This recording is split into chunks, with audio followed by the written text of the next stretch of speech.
Well, hello, everybody, and welcome.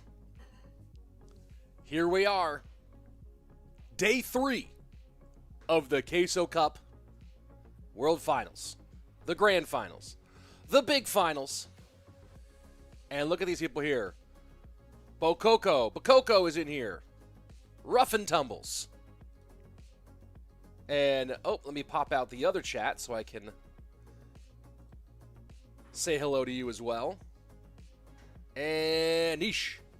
Good morning, everybody. How are you? Hope you're ready for what's sure to be a wonderful day of Clash Royale competitive play. Rusher in the building. Venom in the building. Abood in the building. Coffee out here. We all out here. And ready to go for the Queso Cup Teams Edition Grand Finals, Day 3 of 4. We'll get the bracket up here in just a minute and show you the plan for the day. I think we're doing that right now. Boom. Here we go. The journey thus far. We've had CALALAS coming out hot with their very good roster, beating CHIVAS and PUIGINS. And then Tribe Gaming able to stop Team Queso from surging out of the first round play-in. So our upper bracket final will be CALALAS and Tribe Gaming, but today we're focused on that lower bracket. Today we're focused on the elimination bracket. Team Queso versus CHIVAS Esports. PUIGINS versus Strangers. All the fun stuff today. And to answer the question you see on screen, do we see all the lower bracket games today or the upper bracket too? I believe we're just seeing lower bracket round 1 and round 2. Allow me just a moment to confirm that. I'm going to go ahead and just double confirm that today is lower bracket, round 1 and round 2. So to go ahead and confirm that. But there you have it. Takes a lot to make it to that grand final. $35,000 overall on the line in this bracket. Yesterday, Tribe Gaming Team Queso. We had a couple matches. We had Team Queso versus Strangers go to the final game of the final set of King of the Hill. And then again, Team Queso against Tribe goes to the final game of the final set of King of the Hill. Queso coming out on top once. Not able to do it twice.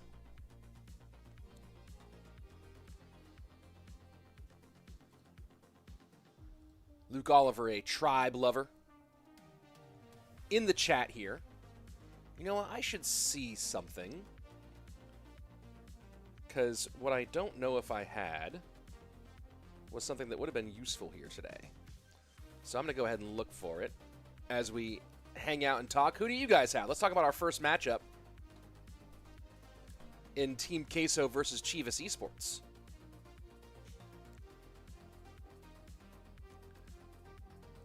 What do you think? Squad-wise.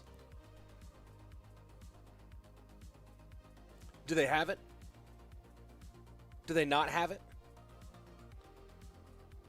If you look at Team Queso's overall roster for this event, Surgical Goblin, DarkAngel, Keef, Lord Seb, and Adrian, Piedra. Other side of things, CHIVAS Esports with Anaban, DiegoB, Ardentoas, Betfas, and the Loon Master himself, Pompeyo.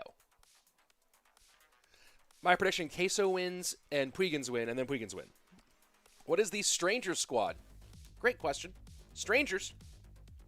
EGW, Egor, Pandora, Rainbow, and Firkin. So there you have that Stranger squad. Wheeler saying, let's go. Happy Friday, everybody. And certainly a happy Friday it will be as we kick things off in this wonderful competition. Let me go ahead and see something because, I think we actually are going. I was about to say, oh no, never mind. That was just them going back to the our host in Spanish. Where's Hype Boys? Where is Hype Boys? Oh well. They didn't make it here. They did not get here, unfortunately for them. So we'll see what they're able to do. And let's see. Let me go ahead and jump into the clan here and see if we're close to actually kicking off. I'm going to go ahead and switch to my esports spectating account, not my main account. How many teams are remaining? All 6 teams are still in. And ooh, a little stuff in the chat. Let's see. Our opening set here will be Pompeyo. Let's see. Hold on. Adrian, Piedra, Surgical Goblin, and DarkAngel for Team Queso against Pompeyo, Arden, and Betfas for CHIVAS. The bans are going to be Royal Giant and Goblin Giant. Whoa, that's interesting. That's a very interesting pair of bans here. Cycle meta. Maybe some graveyard here as well. We'll see. But certainly a bit of a departure there with the Royal Giant ban coming in. So those of you who do want to know the format here, if you're not used to it already, in the Queso Cup, it's a teams event where it's a best of 5 here in the playoffs. First set is King of the Hill. Each team puts up 3 players, and you try to eliminate the other 3 players, best of 1s. Second set is duel mode, in-game duels, and then we go back and forth. King of the Hill for set 3. If necessary, set 4, duels again, and if necessary, set 5, King of the Hill once more. In the King of the Hill sets, each team is allowed to give 1 global ban. Venom saying, it's hard to tell. I want Queso to win. It is very difficult to tell. Egor and Pandora can beat PUIGINS. Let's see. Let's see where Egor's level is today. You know, Egor's had some flashes of brilliance as of late, but his 2023 was not as expected. Oh, it looks like there may have been... Hold on. There's a slight delay on the admin side, which is why we have not yet kicked off our game. They don't want any mid beatdown decks. Yeah, maybe. Who do you think's going to win? In this first matchup, I definitely do lean towards... Ooh, that's actually... Let me think about that one. I think I lean towards Team Queso in this first matchup. With the way DarkAngel's been playing and Lord Seb, and then Surge can pop off too. Develop saying King of the Hill is the best. I'm also fair enough. I think that teams are kind of almost outdated for Clash Royale. I do think, love to you, Rich from France. What is that? Wow, I took French in high school, and now I remember none of it. Merci. There you go. I was like, I can't even remember how to say thank you in French. Je voudrais œuf de mayonnaise, right? I learned almost nothing. Everyone gets a chance. Yeah, that's true. I think that actually my favorite teams format is actually the Snapdragon Pro Series format, where it's 2v2, where it's teams of 2. Set number 1 is duel mode. Set number 2 is Mega Draft, and set number 3, if you get there, is 2v2. I like that a lot. All right, here we go. Game 1. Pompeyo, Adrian, Piedra. Let's go.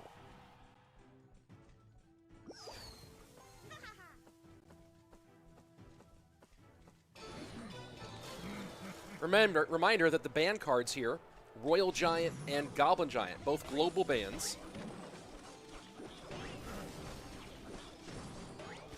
Big shocker to see Pompeyo going Loon. Do I speak Arabic? I do not. I tried to learn to read Arabic once, but I found Arabic to be really challenging. Maybe I needed to take like a class where someone's speaking it. Which player do you think is going to win? I don't know. Adrian only has Firecracker, Ice Spirit, Snowball, Bomb Tower for this defense, which means he's really relying on that Snowball, Ice Spirit, because Firecracker is going to be really rough against the Loon. But Adrian can get the Hog to Tower, I think, pretty easily, not knowing the last 2 cards here yet.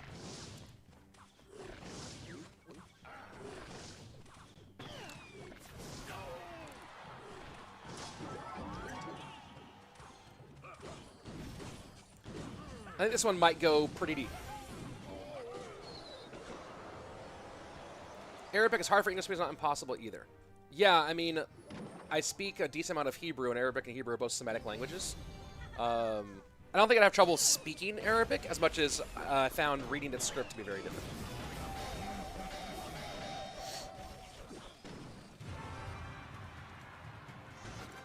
What up? Future King over here.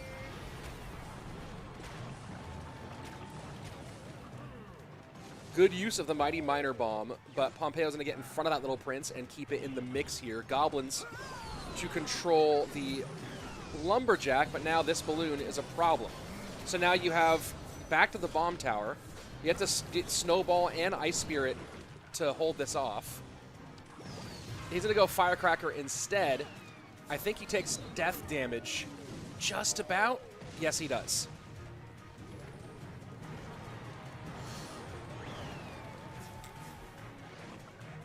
Rich, ham and egg burrito, best breakfast food ever. I wouldn't say ham. I'd say like a breakfast burrito with bacon. Oh no, actually, all pastor breakfast burrito. Oh boy, this is really bad. Really bad for Adrian. Raged up. Ice Spirit's gonna stall. And that's all it can do is stall. G, well played. Loon Master loons it up one more time. Pompeyo. And that's what I was talking about, was you look at all these tools that Adrian Piedra has to try to defend against the balloon, but all they do is stop it, they don't kill it, right? He has the bomb tower, he has the snowball, he has the ice spirit, but his only real way of killing it is either hoping the towers can do it in time or getting the firecracker, which is not an ideal balloon killer. So, tough spot. How many matches today? 3 matches today, I believe. I'm waiting for the confirmation. Yes, 3 matches today. We're doing lower bracket round 1, round 2, lower bracket first 2 round 1 matches, and the round 2 match. So we're taking our 4 lower bracket teams down to just 1 today. Let's see. Teams and oh, thank you, OP Mod Sandy in the building. Teams and descriptions are teams are in the description. Adrian got matchup says quadruple H, quintuple H. I don't believe so. And gotta enjoy a steak breakfast burrito. I do an all pastor breakfast burrito, right? The shredded marinated pork off the spit. That and a breakfast burrito is the super life hack. That's a SoCal life hack right there. Because any Mexican place in Southern California worth its weight in salt has al pastor. You throw that in the breakfast burrito. Next level. Here we go. Game number 2, Surgical Goblin up next for Team Queso.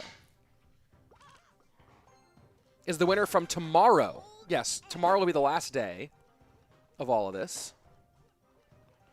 Bram loving the shirt. Yeah, a little P.E.K.K.A in the mix.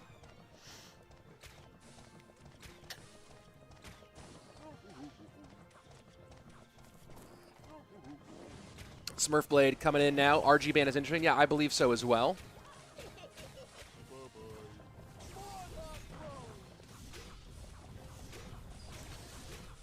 I'm surprised with how much Little Prince we're going to see. We're not seeing even more Bowler already.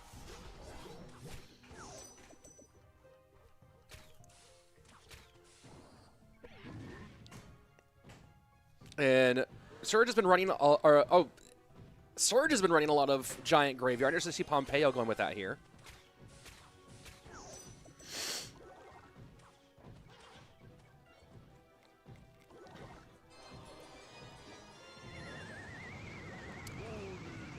And cheeky move there to pull the tank away, and Surgical Goblin is going to eat a lot of damage for that effort. And you see he's not liking it. Well played. Good game. Thumbs down.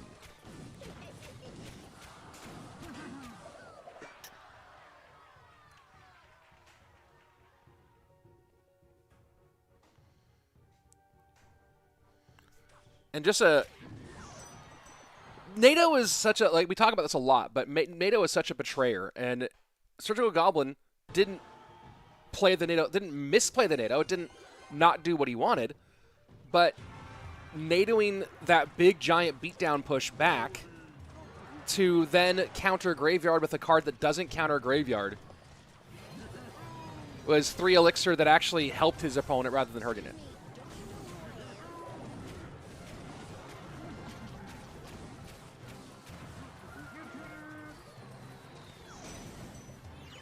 And now the high Evo archers. And maybe everyone's a little happy here that the game froze. They've been having some issues with the tech to get the game into the stream. You can see it died there. Let's go back here. Well, 2 up, 2 down for the Loon Master himself, Pompeyo, starting things off nicely for Chivas.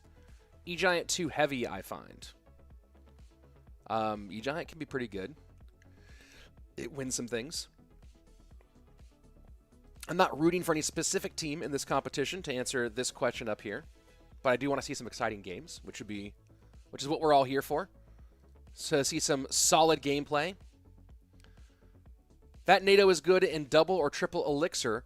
Well, if you have the proper, so he NATO'd all that stuff back, and then defended a graveyard with a bowler, which just ain't it, right? If he had NATO'd that back and able to get around to archers that could have defended the graveyard, that would have been better. Of course, then you're worried about the arrows coming out and wrecking those archers. So, you know, I think that was going to be tough for Surgical Goblin either way, but certainly tough when you fall into a troublesome spot like that.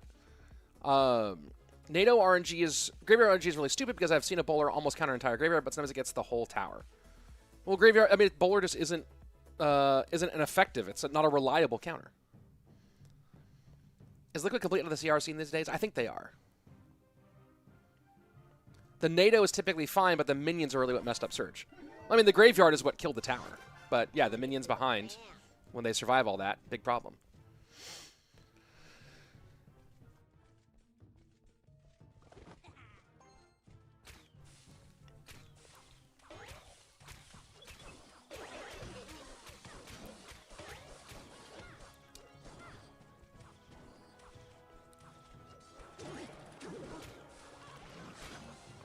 So arrows clear all of that off, and does Pompeyo have the counter push here? No, not enough elixir for it. Has to let it go. But we'll get some nice chip damage to open things up. Bandit to Kite. That was just a please stop hitting my tower bandit out of DarkAngel, who's been very good in this competition so far.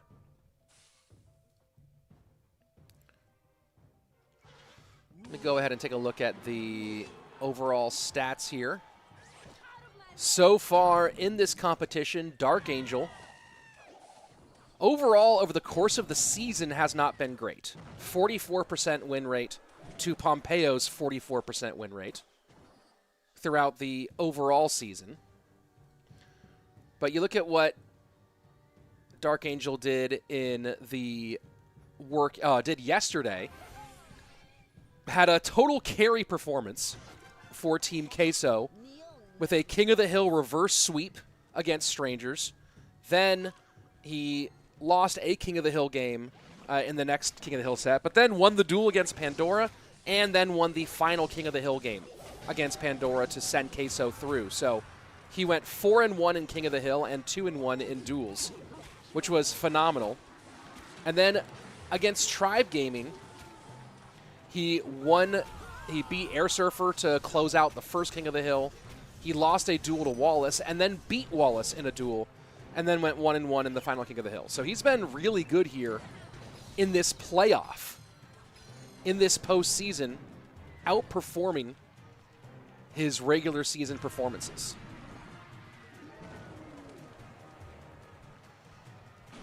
Hey, Sandy, don't ever say sorry. Thanks so much for being here. Even for what you are here, it's always a pleasure.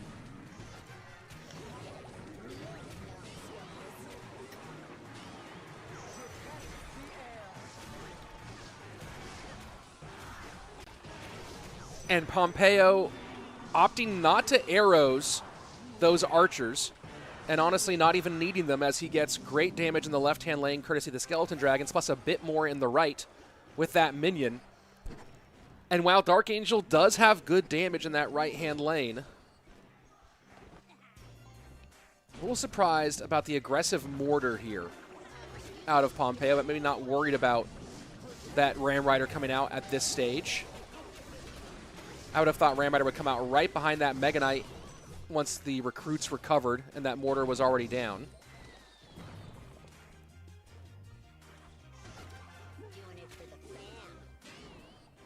And that's an unfortunate leap there for Pompeyo. I think he was assuming that the Little Prince and the tower would take that Mega Knight down. And now, big send, big push into the lane on the left-hand side. But these minions just keep on ruining the Little Prince.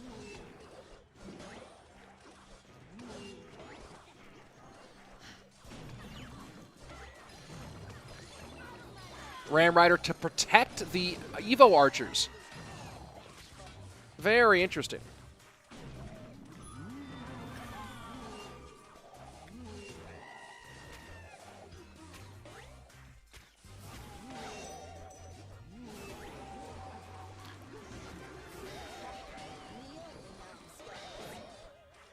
DarkAngel has to find a way on tower.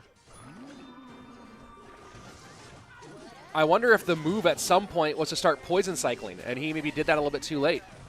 I guess he really can't poison cycle, but here's poison value, and he will take it. Can he get back to another poison in time? I think that Pompeyo's going to recognize he does have minor arrows. So DarkAngel does have to actually get in. And even with the poison, Pompeyo goes ahead and arrows. GG, well played. Pompeyo! Pompillo awake today with a beautiful King of the Hill sweep to kick things off against Team Queso in this elimination matchup. There we go. Minions got a ton of value. That is for sure. Big win there. Pompeyo needed that one. Pompeyo really needed that one. You know, you take a look at what CHIVAS did yesterday, and Pompeyo had a couple of good games in the first King of the Hill set, winning the last two to keep his team in it. But in the end, of course, they were not able to hold on. Yeah, this MK Ram deck has been a little bit suspect today. Do rules allow Pompeyo to go to duel now? I believe so. I don't think there's any. I don't think he'll go to the duel. I think that they'll go with somebody else. My guess is, looking at CHIVAS' roster, I would guess the duel is going to be either Ardentoas or Betfas. Probably Arden. I mean, I would pick Arden, but my guess is either Arden or Betfas is the duel player here. Let me go take a look and see what they're coming up with. In-game duels. It's going to be DarkAngel versus Betfas. There you go. So there you go. DarkAngel versus Betfas.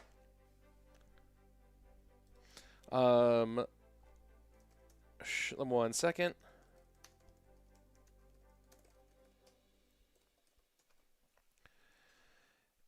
If he played like this in CRL, yeah, true.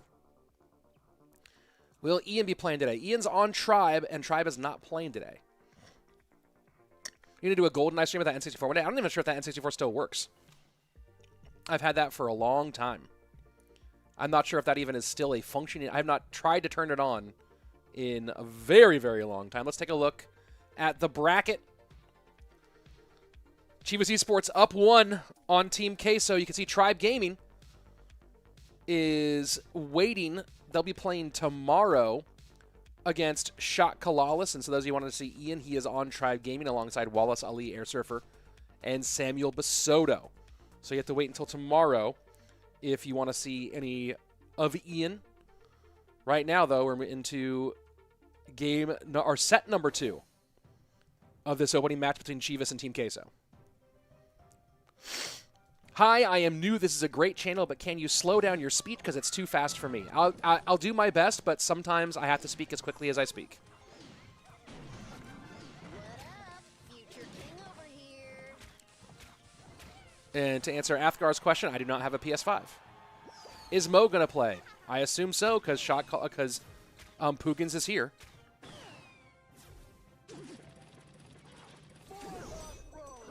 Gratas saying, well, he is on fire, and if Pompeyo himself feels hot, so why not? Of course, they know better who should play. Because other players might be better at duel mode than Pompeyo. And it's about preparing decks and matchups.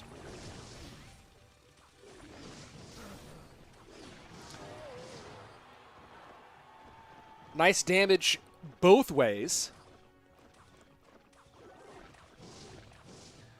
I actually do not know when they submit the full lineups. My English improves so much just by watching English CR content. Yeah, maybe I should watch some Spanish CR content. I just don't watch content very much.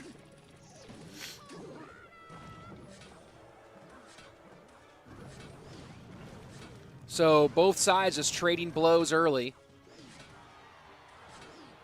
So far, it's DarkAngel with the advantage. We talked about this yesterday, especially in duel sets. I prefer the Firecracker over the Knight in Hog Rider. Of course, unless you're trying to anticipate a specific matchup.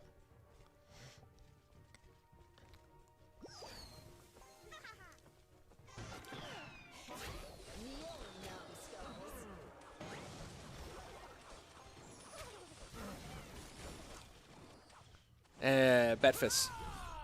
Not super happy about all that, but he's going to get some good damage here on the left-hand side. Betfas more like breakfast. I don't even know what that is, but I support you.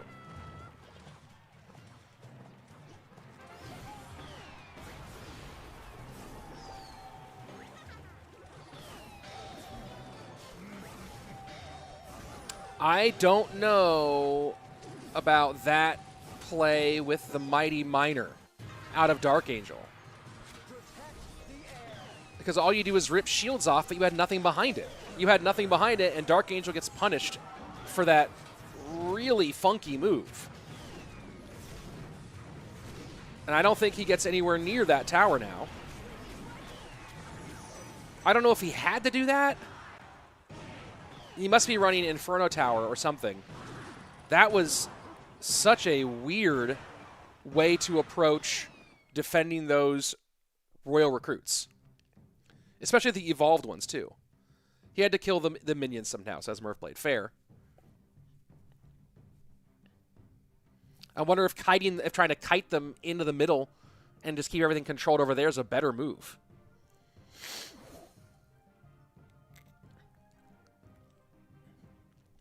Juicy J is not in this event. He does not really play competitive anymore.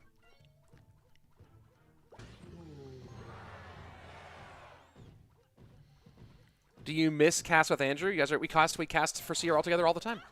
This just isn't CRL. This is something different.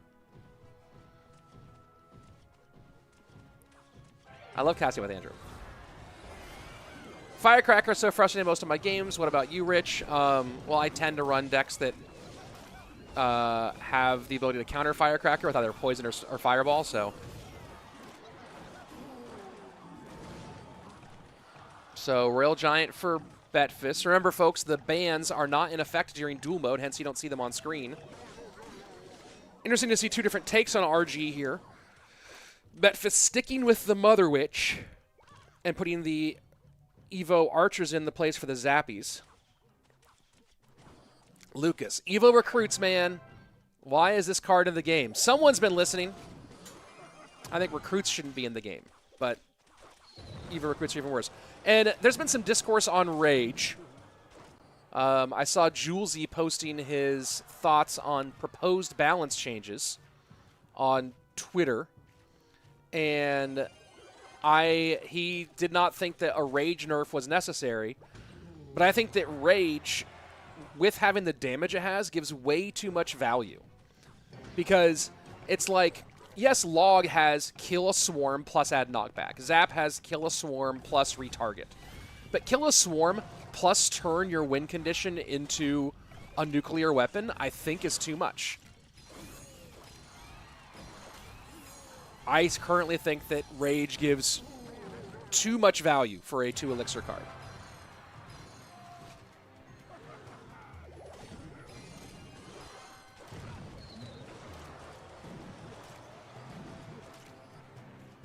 And you see a big breath from DarkAngel.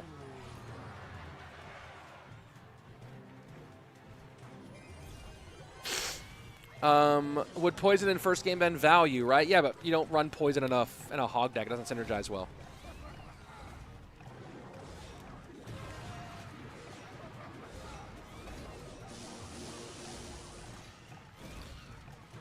Lightning just not getting the value that DarkAngel would like.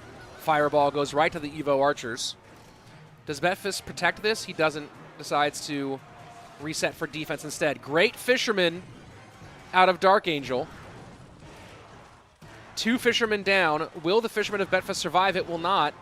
So now Betfas is forced to DPS, and DarkAngel has earned some of that back.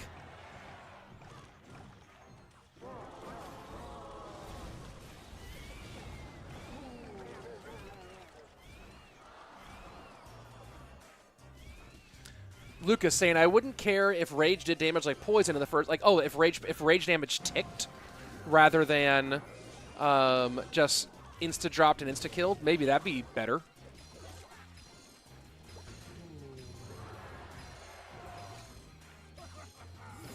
And DarkAngel letting that Monk get in range so it gets the tower and the Evo archers. But now Betfas is building up for a big one in the opposite direction. Lightning comes down. DarkAngel has really done a good job of battling back. It could be a balance that doesn't kill swarms either way. I think that would be a fair balance.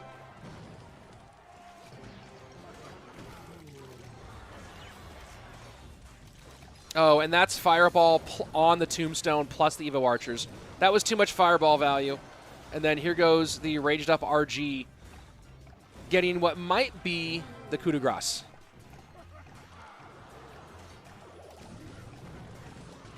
And it is. Wow, CHIVAS.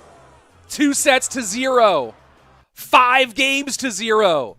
Team Queso reeling. Cannot believe it. Oh no, Queso. That's wild. Oh, and here we go. This is the balance changes we're talking about, the work in progress balance changes. Lowering the duration of the rage. I don't know if that totally solves the problem, but maybe. I think it's the wiping out swarms is the real problem. Work in progress balance changes. I don't like the Goblin nerf. I think a better Goblin change would be make the Goblins themselves stronger and reduce the number of Goblins to 3 instead of 4, because right now Drill and Goblin Barrel are both underwhelming. Airsurfer saying, don't forget Elixir spectating and being in need of a NATO nerf. NATO nerf? Maybe. I think a lot of cards become a problem if NATO gets nerfed dramatically, though. Reduction of... Oh, some of those nerfs look great. They change it off the screen. All right. Let's see. They should use the radius of rage, maybe. Bomber needs a rework. I don't know, maybe. It's crazy to think that before the rage, rework rage was only used at mid-ladder. Yeah. But happens for many things. Oh, I'm way behind on the YouTube chat. Let's see. I think what they did with rage was cool, but the boost it gives is all. I mean, it gives is also a bit much. Yeah, I think that again. I think it was a cool idea. I think that it's too much value overall, though. Too much for 2 elixir. So I don't know. It'd be interesting if the damage for rage came at the end of it rather than the beginning or something, but rage lasts for like 6 seconds. So I don't know. I think that maybe if the rage damage ticked, would be better. Who knows? Is Mo playing today? I assume so, because his team's playing today.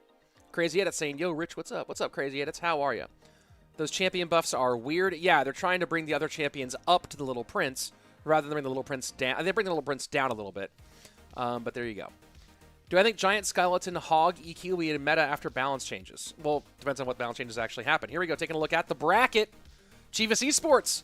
2 sets to 0. Team Queso has to reverse sweep the whole darn thing to stay in here. Nerf Barb Barrel, but not Log. What a joke. I don't think Barb Barrel needs a nerf. I think Barb Barrel's used a lot because it synergizes well with the decks that are popular, not because Barb Barrel is better than the other 2 elixir spells.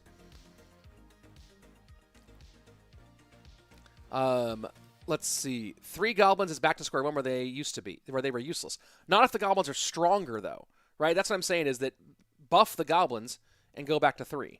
That's my theory. I don't know, because they're too strong at 4 right now, but you can't nerf the goblins without ruining Goblin Barrel and Drill, which are already bad. So, cards that leave the rage radius say are raged up for seconds. Remove this feature and then talk about nerf. Interesting. So you can only be raged when you're in the rage. That also might be it. Let's see. Looking at other things in the chat here. Bulwer doesn't need a nerf. It's not OP. It's just high use because of Little Prince and recruits, etc., etc. Maybe. Is Evo Royal Giant good? It's better than regular Royal Giant. Let's go ahead and jump into our third set. CHIVAS leading off here with DiegoB and the pressure on for Team Queso. Is this the last day? No, this is the second to last day. Hey, Rich, how are you? I'm well. Thanks for asking.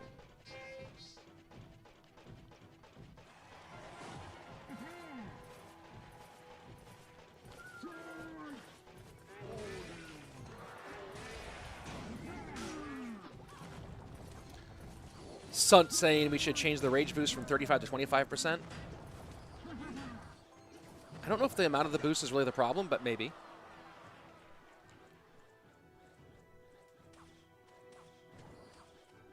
Ooh, and they changed the bans here.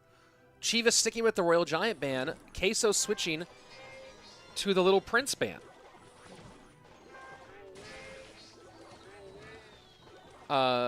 Thomas saying, Rich, you get if you cross an Earthquake the Barbarian, a barbecue. Oh, my lord. Well played.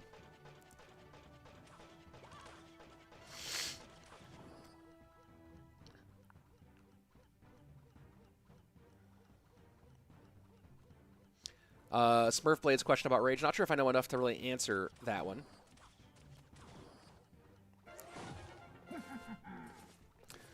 Looks like a giant GY mirror match.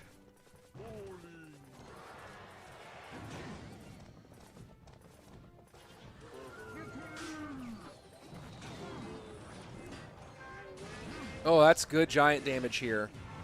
Great giant damage here. Lord Seb in trouble early.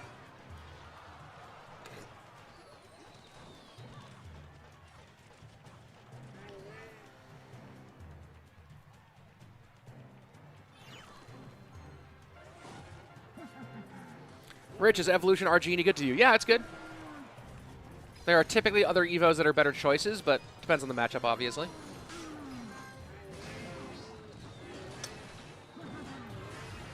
And Lord Seb having to throw everything at that defense and still walking away worse for wear. Nikito saying Diego is cooking, and he is right.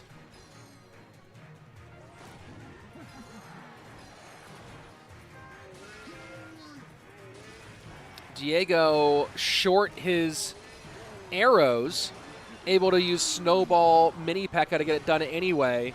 And Lord Seb looking at this one, yeah, it's over. Queso currently getting 6-0'd at this stage in the day. You boys better congeal that cheese because right now it is melting. Is Surgical going to come play? He already came and played once. It's kind of telling that Diego's first card play was Giant and Lord Seb is only playing as Giant now. Yeah, true. And the result is crazy. You're not replying to me, Slayton. What are you even saying? What did I not reply to? What did you... Let me see what you wrote. Did you spam it? I only think you said it once. You wrote something in there once, and I didn't reply to it. Your green shades look wonderful and funny. I see that you said. Guys, don't beg for replies. Evo recruits should be buffed. They are dark. Should be buffed. I think you mean nerfed. They are Dark Shield Princess. Yeah, I think you mean nerfed, not buffed. I think that's why I didn't put it up there, because I think you mean that they need to be made worse, not made better. Is Evo Knight still good? Yeah, it's still maybe one of the strongest Evos.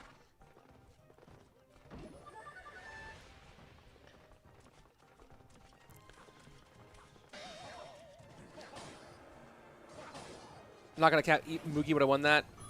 That might be cap, actually.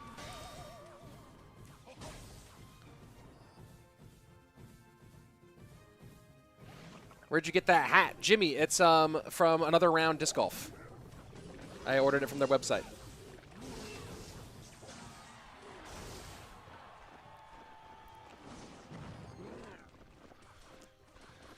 And I like it.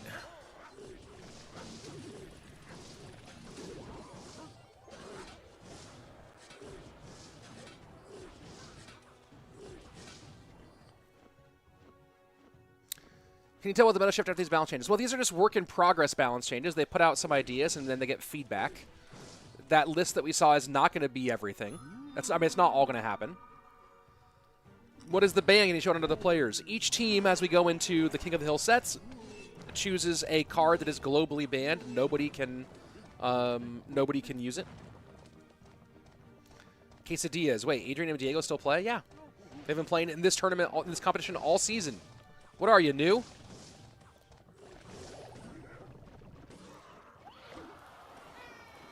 How's Goblin Giant not on the nerf list? I think that's a mistake too. I think they're hoping not to have to nerf it again after they did the Spear Goblin attack damage nerf. I think that it does still deserve a nerf, and look at that, Adrian Piedra without his NATO now, so easy choice to send Miner to an alternative spot.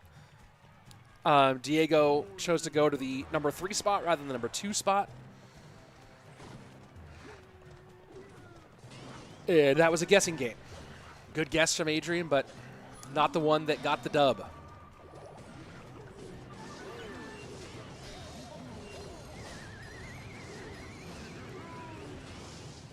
And Bowler does get those Evo Archers finally. There will be one little spot from the Skelly Dragons. Adrian Piedra not happy with that coming in.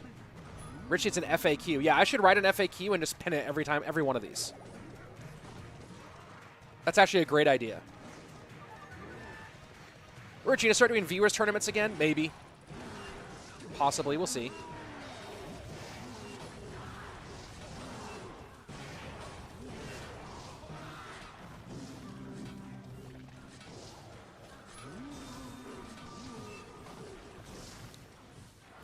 Still no NATO to King Tower. There we go. That's... Oh, man. Adrian just kind of making the cardinal sin of NATO play. Maybe he meant to do it that way, but... Like, goes Bowler opposite direction, NATO's Royal Ghost into King Tower activation territory, but then blocked his own NATO play with his Bowler. This is going from, feels like it's going from bad to worse for Queso, although good damage on the right-hand side with that last E-Giant push. And that's this E-Giant can get damage back so fast when it does penetrate into the second level.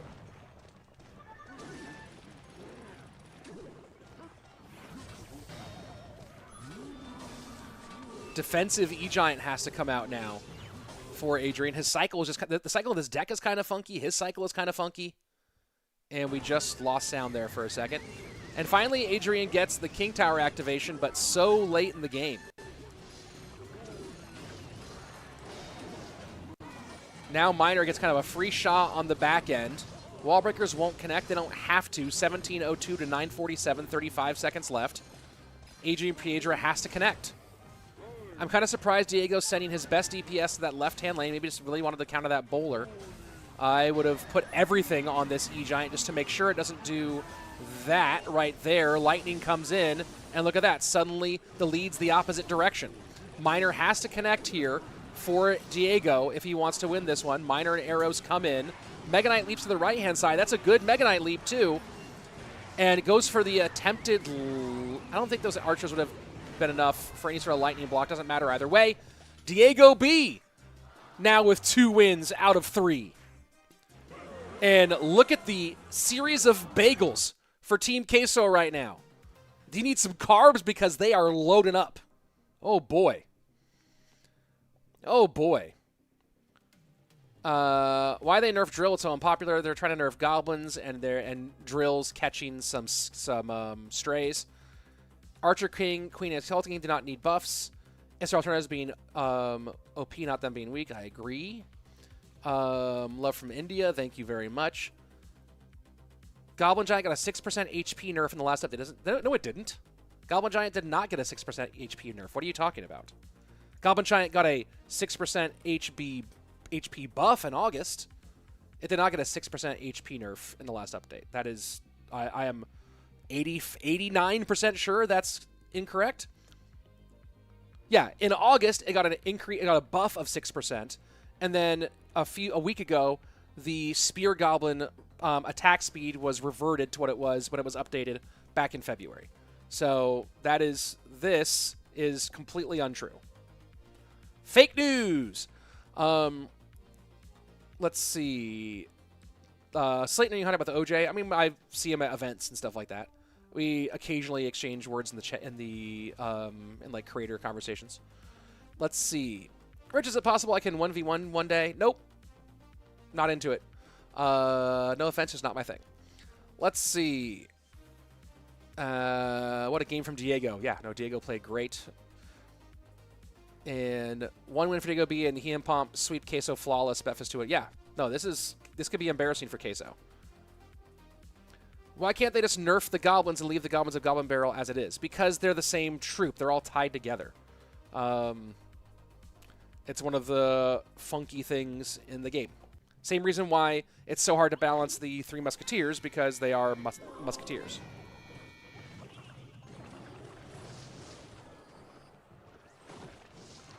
Imagine Team Queso doing a comeback. It would be if Team Queso came back from this and actually won this whole thing, it would be completely insane.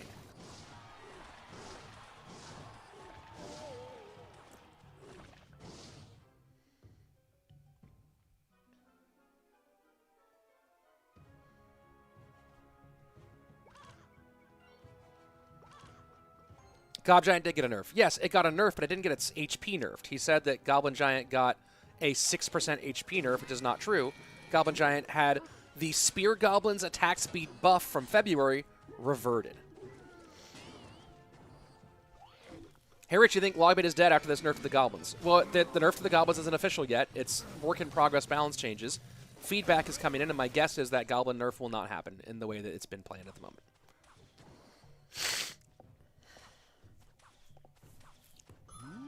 Zekin saying, did anyone know if the GOAT will be playing today? Well, whichever GOAT you're referring to, the answer is most likely yes.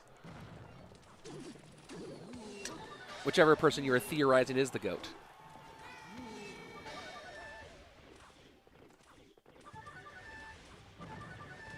Oh, man. DarkAngel with a bit of a nod there.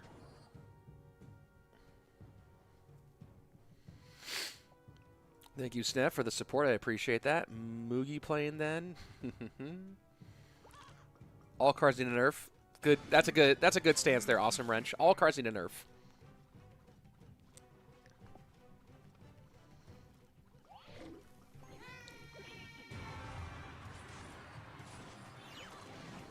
All right, first set of Evo Archers out here for Diego.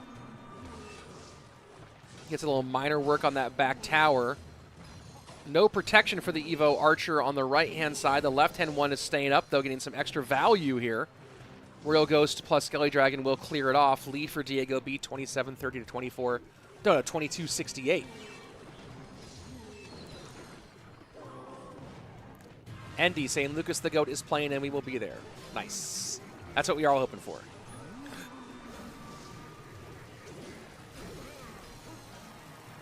Smart miner there from Diego.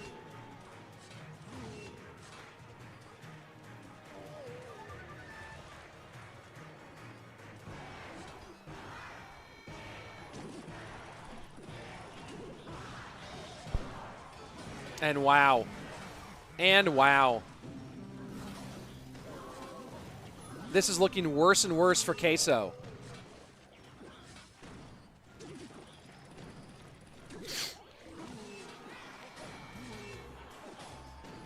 Arrows have to come out to clear those wall breakers.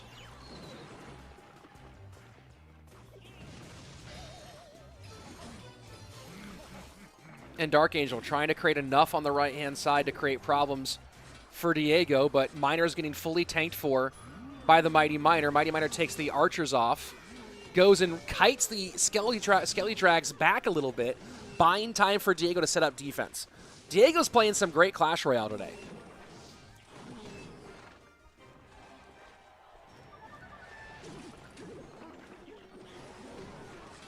And now Diego slowing down, playing some defensive poisons, just controlling all this. Because that is a lot on the board. Down to one, though. This could be problematic.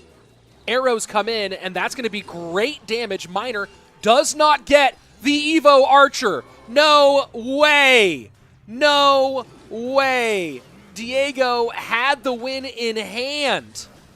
Had it in hand. And DarkAngel able to steal it right out from under him and keep his team alive. Wild. Absolutely wild. The scenes, folk. The scenes. Let's go ahead and look at that exchange there, because that we were a minute away from a 8-0 sweep of Team Queso. Just look at this. Ahead by a mile. MK Prince. So ahead on Elixir. The miner comes in and just takes a ton of damage. These Evo Archers, though, you see the purpose of the poison, but the Evo Archers are going to survive here. And now Diego is pretty much out of Elixir. And this Evo Archer survives. The miner doesn't get there in time, and you see the reaction from Diego. Just look at that going, oh, man. Oh, man. Very unfortunate. But that's why we don't wave the white flag, folks. That's why you play it out. And I don't know, maybe the poison needed to be played a little bit higher to try to guarantee the archers walk into it. And you can, I want to go back here because I feel like you see, here's Diego. He's kind of sitting forward, and he goes back when you see those arrows come in. All right, let's go ahead. Let's see if Pompeyo can close this one out 4-0 on the day, or if DarkAngel's starting something special.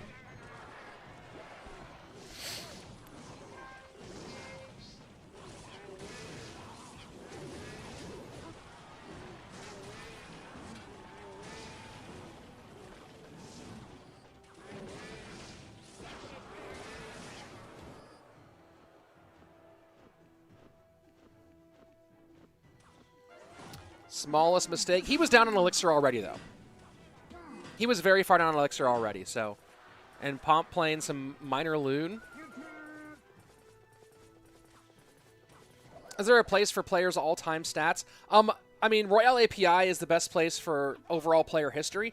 I don't know if Royale API has something like that for competitions. They do have sort of like the all-time ladder ranked stats, but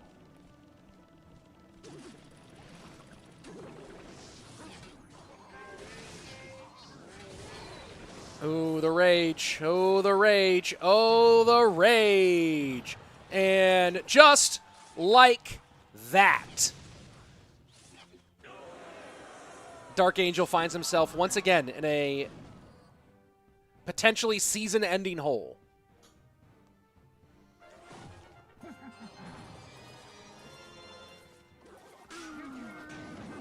Ooh. Oh, you see Pomp kind of stretch his head there. He's going to take the tower, though.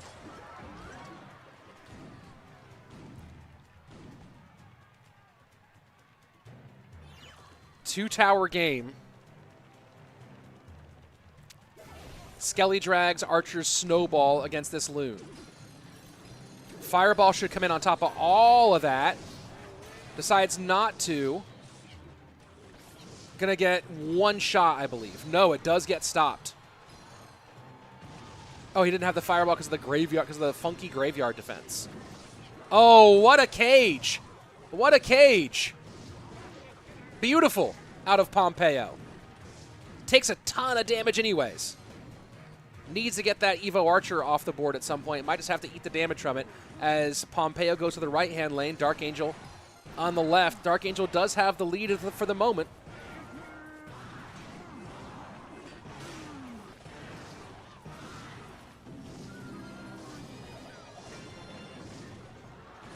And again, getting the giant out of the way. This time going minion, Mega Minion Rage to defend. Miner should go to these archers. I think Knight gets picked up by the Dark Knight. These two guys playing quite the duel. I think Pomp gets a shot here, and he does. And he does. Huge, 16-18 to 15-59. We are very close, folks.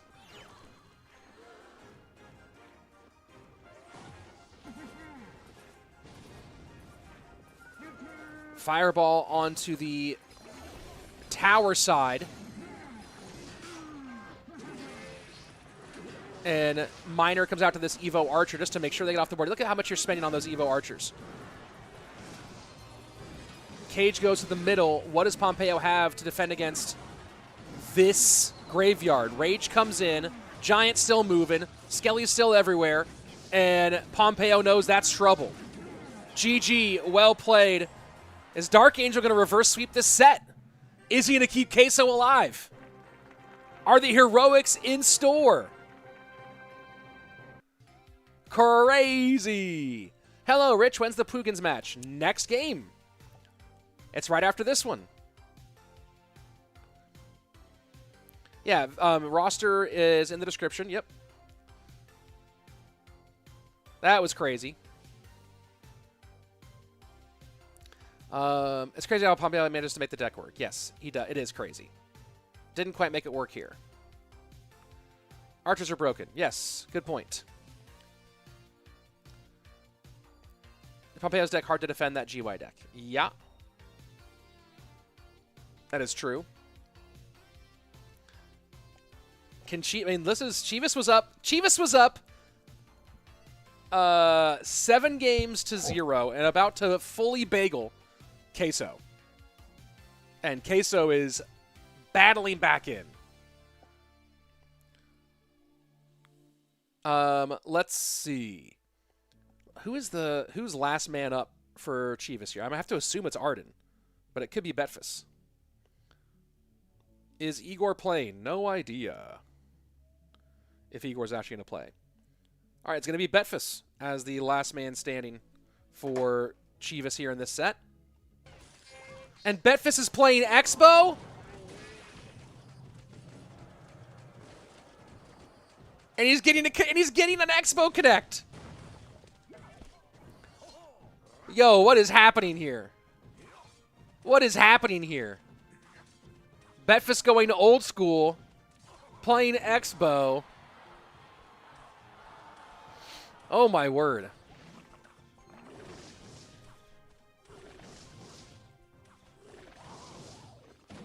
Expo and competitive is crazy. Yeah.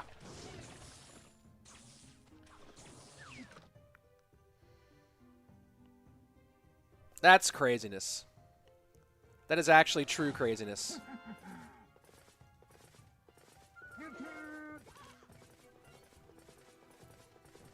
And DarkAngel's running giant Dark Prince on top of all that. Expo, Betfas was a 3.01 trick, not anymore. He's actually really done a good job of deepening his deck pool. Airsurfer says Expo wins. Really? Because it defends well enough against the graveyards with the log archers? And then just spell cycles to win it?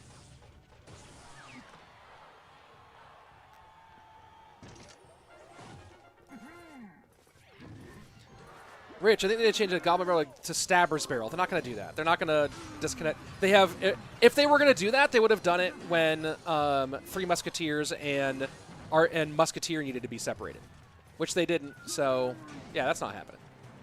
Wow, that controlled all that really well. Expo down. Mini P.E.K.K.A. Skellies are there. Is it Ice Spirit Log? Night Holds. Just trying to get to this Expo is so annoying right now. No good. There is not really a great spell for getting to the Expo. That is true.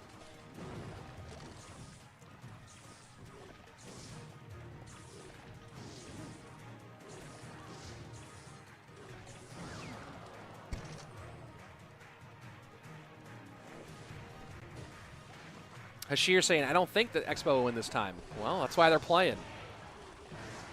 Betfas certainly knows how to play Expo matchups.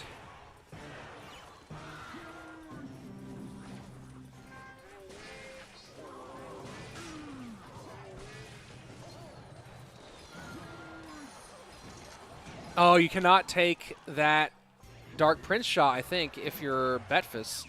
Now a full-on Expo push with the Evo Archer. Giant will get in range. Dark Prince to the right. Snowball to slow. Expo still alive. Mini Pekka to pick up the aggro. And opposite lane here, Skelly's protect. Evo Archers log to take him out. But one Expo lock now on the right-hand side. Lead for Betfas for the moment. Archers go high. And that's going to be a lot of damage from the graveyard here. That's going to be a ton of damage, and I think Betfas is about to fall. He needed to not give up that specific chunk of damage here.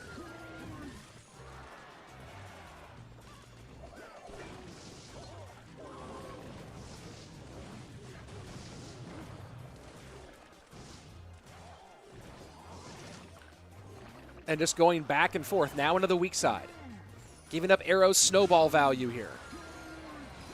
And there you go. Evo Archer's going to get Arrow snowballed. And just going back and forth, back and forth. Classic Expo play here. I don't think Betfas is going to get a lock, though. I don't think there's any way he gets a lock here.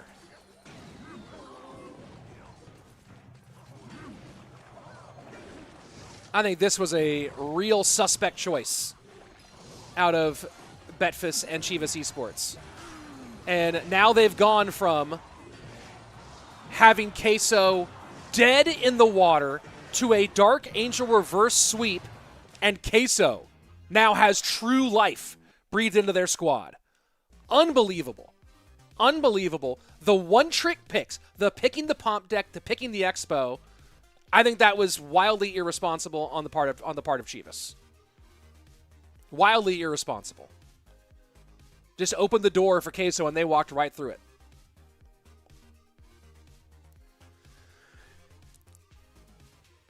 Is PUIGINS out? No, they are the next match.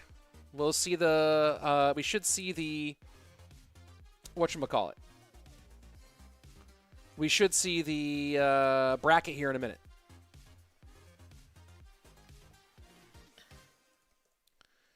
They should be, I think they're fixing it up right now. I'll go ahead and make sure they double check, ask her. Man, CHIVAS was just like on it. CHIVAS was just on it. And then one mistake from DiegoB that prevents the sweep. Maybe two mistakes. He was way down on Elixir. And then just two bad deck picks. Two really bad deck picks. Womp womp, says Quesadillas. Glad to see Expos that I was worrying about a deck. Sure, it is nice to see something different.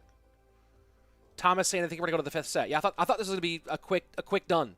A quick finish. And CHIVAS now. I mean, honestly, do you, folks in the chat, do you think that CHIVAS gets it done? Or do you think that Queso now with the momentum completely reverse sweeps and takes the whole thing? What do you guys think is going to happen? Because right now, I'm honestly not that confident in CHIVAS. I'm really not that confident in CHIVAS right now after that. That was real rough. DarkAngel versus Betfas for set 4 in-game duels. Love seeing a reverse sweep shot. Let's see. Mar saying CHIVAS. How long have I been playing CR? Since 2006. DarkAngel my favorite. DarkAngel in their head. If Expo is to be playing this meta, which Evo is better suited? I don't think Expo is to be played in this meta. Evo Knight, Evo Archers is kind of a tough call either way, though. DarkAngel should just play every game and Queso will win. Yeah, maybe. Ardentoas is 10 times better, bro. CHIVAS, what's up with you? Yeah. Wasn't DarkAngel a team coach in CR a few years ago? No, he was on Team Queso a few years ago. Briefly. Bassotto saying Queso win. I'm He-Man saying Queso to win. Where's Momo? Next match. Reverse says Bakoko. DarkAngel W says Smiling T-Rex. XD Blazing saying I think Queso got this. Oh boy, a lot of people picking Queso here. Reverse sweep, time to punish Expo. This is Team DarkAngel. What is your opinion on New Balance? We talked about them, but they're not actually balances yet. They are just balance. They're just in progress concepts. Quintuple H says he wants Queso to win.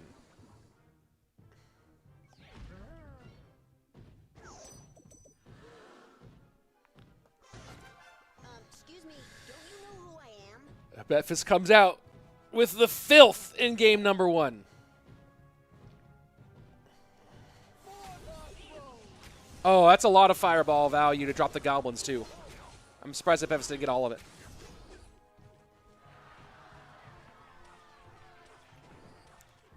Give me all of that.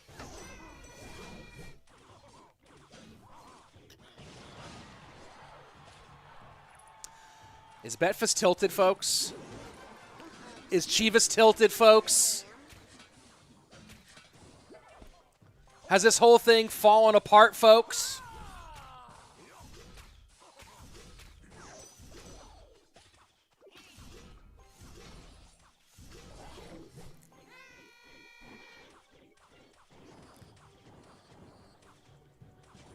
Lead DarkAngel after the first 100 seconds passes. Gob Giant raised the new stinky cheese? Yeah, kind of. Kind of, I'll tell you that much.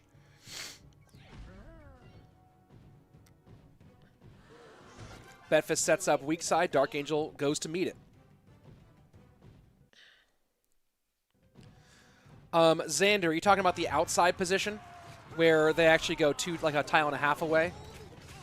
Where they go 1 tile up and then 1 tile out? It's an anti-NATO position. It's kind of meant to like bait the NATO a little bit. Boom, boom. Betfas eats it.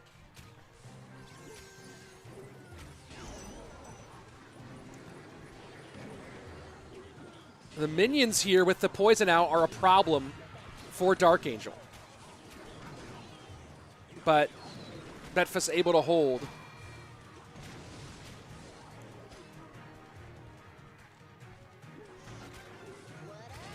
Or DarkAngel able to hold, I mean. It's a nice pull on the Little Prince, and the bat's getting tanked for by the MK, and suddenly Betfas is back in the game.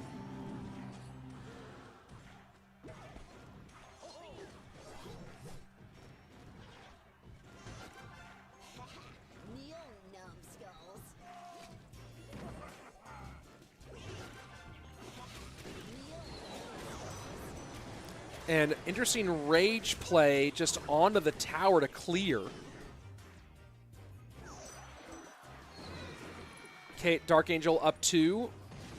Forces out bats from Betfas. DarkAngel trying to just maintain this elixir advantage.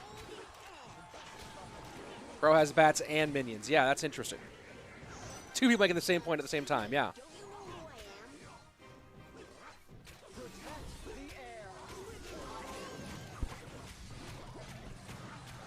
Evo bats are all juiced up. Fireball is in. Mega Knight's still trying to tank here. Poison finally comes out, and it's all shut down.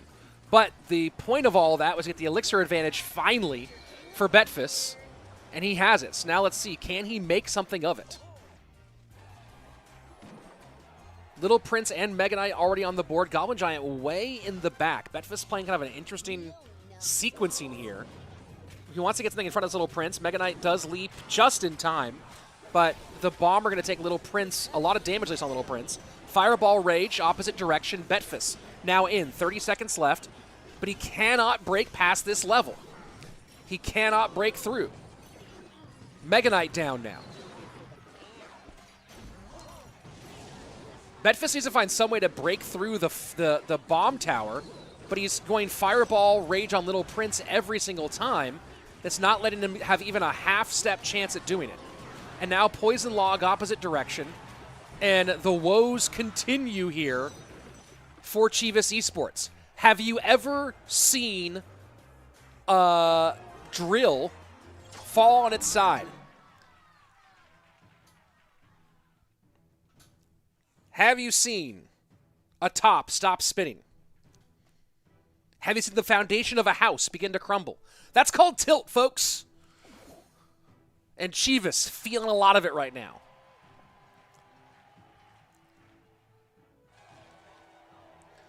The point of that minor placement is to bait out NATO. It's like a different. It's to, I think, like you avoid like a bowler that's played super high like this, and you bait out NATO. Team DarkAngel right now. Minor MK Prince for DarkAngel here.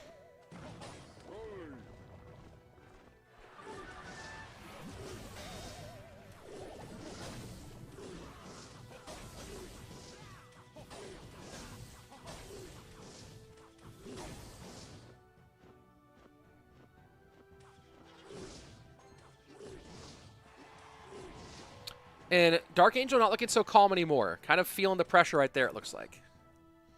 Less predictable anti-NATO spot for Minor.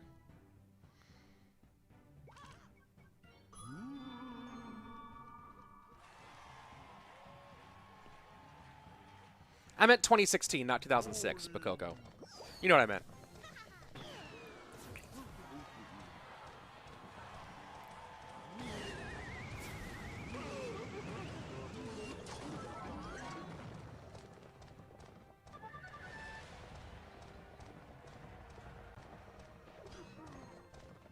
Is Minor poison better with wall breakers or road delivery? Depends on the matchup.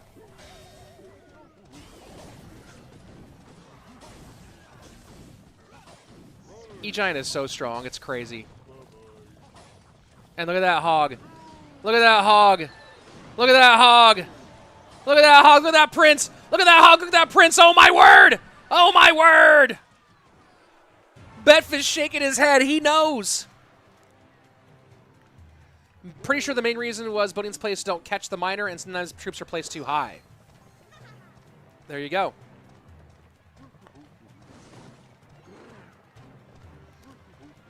Man, what is happening? What is happening to this Queso team?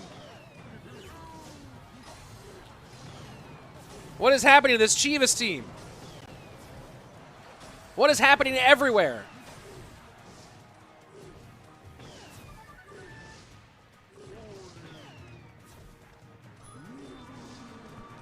I want to point out something really crazy right now. Something really, really crazy right now. CHIVAS Esports won every single game they had played.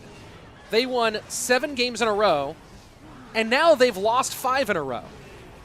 This is the wildest back and forth in a team's competition I have ever seen. The straight up just runs. I mean, what if? What if Queso is able to reverse sweep? And I mean, what if they sweep this whole thing? They sweep this last set. What if we go 7 one way, 8 the other? Crazy. We need a Game 5 King of the Hill here, says Airsurfer. I don't know what's happening. This is wild. This is totally wild. Nerf DarkAngel. DarkAngel, te amo. CHIVAS choking hard. Yeah, CHIVAS having some trouble here, that's for sure. DarkAngel, te amo again. Oh, that was already said that one. This is rough. This is... How many games has DarkAngel won in this match? He has DarkAngel's now won 5 in a row. 5 in a row. Wild gameplay. What is the deck to max out in 2023 and never dies? There's no deck that never dies. I mean, it depends on what you mean by dies. Is Surgical Goblin playing? He's on Queso. Hasn't had to play for a while. Is this Air? Airsurfer's in the other chat. Airsurfer's on Twitch. Hammer to Crown vibes. Yup. Is Ian77 or Mo playing today? Yes, Mo's team is playing in the next match. Ian is not because Tribe Gaming doesn't play until tomorrow. Caster's Curse incoming. I don't know. Just feels like CHIVAS is falling apart, dude. Bro's now my second favorite player. Where was DarkAngel all year? Yeah, he's turning it on today. If you want Ian, watch tomorrow. hey, that's a great reason to subscribe and turn on notifications to make sure you don't miss tomorrow when we will see Ian77 play. Guess one trinket doesn't sound bad after all? Ooh, I don't know. Hog Rider decks will also have a place, yes, but not any specific 8-card construction. Patrick Stutz saying he loves Clash Royale, which is might also be a good game. See what I did there? Did SA participate? Yes, they did not qualify for the playoffs. Nerf DarkAngel. Who will play now? Let me go look and see what their plan is for what they should be in lineups here for a second. Let's go and see. I'm going to go ahead and jump into the thing.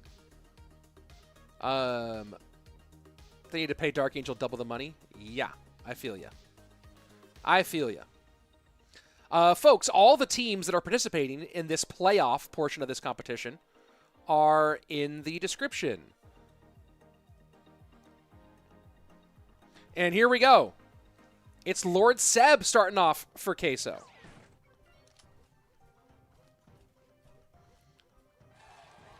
So lineup for Chivas. Diego. It's supposed to be Diego, Pompeyo, Betfas. I guess that's not the correct order. Oh, it's Pompeyo, DiegoB, Betfas versus Lord Seb, Surgical, and DarkAngel. That's the lineup.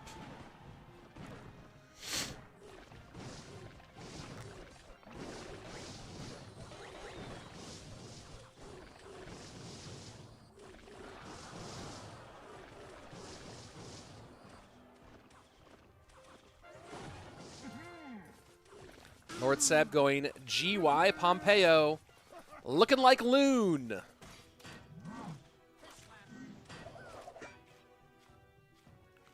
Looking like a Loon.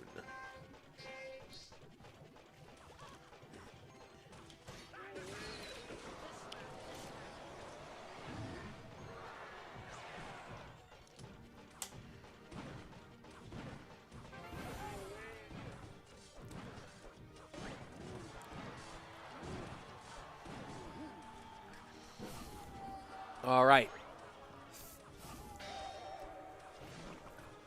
Lord Seb now has some choices to make. He chooses to stop the big push on the left, but the Loon on the right is going to give Pompeyo a big tower down.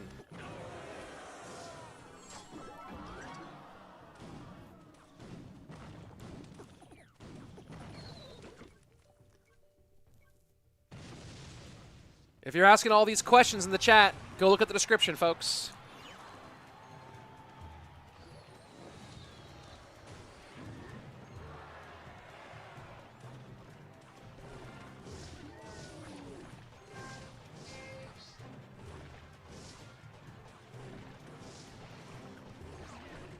Arrow's out of cycle here. This is a lot to contend with. Muskie getting protected nicely, though. Graveyard in. Skelly drags focused on the Giant for a second. This mini P.E.K.K.A might be a problem. Lumberjack comes out, and they do hold, and they should be sufficient. That should be enough.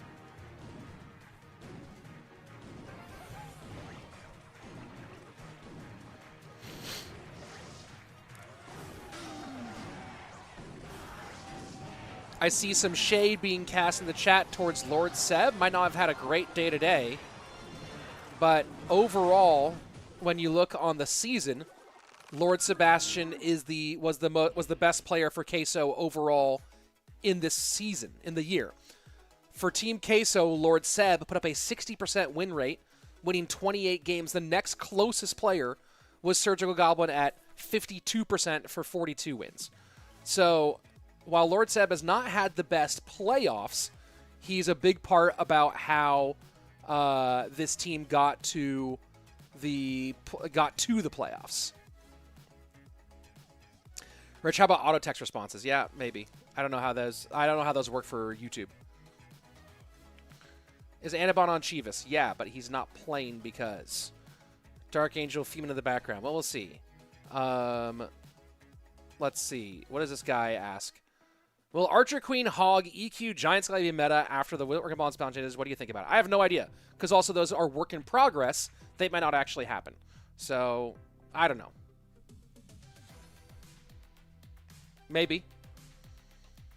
Good morning, Rich. Thanks for hosting. Thanks for coming. I swear they don't deserve our DarkAngel. Yeah, that's funny. Who has the best win rate overall? Well, there are 2 players tied for best win rate. One of them has more wins than the other. I'll let you guess who those 2 players are. Hint, hint, they're on the same team. Other hint, they have both won world championships.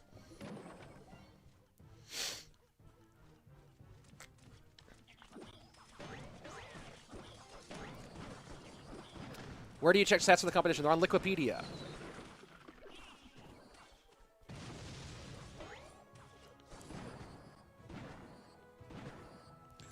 And there you go. Mohamed Light and Mugi. Mohamed Light, 70% win rate with 67 total wins. Mugi with 70% win rate, 53 total wins. Right behind that for their sister team on shot CALALAS would be Sub, just under 70% with 25 total wins. And everyone's saying Mo and Mugi. That's right, Mo and Mugi. So Surgical trying to go with the copy deck strat.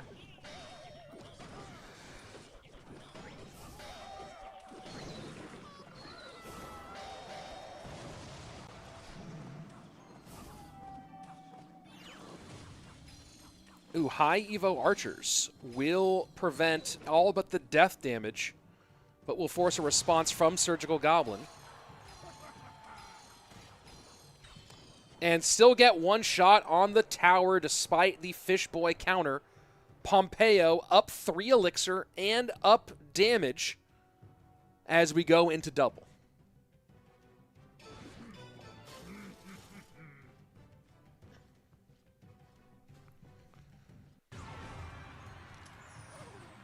And hey, Zeroko with a $10 Happy Holidays Super Chat. Thank you so much. That really means a lot. I really appreciate that. I'm taking Slayton Jr. to his first NBA game next week. That will be to get him something fun from the game. Oh boy.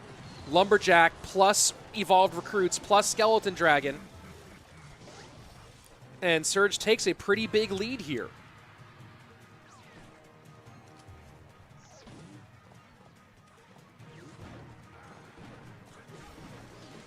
But no real great way to stop these hogs. Yes, it is DPS down the hogs.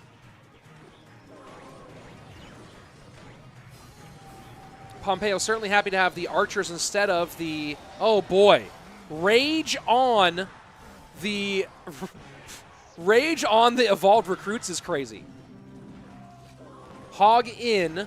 Fishboy does pull the hog. Rage on Evolved Recruits once their shields drop is insane. They're like sprinting. Loon in, Snowball to slow. Ice Spirit does catch, but that Loon's going to connect anyway. Oh no, just death damage. I thought that was in.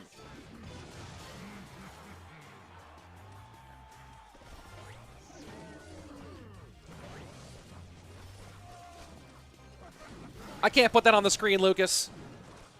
But you're not wrong. Surgical Goblin just in control for the moment.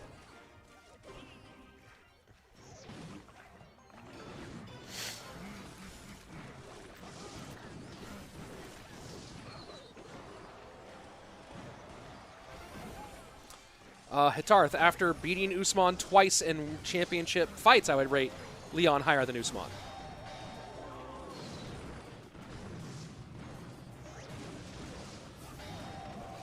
That's a good high bomb tower, but it didn't. And you see that. Maybe Pompeyo was hoping to get both the Fisherman and the Loon out of that.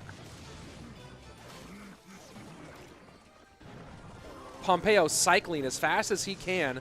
This time, no Fishboy. Hog should get one, and it does. 731, 606. Both lanes in trouble for Pompeyo. Surgical Goblin, though, doubling down into his weak side.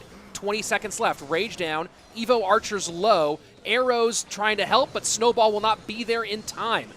But will all the Skelly Drags do it? And Pompeyo's sitting back, and they will. Surgical Goblin evens up our 5th and final.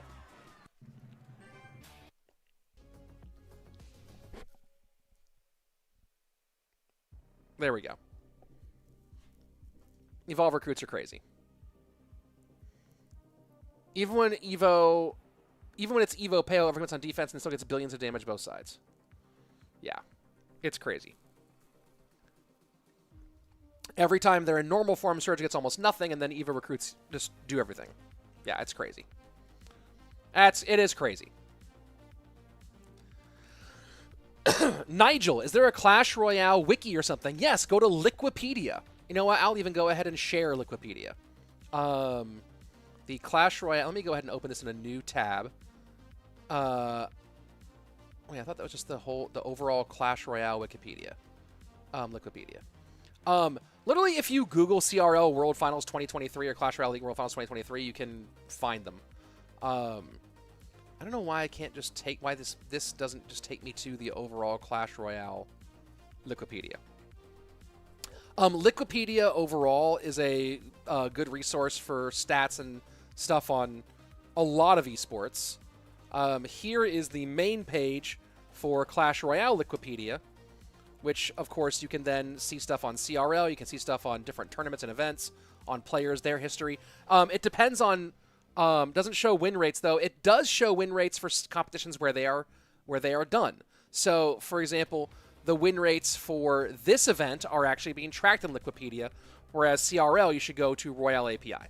So, there's not phenomenal centralization, but there you go.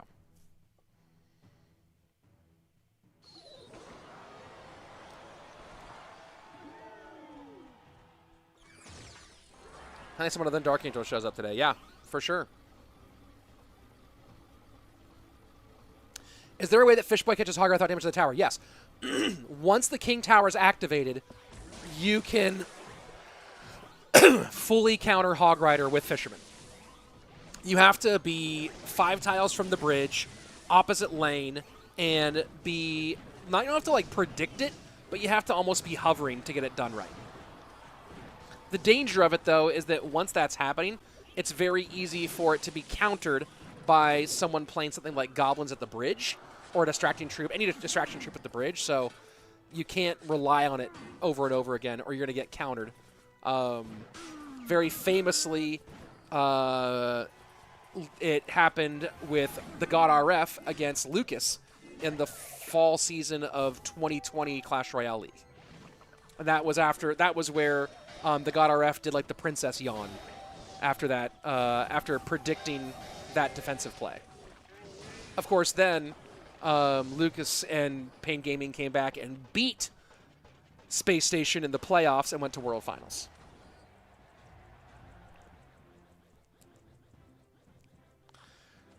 Rich Lane, as a commentator, as a particular second of a commentary of someone you thought that with the commentator is amazing. Honestly, Mauro Ronaldo in general has grown on me as a tremendous hype play-by-play. Might be the best in the business. Brandon Gonzalez, did you ever say Muay Thai or kickboxing? I've never trained kickboxing. I've trained Muay Thai. Muay Thai was fun. They're very similar. But Muay Thai was fun.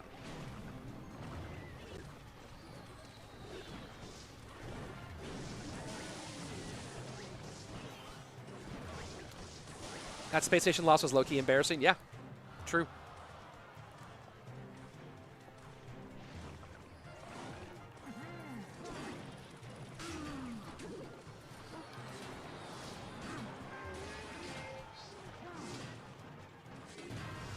Diego would love to redeem himself here after almost sweeping and almost clutching the entire thing for his team in that third set. And then instead throwing.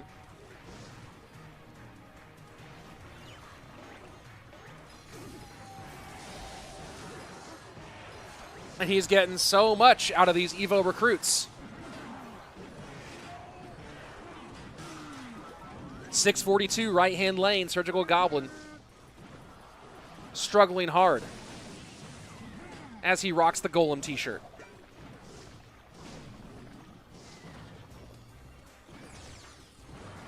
And there's not even a shot from that Sparky onto that Musketeer. If you want to see the work-in-progress balance changes, go check out Royale API. They have listed them. Aziz saying DarkAngel will clutch. We will see. We most certainly will see.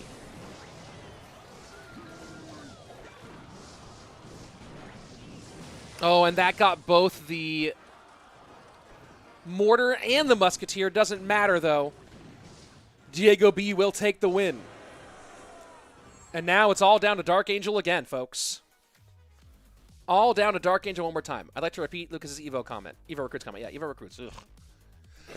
My ban would be Recruits in King of the Hill. Yeah, they're pretty annoying, but there's so many things to ban, right? Little Prince, Recruits, Goblin Giant. What do you ban? What's the next Evo? Golem. Let's see. Muay Thai will give you still shins. Yes, it will if you do it correctly. Let's see. Oh, why am I getting... Those are some annoying... some really annoying... what are they called?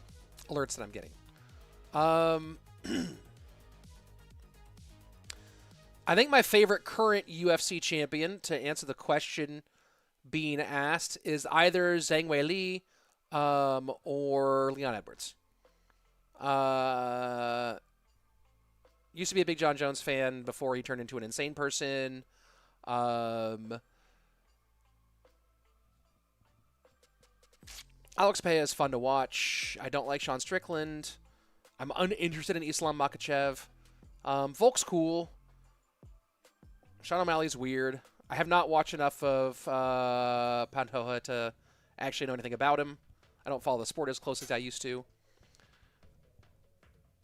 Here we go. DiegoB DarkAngel. Can DarkAngel clutch up again? Surgical Nublin. There should be one card and one Evo ban. I kind of feel ya. What do I think of Avatar: The Last Airbender? Never watched it. Nice shades. Thanks. Do I ever wear the sunglasses behind you? They're mostly for show. These were some of the ones behind me. The ones I'm currently wearing.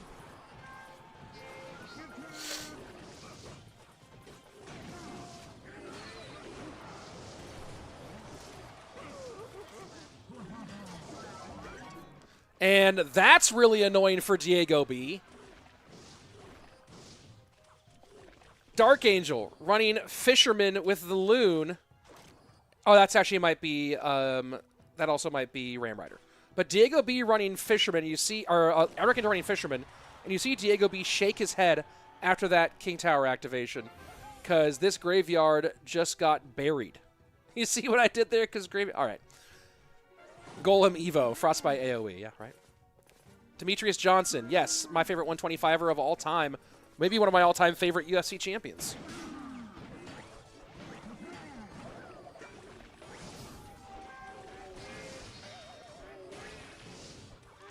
DJ's career was like a straight-up walking highlight reel. But Uncle Dana didn't like him. And so he didn't get his just desserts. Favorite martial arts? Jiu-Jitsu is really fun, but I don't do it anymore because it tears up your body. And Muay Thai is cool, and DiegoB is just like, what do I even do here? What do I even do here? What do I even do here?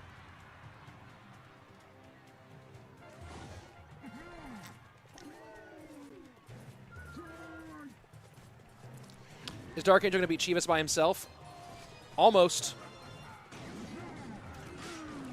Very possible. He's close to it.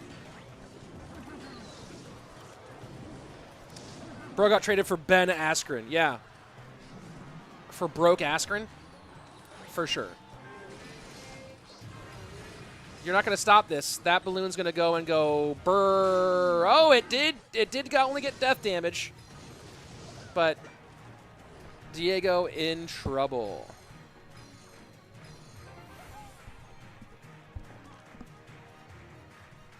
Winner will play the winner of PUIGINS versus Strangers, which is our next matchup.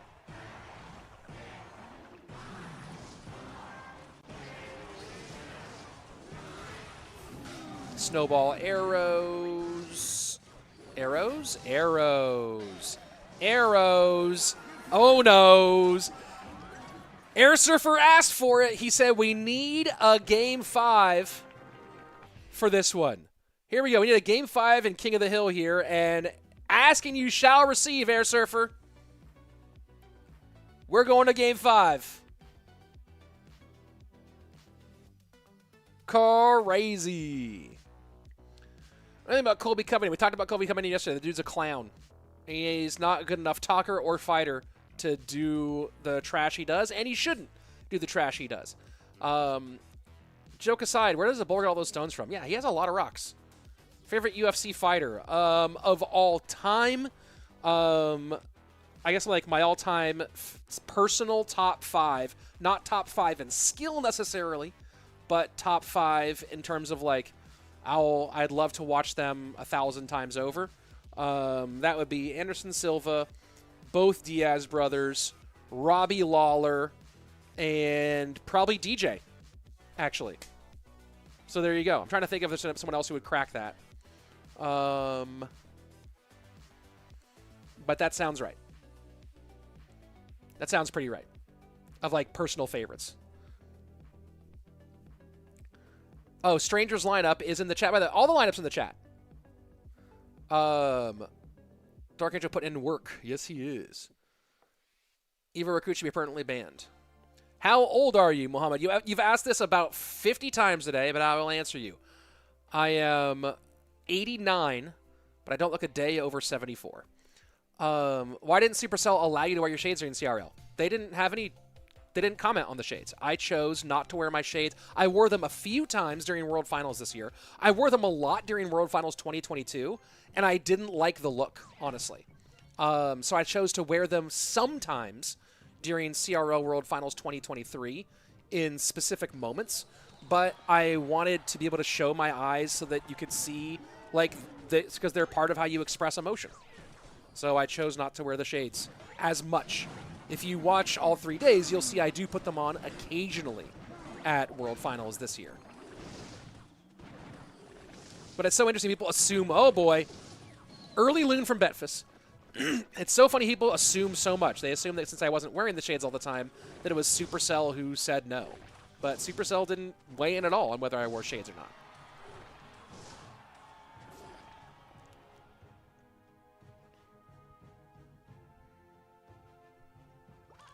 Love the Prime Carlos Condit. That's a great call.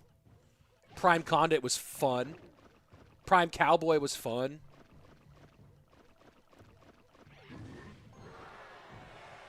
But honestly, Anderson Silva. Anderson Silva. I can't even tell you guys what it was like watching him fight in real time.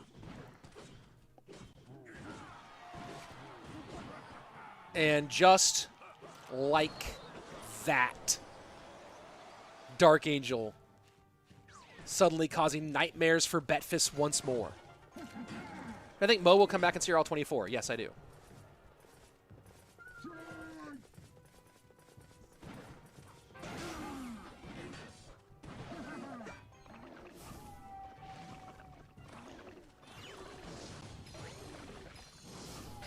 Say something in Finnish. Kiitos. Oh boy, Evo recruits are Evo-noing.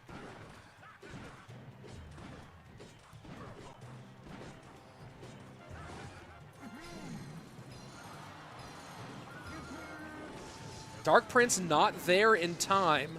Snowball better be there in time. Doesn't need it. After all of this, is CHIVAS going to be able to win this? After... Oh boy, oh boy, oh boy, oh boy, oh no, oh boy! DarkAngel! DarkAngel! DarkAngel! How in the world? How in the world did CHIVAS go up so much? How did they start off 7-0 and never find it? Take a bow, DarkAngel. You earned it. Unbelievable. Unbelievable. Someone get that man a back brace. That's got to hurt. Just straight wow.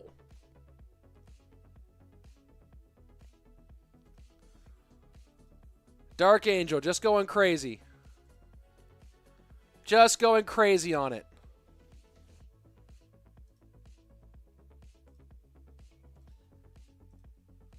That was insane. That was insane. Did I pull a replay on that? I don't know if I did. Here we go. Take a look at the bracket. CHIVAS Esports out. Team Queso awaiting the winner of our next match, which will be PUIGINS and Strangers. And of course, that match, that Queso match against the winner of our next one, will happen today, folks. It will happen today. Oh my.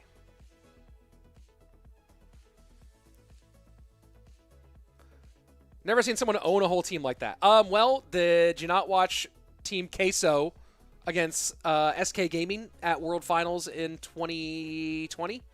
Because that's the only other comparison I can think of that I've seen in a competition. SK had the whole thing won, and then Queso made the craziest comeback and won the whole thing. Imagining Team Queso comebacks are nuts. Team Queso comebacks are nuts. That was wild. Boy. Missed that. Yeah, 2020 World Finals. SK Gaming went up. I mean, they had it locked. Where is? Let me go ahead and find Clash Royale League World Finals. We go to 2020. 2020 World Finals. And SK Gaming won the 2v2, won the King of the Hill. Javi Catorze, I believe, was up 1-0. And then Ruben won that 1v1. JP, OP Sam went up 1-0. And then JP reverse swept him. And then Ruben won the last 1v1. It was crazy. And 2020 Finals was definitely Ruben MVP when he beat Javi and then beat Morton to clutch up. Did DarkAngel lose a match? I think he lost one. I think he lost one game. All right, looking one more time at the bracket. Tomorrow we will see CALALAS versus Tribe Gaming. But today we have coming up next PUIGINS versus Strangers. The winner of that will also play again today against Team Queso. So 2 more matches today, folks. I thought we were going to blow through our first match and be done with it in an hour. In under an hour. And then CHIVAS with maybe the biggest fall apart I've ever seen. That was crazy. That was crazy. I don't think I've ever seen anything like that.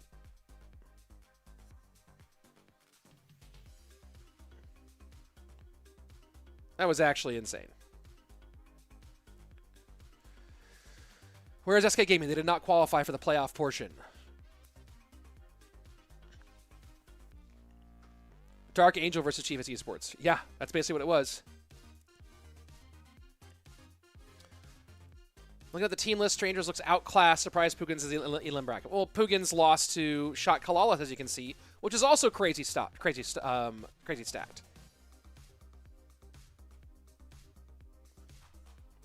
I don't know what is will NY from TLE play? I don't even know what this means. What do you even? You've asked that. You've posted that like a bunch of times. What does this mean? Will NY from TLE play? What does that mean? Can't believe PUIGINS lost to CALALAS. How? The CALALAS roster is Ruben, Sub, Sandbox, Adriel, and Pedro. What do you mean can't believe they lost to that roster? That roster's insane. How many more matches today? There's 2 more matches today. So a lot of Clash Royale. Maybe 4 more hours of Clash Royale if this match was any indication. Do I play Brawl Stars? I have. I don't play it a ton.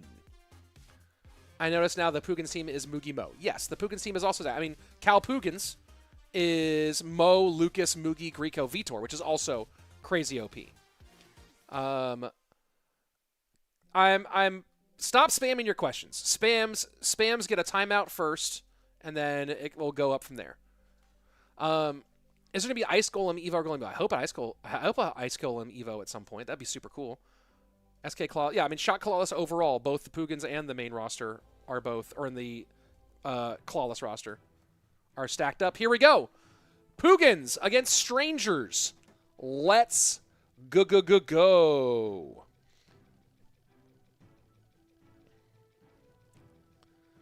In your opinion, who's better, Mohamed Light or Mugi? Mohamed Light. I mean, I don't know who's better at this exact second right now, but overall, I still believe that Mohamed Light is the all-time GOAT. But Mugi did make it into an interesting conversation, winning his second World Championship. Lineup: Strangers will be Firkin, EGW, and Rainbow. PUIGINS will be Griko, Mugi, Mohamed.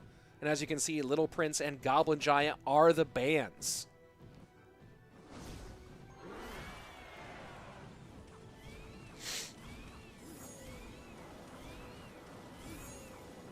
SKC are OP and PUIGINS are crazy OP. Yep, they are all. What is the prize pool in this tournament? The full year-long prize pool was $65,000.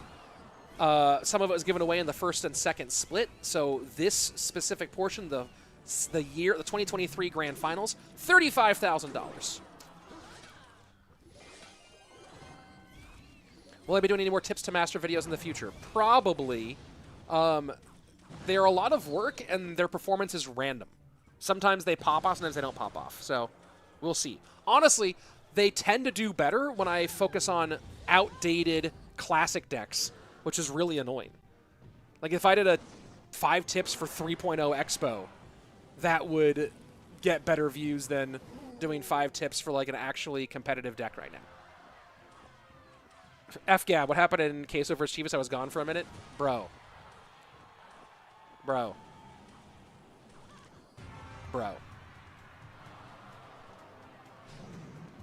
You will see if Egor plays. Yeah, if is a big question because he has been AWOL. Lifetime contract for DarkAngel. Maybe. That dude. How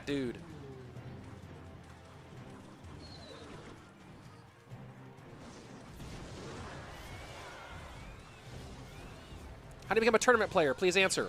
Win a lot. First lava of the day, and we've seen a lot of loon today. We have not seen this loon today.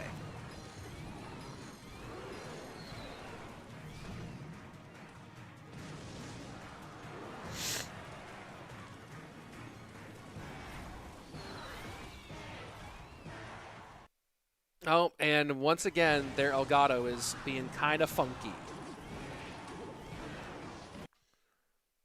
Yep.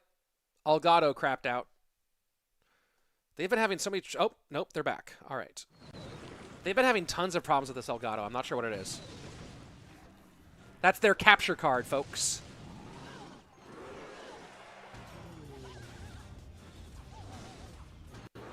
Means game approach us? No, Supercell does not decide who is a competitive player or not. You do. Win competitions. Start getting some great finishes on Path of Legends. Enter into the open competitions and have good performances. Reach out to smaller competitive teams like the semi-pro teams and get involved with those. Elgato needs a buff. True. Who has the best micro in the game? I don't know. It's pretty close these days. Pepe who? HG60S or Pro? I don't know. I don't know what they use because they're in Spain and I'm here. I do not use an Elgato for my capture card. I use an AVIO 4K.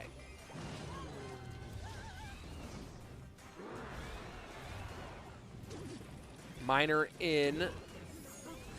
That's a good reflection here. Arrows do go down. 307. This is the do or die push. Snowball, fireball, arrows hold. 44 HP.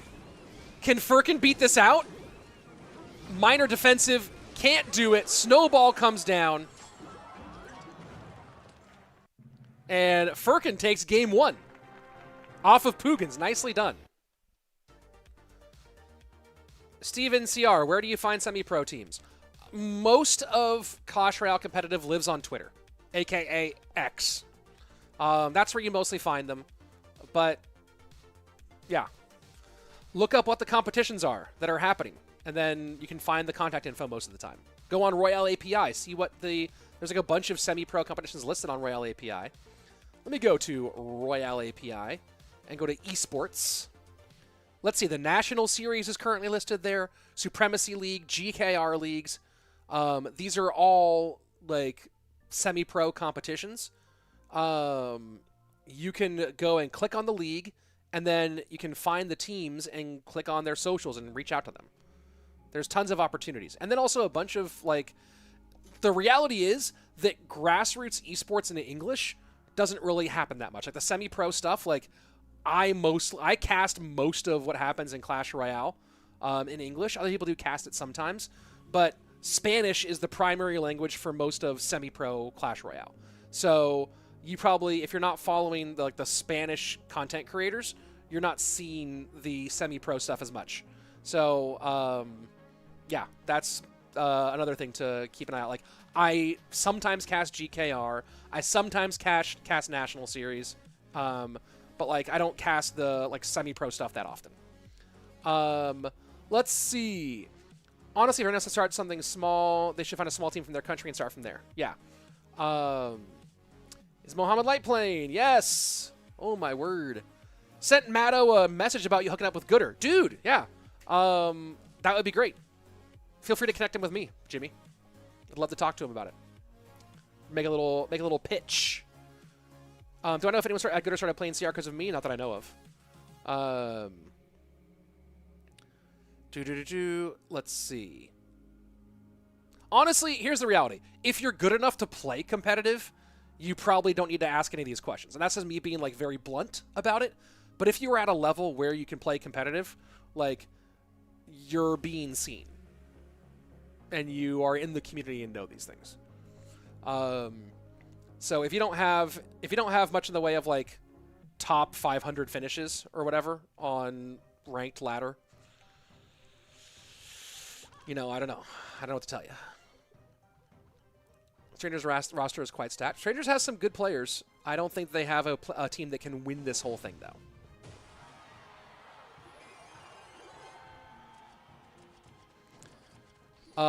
I see White Spice's question, and no. The answer is no. The answer is, mostly, I started wearing sunglasses on streams because people were always seeing my eyes because I'm tired all the time, and they were making that exact same accusation. So one day I just put on sunglasses, I was tired of it, and then they stuck. Who do you think the best Mexican player is? Ardentoas, for sure.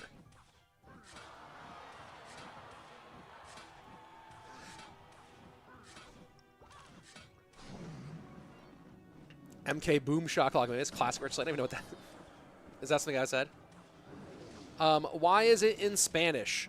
Because the Spanish-speaking community has a mixture of being really into the game and also having the resources to produce competitive stuff. Oh, man. Furkin coming out. Is Furkin going to start off 2-0 against PUIGINS? This is nutty. What a wild day this is today. I think B-Rad will ever come back to competitive. Absolutely not.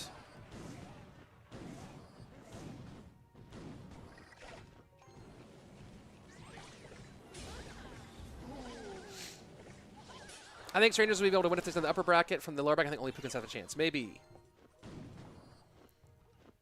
But Furkin coming out hot to start.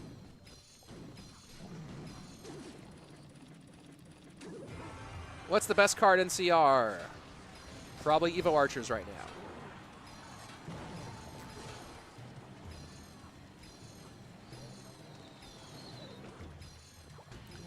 And also, I didn't realize you were tip spamming that much. So, yeah, you're getting timed out.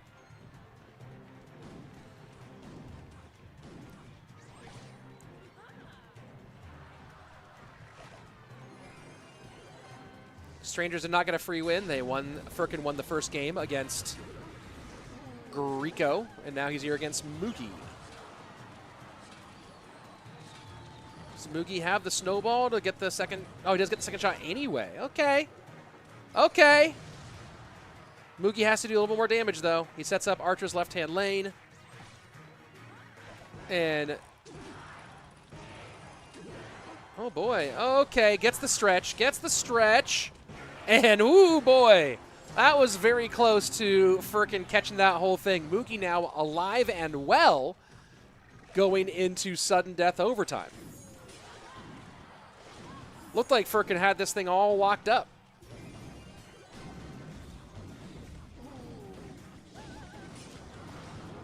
Snowball in. Oh, Snowball misses. That was weird.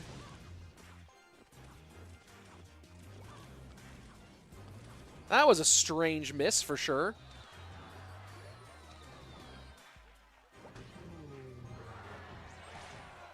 Who's my favorite in the tournament? I don't know if I have a favorite specifically for me.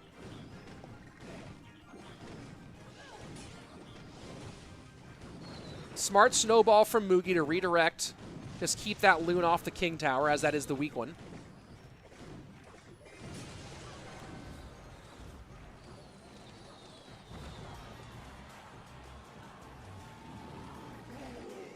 And here we go. There is enough for the loon behind this. Goes Evo Archers to snipe the bomb tower instead. Can Mugi get back to a bomb tower? He does.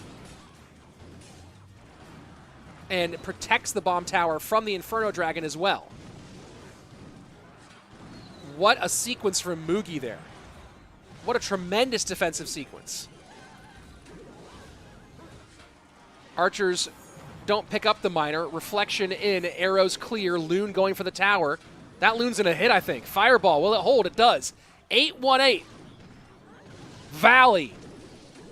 8-1-8 till I die. 578, 1364, now down to 1078. The loon not gonna get there. Fireball in, won't be enough. 664 to 578. Mugi battles back to get the win. What a game. What a game from Mugi. Wow. Let's go ahead and queue up a replay of some of Mugi's phenomenal defense there. Because he was amazing. Here we go. Check out this defense here. So we have the lava push on the left-hand side, and these Evo Archers snipe that bomb tower off, but you see Mugi just cycling back. Evo Archers get taken off, and he's just trying to get all the way around to the bomb tower, which he does. But let's go back there. That was actually the critical play right there. So watch that. Snowball sets the loon, but that split guards distracts the Inferno Dragon just long enough to allow that loon to get killed. Look at how close that loon was to get an actual drop here. The split guards picking up the Inferno Dragon. And that was just insane defense. Insane defense. Let's watch it one more time. Bomb tower sets up. Evo Archers outside. They ruin it. Miner goes to get them. Snowball pushes back. Guards split. Guards split. And that one guard on the left-hand side distracts the pups and the Inferno Dragon just enough to win that game. And Mugi able to save PUIGINS from what could have been an embarrassing start to this competition. Nikito 6, DarkAngel beat him in the end.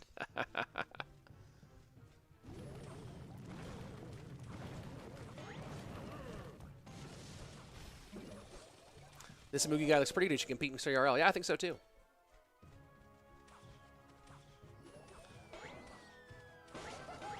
That was insanity.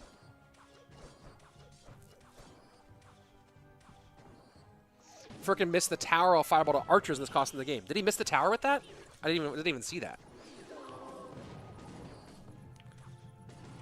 Who wants to bet that EGW also has Minion Horde in this deck? Just out of some EGW nonsense.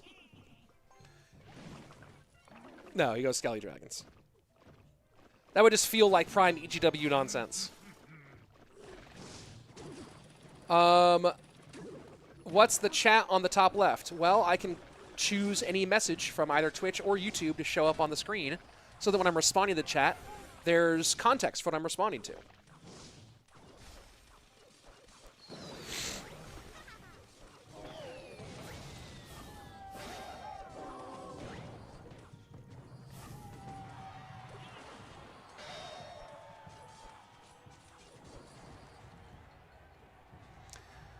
Kuchi, Benny, JP, and Bale all left TQ. I don't know if they're still assigned with Team Q as with Queso as content creators, but none of them are playing competitive Clash Royale anymore.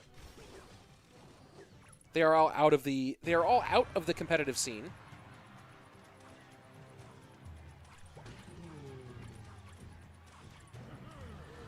Which, after their long careers, does make sense.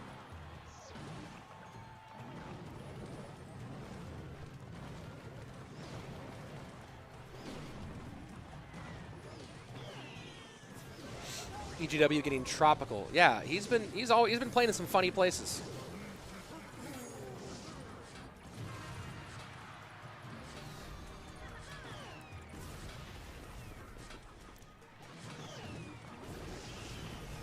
And there's your answer. Bale, Kuchi, and Benny were all content creators for Queso. JP left.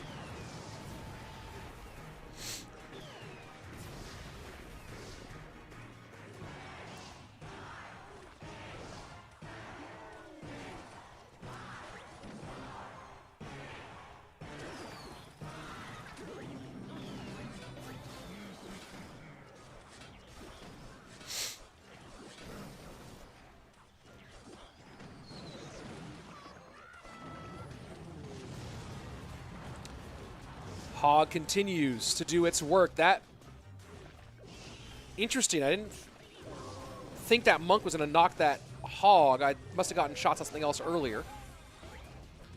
Pressure in at the bridge as EGW does one of the couple of things you can do with recruits. These bats are a problem. These bats are a real problem. These bats might win the game for EGW. Oh my word. Delivery came out very late on those bats.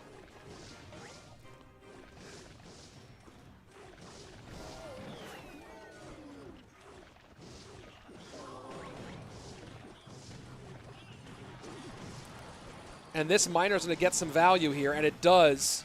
And it does. Now Monk to go for reflection. Can the Hog beat out this whole problem? Hog does not. Hog does not. Goblins do control the mortar. Now Hog right through the mortar. EQ to get the Goblins out of the way. Hog will not connect. Monk reflection in. And the arrows get the Goblins out of the way. And EGW beats Mugi. Now match point for Strangers. Not match point, I mean set point for Strangers. Ooh, ooh boy. Spicy day today, folks. Otami saying, Rich, a little out of the box. What's your opinion about Niklas Antila? Great player. I thought he had a very disappointing 2023.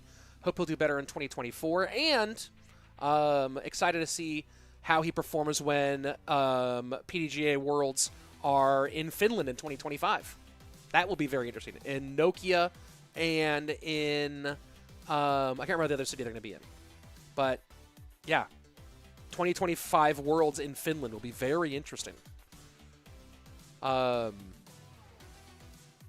have to say even recruits is brain dead? Do you have to say it?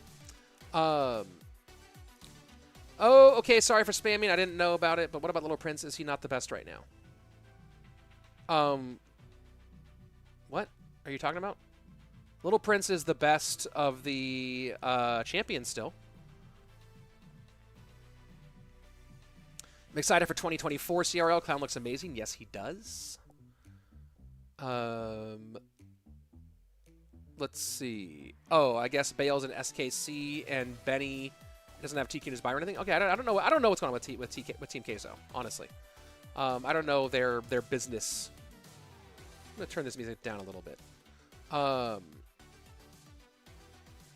Let's see. How hyped are you about GTA 6? Probably won't play it. Hey, Rich, is there such thing as stand-up comedy tournaments? There are comedy competitions. I think it's dumb to have any competition for art, personally. But there are some. The most prestigious one is the San Francisco Comedy Competition. A lot of really famous comedians won that in their younger years. That's probably the biggest one in San Francisco. I think TQ shut down their CR team, which is fascinating. That's really fascinating. I mean, they have a team here, so they didn't totally shut down CR. And whoa, back to the throne here. A little throwback with the golden chair. Have not seen Mo sit in the golden chair in a long time. Team Queso, the owner of Queso Cup, they're the sponsors for Queso Cup, yeah. Why is Momo always laughing? Because his team is always in his ear cracking jokes. It helps him stay relaxed. Momo actually does get nervous when he plays. And so the team is always like trying to keep him calm and basically joking around so that he is able to stay relaxed.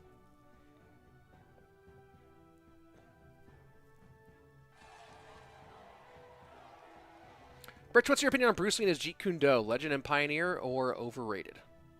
Honestly, I don't really know. But certainly a major, definitely legend and definitely a major influence and helped popularize martial arts in a more meaningful way in the world, in the U.S. in particular.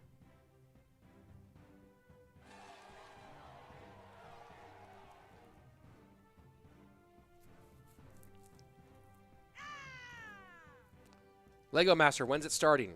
What do you mean? It is. It's on. It's on right now. Whoa, Evo recruits. Why don't you guys ban Evo recruits? That'd be fun.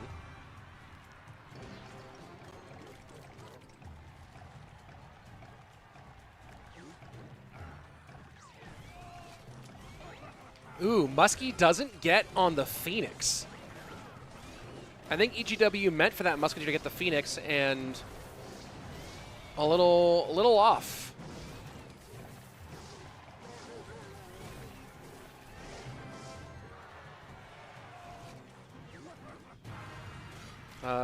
One second here, folks.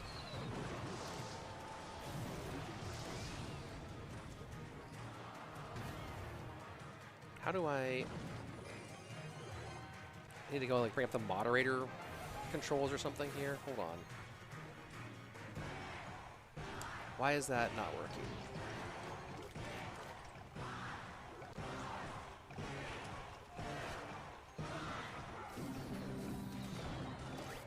Let me try this.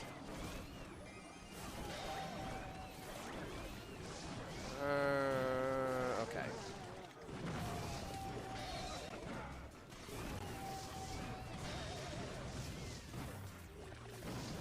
There we go. Yes, bans are global. They do affect both sides. So Goblin Giant and Little Prince both off the board for both players. They have been the biggest, the most popular bans on the day.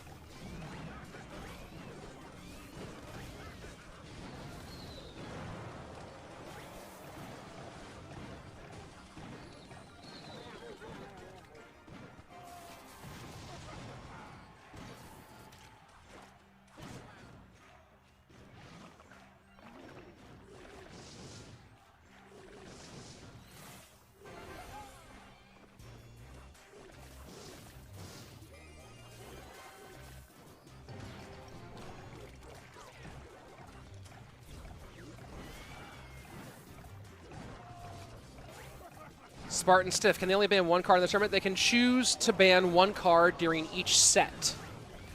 So in this set, these teams chose to ban Goblin Giant and Little Prince. Does the Zappy get onto that Loon? And it does, just barely in time.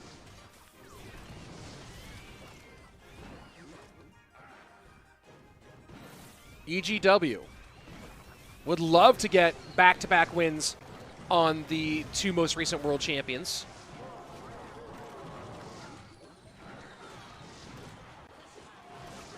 Mo having trouble getting past this. We'll get two, I think. Just one. No, just one. And I don't think Mo has the spell here. And not in time. Not in time. EGW beats Mo by 68 HP. Goes back-to-back on Mugi and on Mo. And opening set goes to Strangers. Fear the egg. I've seen 4 bans on others that is trying different formats. Bans still new. No, bans are actually old in CR. Bans are from, like, old Clash Royale, like 2017, 2018. And a little bit 2019. But no, bans are not new. Bans are old. Do I need to? No, Lucas. Evo recruits are silly. Why don't you guys ban them in the next King of the Hill set so we don't have to watch them? EGW played well and also got some good matchups. Mo has no good response to recruits and still almost won that.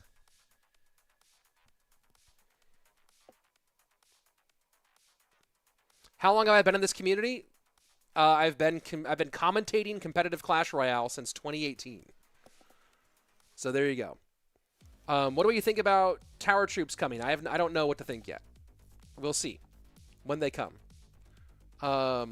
Looks like EVO recruits can't be defended. Looks like recruits are already a bad concept, and then EVO recruits make a bad concept even worse. So there you go. EGW Elite Goblin Warrior. Take a look at the current situation. Strangers up 1 set on PUIGINS.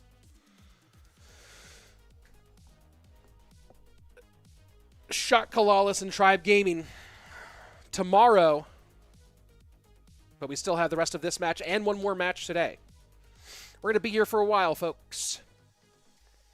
Yao Yao and Pompeyo, we need to make a comeback. Pompeyo just played. We just saw him play. His team threw pretty hard after a really good start. Mohamed Light lost and still laughing. Yes, well, when you've won $750,000 in prize money, you can laugh when you lose a game every once in a while. People, man. All right. Here we go. Into our second set, duels. Mo versus Rainbow. Let's go. Nikito6, when were you born? I was born in 1849 when my parents came to California all the way from Boston, Massachusetts to participate in the gold rush. 1849 when I was born. Don't look a day over 102, though, I think.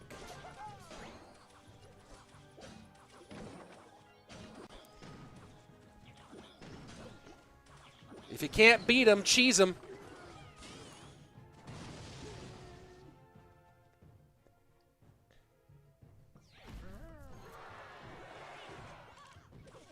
Rich Rivers and rainbows were black and white. That's funny. I feel like I should have heard that before. That's funny. Madi, so you're younger than me, yeah. You were born in 1746? Is that right?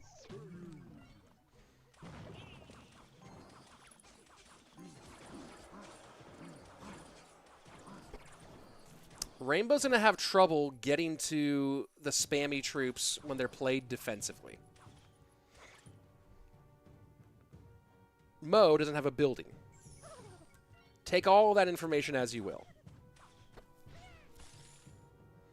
December of 1745. Okay.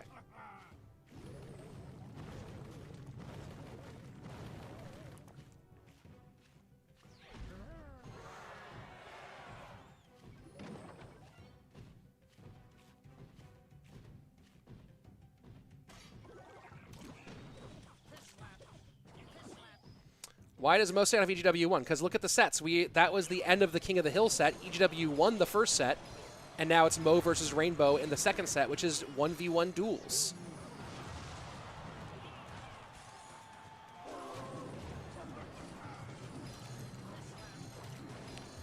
No King Tower activation yet for Mohamed.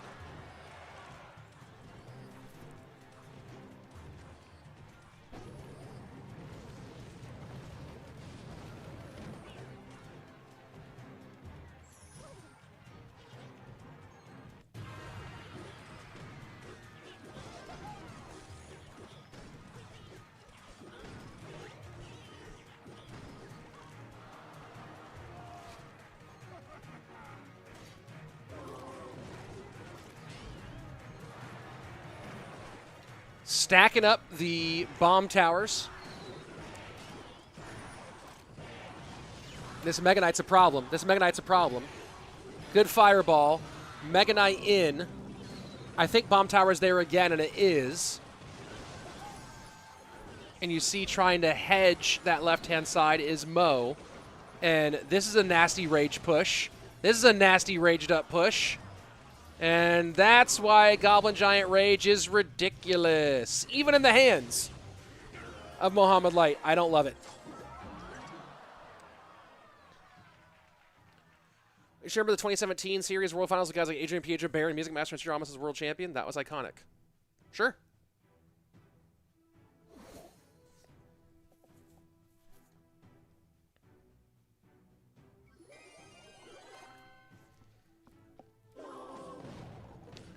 Mohamed Light trolling. Funny. Let him cook.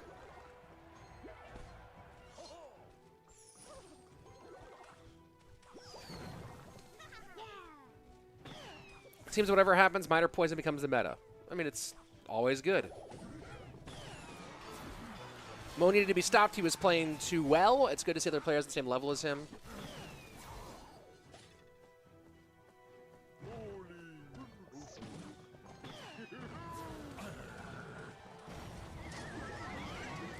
What happened to the OG players like Music Master and Sergio Ramos? Are they still around? No. Music Master's parents wouldn't let him keep playing.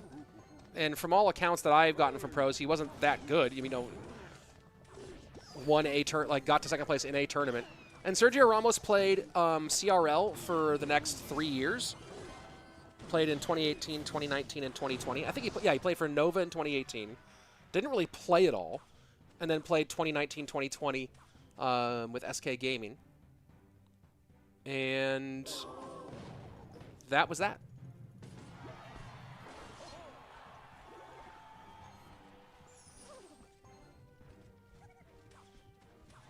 JB Gutierrez. Hey, Rich, how's your day going? It's going all right. Just enjoying some great Clash Royale. Mohamed Light up 1 here in the second set after EGW beat Mo and Mugi back-to-back in King of the Hill.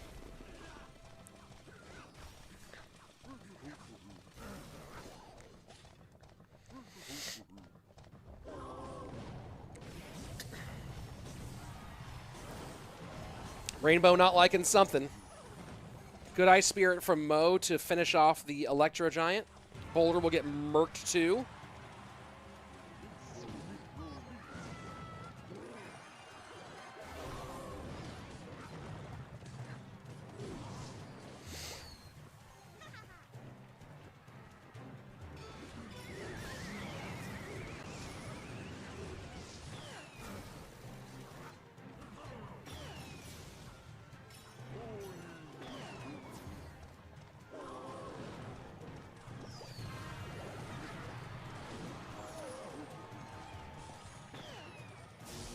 Interesting choice on the Lightning from Rainbow. Just gets the Firecracker out of the way. -3 trade. He had the Elixir for it, though. So why not?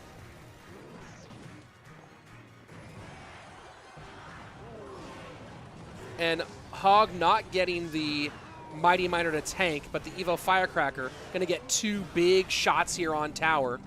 Lead extends for Mo, and a 3rd shot. The 3rd shot. My word. Back to classic Firecracker. Ice Spirit to cover.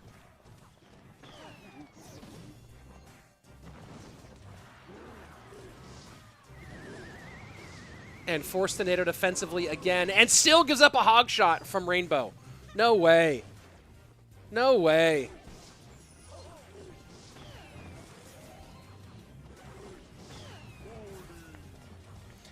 And Randy Piper saying, having an Inferno Tower instead of Bomb Tower is kind of deck picks I expect from PUIGINS. Yeah, and even crazier, this is pre-submitted decks. These are pre-built. These are not, you're making deck picks on the fly. So building the Hog EQ, pre-building it with the Inferno Tower is crazy. And Rainbow, wow. With a minute left in triple Elixir, Rainbow throws the Lightning in the corner and shuts off his camera. Wow. Not a good look. Not a good look there. Not a good look. I've always wanted to see Sir Tag versus Mohamed Light. Why? Because you want to see a murder?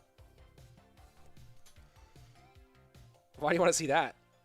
That's crazy. Tag's a better player than I am, but that's an insane thing to want to see. Like, I want to see John Jones versus a guy who does cardio kickboxing locally. Let's see. Evo Firecrackers back shot as it affects insane. It should be capped like minus damage to towers. I don't know what you mean by that. I'm not sure what you mean by that. Let's see. Mo does Leeple. Yep. Sir Tag fell off hard. But Sir Tag's better than I've ever been. But he was never at the level of these guys. That's not that he was never the level of Mo and Mugi and all those guys. That's just facts. It's not even insulting. It's just the truth. Let's see. Few OJ players have few players at all have true longevity. True. What is your UFC 300 main card? No idea. Yeah, John Jones versus Justice Bieber. That's hilarious. Let's see. I want Lemon Tree versus Fat Cat competitive. That's funny. The rocket splash effect to towers. It's been nerfed already, dramatically. But Evos are Evos. Yeah, even Tag will also say he's not at their level. If Tag play mode be the kindest, happiest massacre ever. Yeah, true. Very true. Is Mo still better than Mugi? I think so, but you know, that's why we play. But like, you're talking about the two best players on the planet. You really are. With Mo and Mugi, you're talking about the two best players on the planet. So, you know, we're splitting hairs when we start talking about Mo versus Mugi. You really are. When Mohamed Light's locked in, he's unstoppable. There ain't a new card coming. Yeah. Mugi is awesome. Yes. I wish Mo plays Logbait. Not really his thing. Come on, guy. Don't confuse a pro player with a content creator. I agree. That was interesting. Well, now it's tied up 1-1. Let me see if I can get the lineups for King of the Hill. Let me go ahead and jump into the clan here. Let me see. In the clan, King of the Hill lineups coming. Strangers will be Firkin, EGW, and Rainbow. PUIGINS will be Lucas, Mo, Mugi. Little Prince and Archers are the bands. Interesting. Little Prince and Archers, the bands. Very interesting. How many times have been asked about the comparison between Mo and Mugi? Yeah, I'm going to make a FAQ for next year and just pin it, and people can just, anytime someone asks a question that's on that, people will just say FAQ, and then people can click it. Because I answer the same. There's certain questions I have answered, like, hundreds of times. What's your favorite card? Rich, are you rich? Can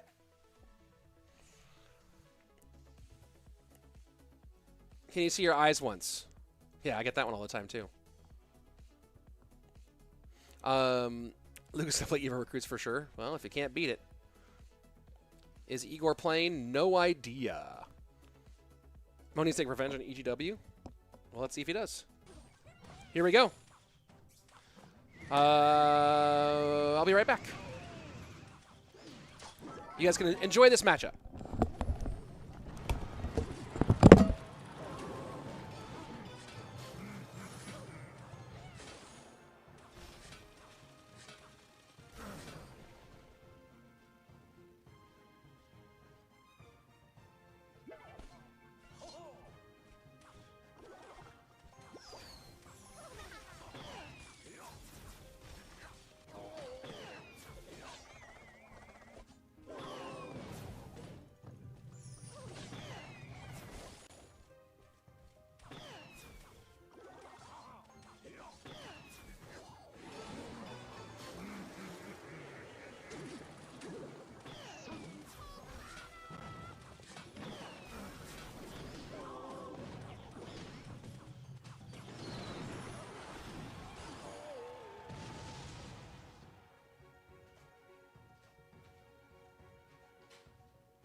All right, and we are back.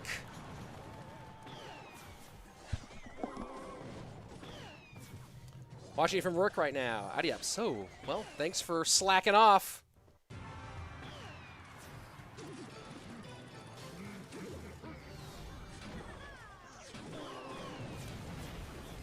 Somebody needs to play recruits against Lucas.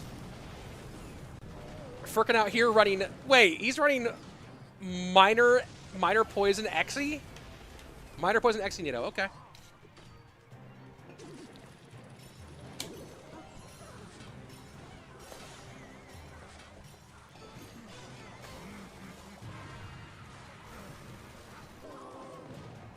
That's fun.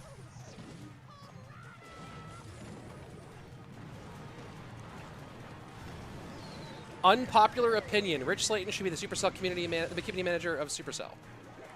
Is that an unpopular opinion?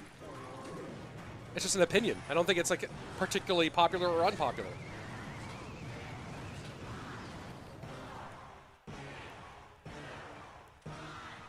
I did apply for the job a couple years ago when it was posted. But because I had zero experience being an actual community manager, I just had like related experience. I didn't make it past the first round. They were like, the first line of the job description is you have to have community manager experience, and you don't have any. So there you go. But I also, it was at a time when I was a little more flexible. I would not move to Finland now.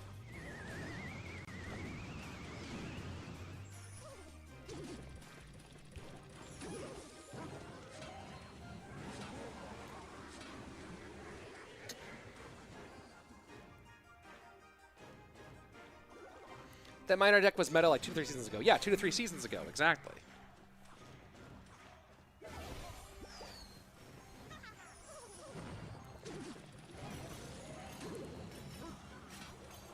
On the next full cam, could you back up and see your full shirt? Sure. But you manage your own community, don't you? Yeah, but that doesn't count. It's not like being a community manager. It's a whole different thing. And despite the fact that I thought I had a very competitive resume, and I actually had some support. Oh boy, you know, let's dial in. I'll talk about this in a second. Let's focus on the gameplay here as Firkin is minor poisoning his way into a dramatic lead. There's just not a lot that Lucas can do here. He has to log this back. He's going to Ice Spirit it instead. And second hog behind this hog. He's going to get NATO'd. Log to kind of reset here, 14 seconds. And Lucas going to try to get ahead of the miner he assumes is coming. He does catch the miner, doesn't matter. And that's going to be a win for Firkin here, running miner xAlee NATO. There you go.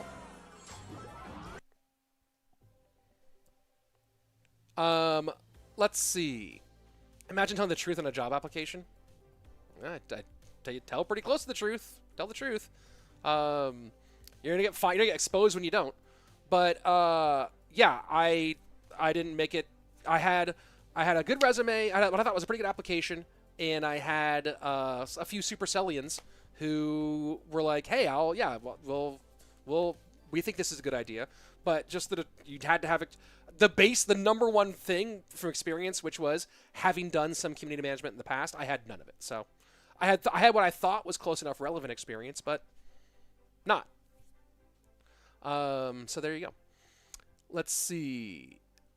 We would all have at least 2 max decks as free-to-plays. No, if I were CM, that wouldn't happen. And whether I wanted it to happen or not is irrelevant. Like, there's more than just... There's a lot of things to factor. No, I can answer that for that fact. Would I think I'd be able to influence some things? Maybe. But, you know, CMs don't... Oh, yeah. Let me show off the P.E.K.K.A. shirt. CMs aren't end-all, be-all. They don't control everything that happens. So there you go. That's the shirt. There's the P.E.K.K.A. shirt. Rich, which archetype do you like watching gameplay from the most? I don't know. It's a good thought. I think minor decks in general are interesting just because of the mind games and stuff. I like Magic Archer, like as a card. Firkin is dialed today. Yeah, Firkin's playing well. Minor points in the board set to play against, especially when you have Hog. Yeah, it can be super annoying. Let's see. What happened to the times of Mighty P.E.K.K.A? There's too many Storm cards. P.E.K.K.A's dead. Minor Poison top 5 least skill deck. That's not true. Not even close. The shirt. Oh, I showed it. Am I just behind on the chat here? Let's see. Did Clash Royale copy Fortnite with the Battle Pass? How would Super hold up if they were in court? They were sued. They would be fine. What are you talking about? That's a nonsense theory. Fortnite would have to go sue every single game because every single game has a pass now. You can't sue over that. That's a nope, unsuable.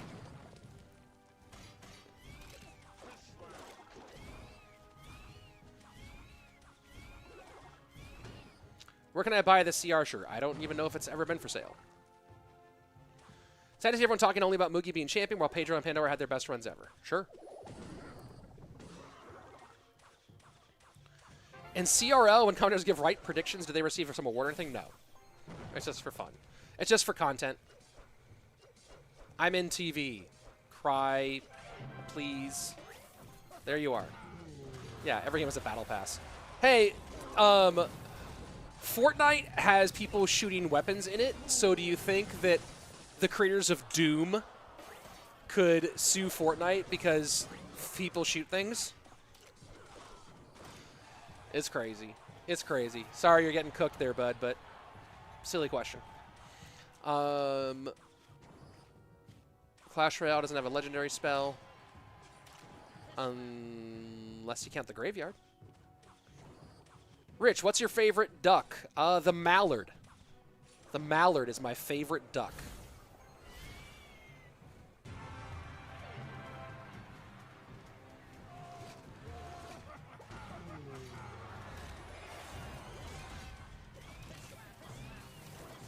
Why read comments instead of commentating on gameplay? Because I do a little bit of both, depending on the moment. And because I'm doing this for 6 hours today. And so just saying the cards and talking about the gameplay for 6 hours, not what I want to do. And it's my channel. Dude, I will go and get a copy of Harry Potter and just read that alongside the gameplay. Don't tempt me. Don't tempt me. You just watch gameplay and hear me reading Harry Potter.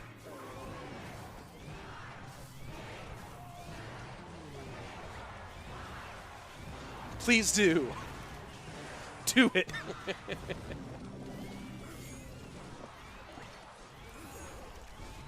Oh boy. Oh boy, I think Firkin has finally found some trouble here in the form of Mohamed Light. Nicely done for Mo. I think Zappy should be used more against air troops since Magic Archer got nerfed. Only if you didn't have archers. Only didn't have archers though. Yeah, I mean it's interesting. You're a wizard, Harry. It'd actually be fun. It'd actually be fun if I'm straight up just reading Harry Potter behind the gameplay.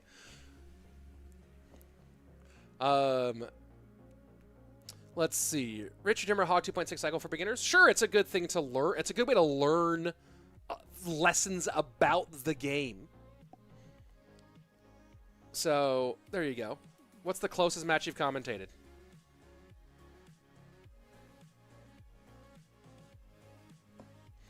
Fortnite popularized the Battle Royale genre, but definitely was the first to do it. Was not the first to do it. Yeah, wasn't. There you go. Yeah, basically, I mean, like, I don't know who did it. I don't know who did it before PUBG, but PUBG was, like, the first Battle Royale that I know that there was, what's the one that was, like, named after a disease or something? Like, H1N1 or something like that was the name of a game. And then PUBG made the Battle Royale genre a little bit more popular, but it was, like, super slow and very much geared towards, like, grown dudes. And then Fortnite came out and just blew up the whole thing. But I do think that Apex is the best Battle Royale. That's my favorite of mixing all things. I don't know why they didn't make you Clash Royale community with attitude and temperament. I don't know even what you're talking about, but What future plans do you have as a content creator when Clash Royale dies as the game feels like an open bag of chips nowadays? Well, I think that there's actually a lot of future in Clash Royale. Just because you don't like where it is doesn't mean the game is dead. But I think there's a lot of future here, and if the game does at some point dwindle, then I will find something new. Maybe in content creation, maybe in gaming, maybe not. So we'll see. I don't know. That's the fun part of life, is not knowing the next thing.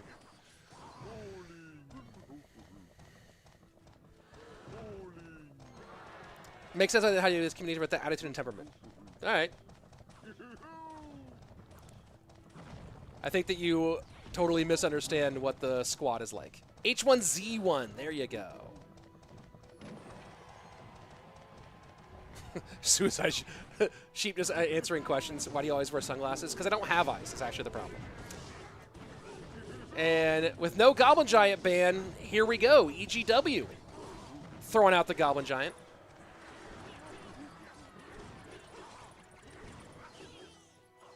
Mo looking like E-Giant here.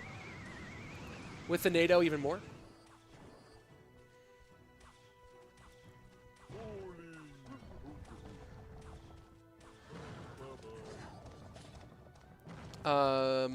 Green glasses looks better than this color on you. Oh, okay.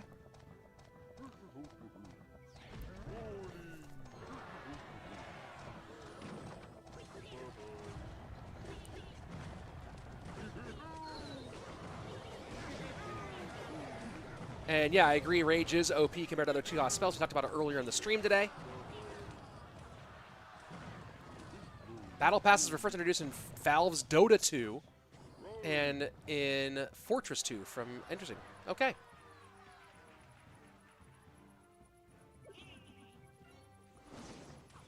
EGW always look like a Sith Lord with the hoodie. Yep, for sure.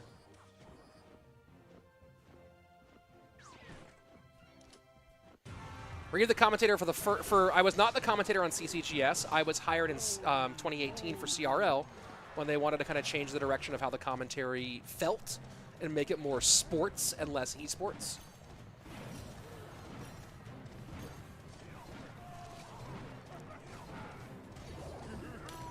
And remember, Seth was on that commentary team in 2017, and then he moved on to being a community manager.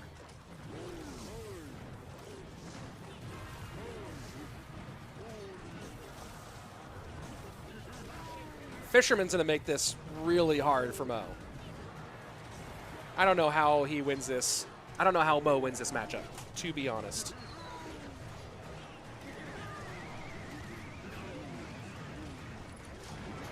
And look at that. Goblin gets in behind the Goblin Giant. This is such a terrible, terrible matchup. And EGW just fireballs. GG, well played. Yeah, there was no winning that.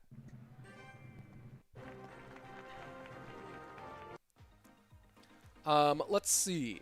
Remember when Rage was going to do a tiny knockback and do enough damage to kill goblins? That would have been crazy. That would have been nutty. Do you think it's possible to build a bot perfectly to play as in ChessBot? I don't think so.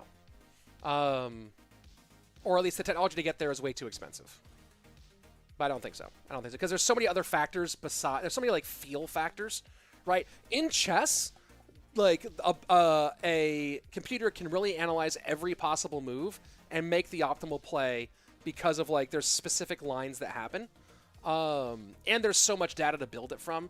There's so many like because balance is always happening because there's so many feel things. There's just I don't think it's possible to get there at all. EGW owns a giant plant. I think it's just at a giant plant. Let's see. Rich, don't you get bored of commentating a Clash Royale, commenting the same thing again and again? And there are times, especially depending on the format of the competition. Some formats get more boring than others because they're the same thing over and over again. But yeah, there's... C doesn't have perfect information. That's why predictions are possible. You can't do predictions in chess. Yeah, for sure. Yeah, there are some times when it gets boring, depending on like the competition itself. But no, normally I love doing it. It's super fun. Super duper fun. Buff Rage. Hilarious. What is this? Peggle 2 was actually the very first pony combat based game to introduce Battle Pass to the gaming world. Never got any credit. Never got credit for being the first pony combat game that introduced Battle Passes or for introducing Battle Passes, because that's hilarious. One word for Indonesian players. Hello! Any former competitive player that's fully banned from CRL, not that I'm aware of. Usually events come with special perks. What bats have, they heal themselves up. When they like get vampirism, they can heal themselves up. I think it's possible to take a long time. It's just really, really hard. Love you, bro. Love you too. What do you think about the new balance changes? Well, they are work in progress. They are not necessarily the actual balance changes. So what? We want to see you versus Guy once. Cool. I want to have a penthouse apartment in Manhattan. We can't all get what we want, folks. Where's Mugi? He's on this team. He's played today. We'll probably see him play again. That is my guess. This next game should be... Let's see. I think Mugi is actually up next. Let me go back and look at the lineups here. But I think Mugi is up next. So your question should be answered with... Oh, they subbed Griko in for Mugi. Interesting. Very interesting. What's that about? Subbing Griko in for Mugi. Wild. Who is Fox? What are you talking about? Is Airsurfer playing? Yes, for Tribe Gaming tomorrow. The bats get over their health too. Yes. Does Andrew AC, you Andrew AC close in real life? Yeah, I just now live in Texas. I don't live near them anymore. Andrew AC both live in LA, and I live in Texas. So, is that 100% no to see a best of 5 with you and Andrew? Probably. I mean, 1v1 not living together. I think AC stomps both of us. Andrew is better than I am. Not to say I couldn't win a 1v1, but I think Andrew's better than me. EGW is Legend's best friend. Interesting. Where's Mugi from? Japan. Vertical CRL was crazy. Good times. Yeah. Hello from Utah, USA. Have you played PUBG? Yes, I've played PUBG Mobile. Never played regular PUBG. Rich, shave your head or shave your face? Which would you choose? Face. I've brought my beard. I've taken my beard off before. But no, not shaving my head, dude. Juicy J can be all of you. Yeah, for sure. The order goes Juicy, AC, Andrew, me, in terms of skill. Will Giffle Halfler Huts be playing in this cup? Fun. Unsightly Swordfish. Saw your tweet about Chasmac. What? I didn't tweet about Chasmac. I tweeted about people being careful about when they select their orgs, because literally anyone can make a Twitter account and a Discord and then have graphics made. You should make a video of you playing Sir Tag. Rich, how many glasses do you have? I've about 40. Don't know where they all are though. Some of them have gotten busted over time. Have you played against Mo or Mugi? No. Hello, watching from Bangladesh. Welcome. And Griko kicks things off with an easy King Tower activation. So, keep an eye on this one. Griko can fully counter hog with... saw your tweet about orgs at large. Yes, my tweet about orgs overall and some of those orgs being kind of fake. I ever played 1v1 against a top player? Yeah, I've played a couple.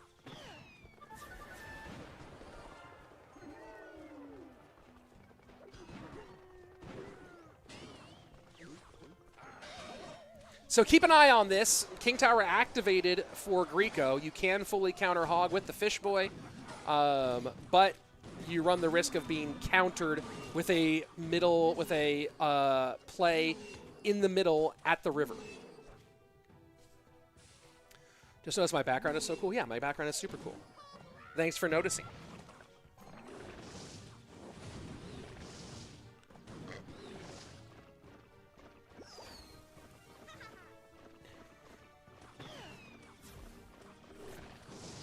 Little Skelly spit on the right-hand side.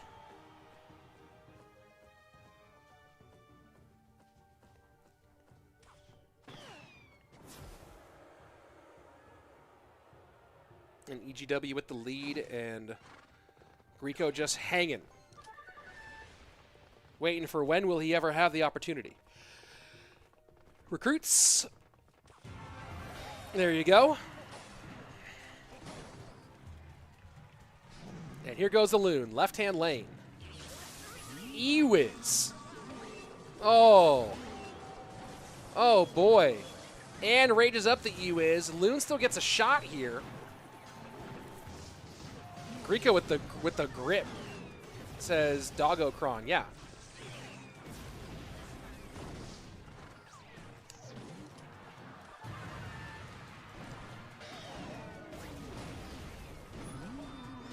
Man, I don't know who's the analyst for Strangers, but they are getting their money's worth, I mean, out of that analyst today. These deck picks have just been on. Throwing Ewiz in this deck.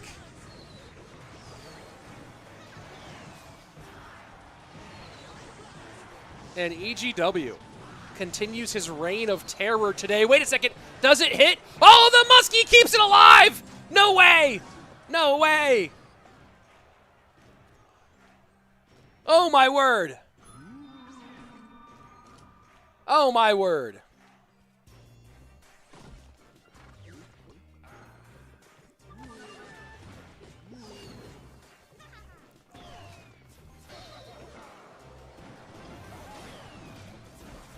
All right, where do they go from here? I think they go Griko win. Oh, and it connects. EGW puts the Ewiz in the deck for anti-Loon, and he's gonna anti-win.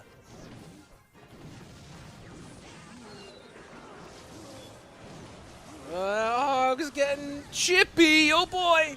Evo Firecracker, did I just caster curse Griko back? Ewiz hits. Fireball. Fireball for EGW. Loon in the pocket. No way, I caster cursed Griko. What is happening today? What even was that? We got some replays to watch, folks. We got some replays to watch. Oh my. Oh my. Oh boy. Let's go ahead and get some replays up. Let's go ahead first get the replay of Griko getting this one back into contention here. That was wild. So here, check this out. 20 seconds left. And Griko goes in on the left-hand lane. And EGW goes to 0 to defend it pretty much. And then just doesn't do anything on the right. And at that point, it felt like, oh my gosh, Griko totally has this. And that was about as close as you can get in that moment. Then we go to the end of the game here. And Griko gets on. He gets through and he throws this Loon in the pocket, which I think was extra. I think this Loon in the pocket was super extra. And now Hog comes down. And remember, you have to remember he doesn't have any good Hog counters. So when this Raged Hog comes through, boom, boom, and the going to 1 Evo Firecracker from EGW gets the splash on tower, and that's it. That's it. I think the Loon in the pocket from Griko that you're going to see right here, that Loon in the pocket, I think that was too much. He didn't have anything for the Ewiz. He had nothing for the Ewiz there, so he Loons in the pocket. You're not going to get that tower down there. And I guess he just thought he could survive this, but EGW throws caution to the wind. And that Evo Firecracker right there is so clutch. Super duper clutch. I don't know why they subbed Mugi, because I see people saying subbing Mugi is crazy. Maybe Mugi wasn't available. That might be it. Not sure why. But now we're in a situation here where PUIGINS has to win 2 sets in a row.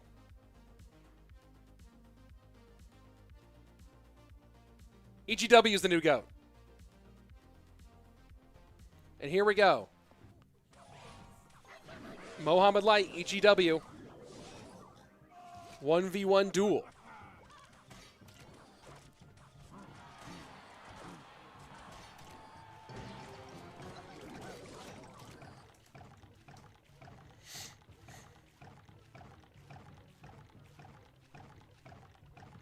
What time is it in Japan? Yeah, it's like current time in Tokyo. Time in Tokyo. It's 3 a.m. right now. It's 2:45 a.m. Who knows?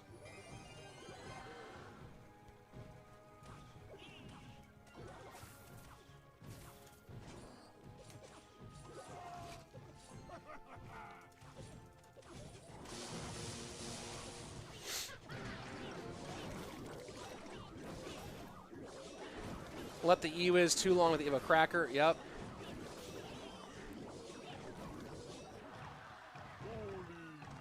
Chapter 1, The Boy in the Cupboard. Bro, let's do it.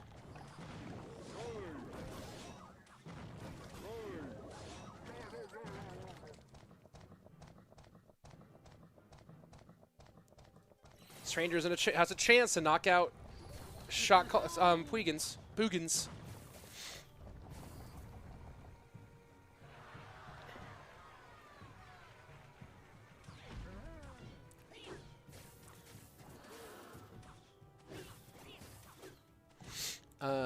Let's see.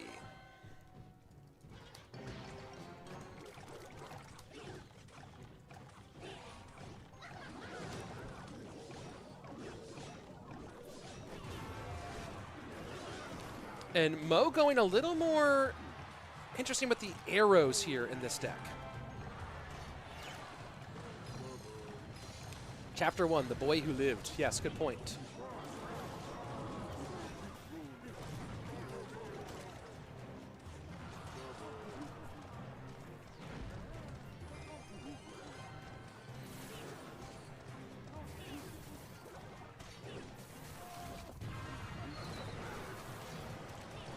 And will the Goblin Giant get pulled anywhere? No. Too much DPS and stun.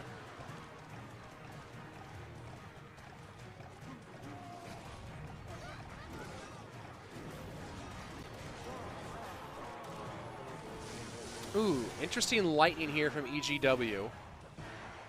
But he's still just so far down on Elixir. He does have the bowler, part health. Tombstone a little low here. That bowler's trying to line up some Skelly. He's not going to do it. Fishboy goes inside, and this push is getting decimated.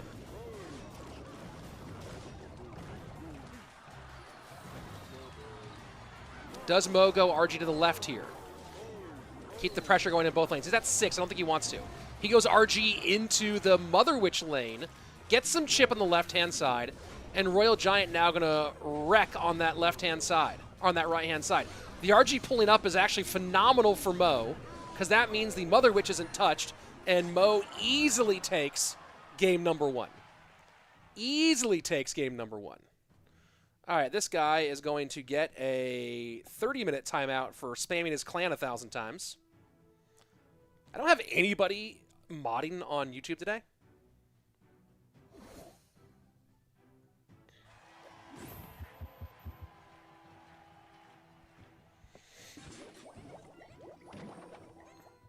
Mo out here. And a furnace. A furnace? Is this 2019? A furnace?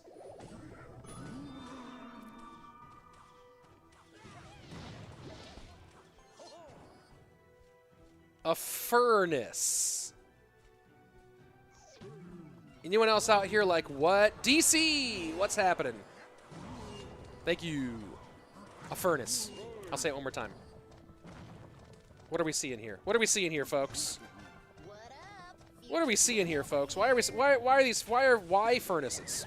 Why furnace? And putting furnace, by the way, into a pre-made dual deck set. Not putting furnace in when you figure out something later. But just being like, I think furnace belongs in a pre-made dual set.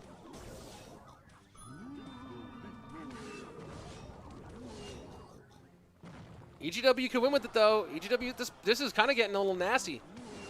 He might win this game. Furnace has never not been OP. You mean like right now when it's not OP?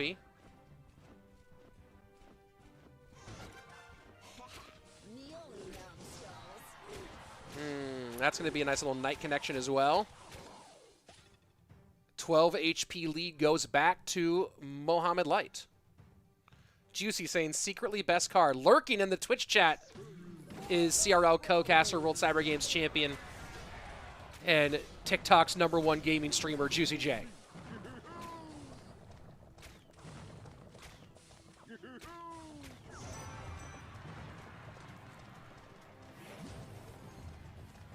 First, because EGW doing EGW things. Yup. Yup.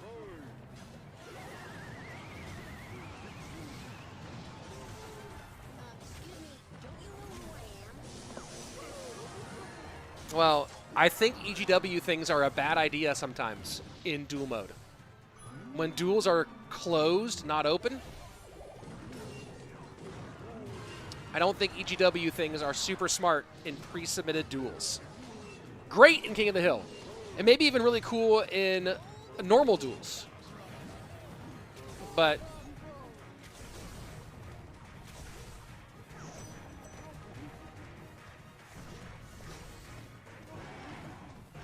there you go.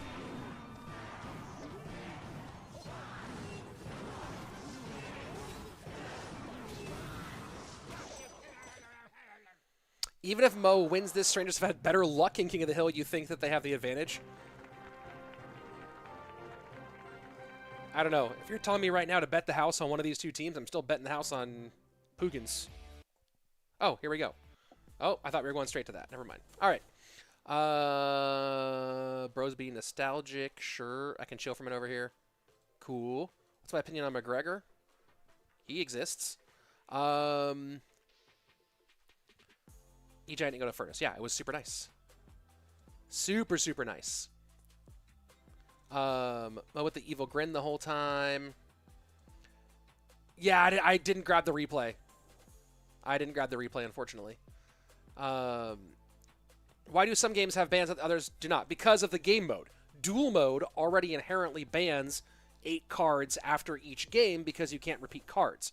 Whereas King of the Hill, it's just play whatever deck you want, so each team puts in a ban. Furnace just cost the match. Bye-bye. Yep. Furnace in competitive is wild to me. I agree. Furnace is wild. I think Goblin Giant right now is worse than Golden Knight when he was broken. I think so. I think so? I think so. What state has better food, Texas or California? California, but Texas is catching up. Texas is catching up to, honestly, Texas is starting to catch up because with the growth Texas has seen, Austin is currently on pace to be the 3rd largest metro area in the country by 2100. Obviously a long time from now. But Austin is on pace for that. And I think Texas is starting to catch up in a lot of areas, for sure. Guys talking about Furnace. How do we fix Furnace? Guys talking about Furnace? Thoughts on Mario Buenoseva? No, don't know who that is. Does CR have hackers? No.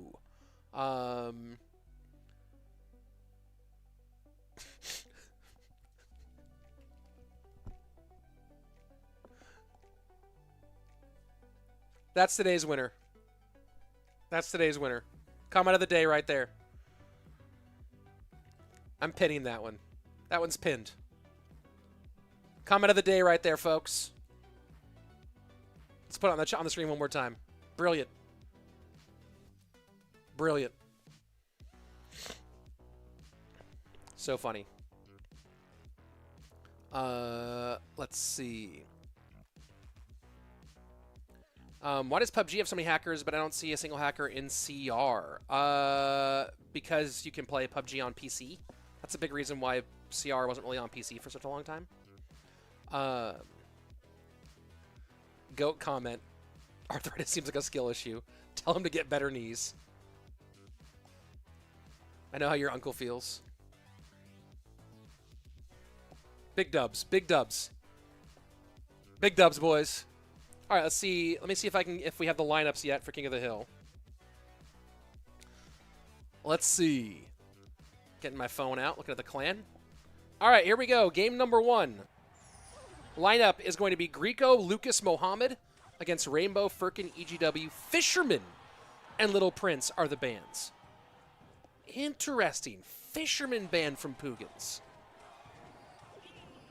Fisherman did shut them down in the third set.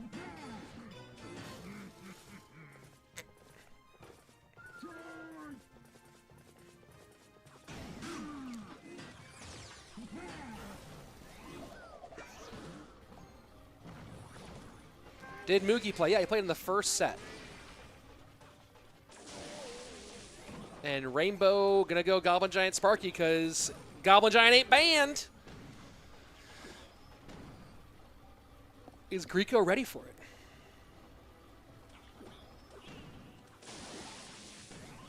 Is this the grand final? No, this is the second of 3 matches today. And then tomorrow is the last day that we'll have the winner's bracket final, the lower bracket final, and the grand final. All of those happening tomorrow.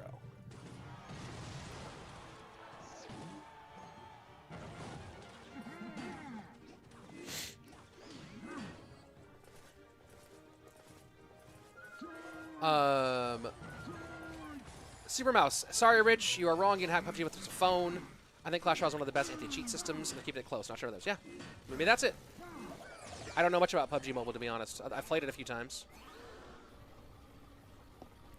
But I know there's a lot of hacking problems in it. 'Tis the truth.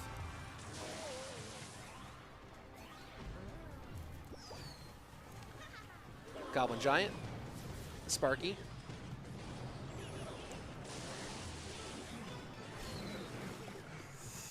Minions. Have not seen a rage yet from Rainbow. Haven't seen it yet. I'm expecting it's there.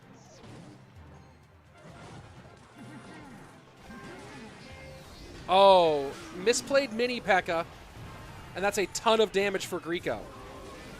That's a ton of damage for Griko. Hog should have gone opposite lane, I think, here. Does get the shot anyway. And Firecracker, so I guess I was wrong. I would have said maybe delay and go opposite lane, but Griko's a professional, and I just talk about the game.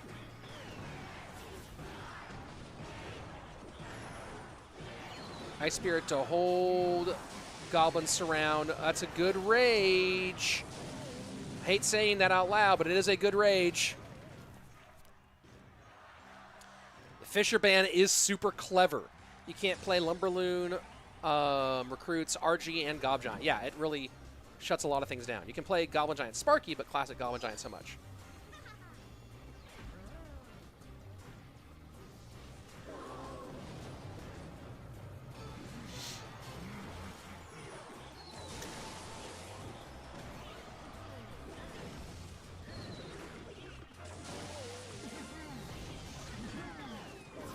And this is, Griko's just playing all over. He is all on top of Rainbow. This is just a shellacking right now. But it is Goblin Giant Sparky Rage, so literally anything can happen here in the final minute. And triple elixir, this could totally go the other way, except for then Griko does that and gets 2 shots out of it and EQs. Never mind! Kaboom! Oh, big win for Griko. Has Griko ever made CRO World Final? I think he did in 21 when there were 32 players who made it. Let me double check that, but I think he did in 2021. Let me go ahead and look at the clan here. But I think he, because 32 players made it in 21. I think that's Griko's account right there. That's Griko. Yes, he made World Finals in 2021, got first rounded. That was the season when it was top 32, and then there was the single elimination day 1 for how it goes. Know any pro players from Indonesia? Former pro players, not any current pros. Goblin Giant literally can't do a thing there. No. Griko play very great. Yes. That last hog deck is a menace, especially in that matchup when Griko's playing it well. Griko's over the rainbow. Griko's not chillin'.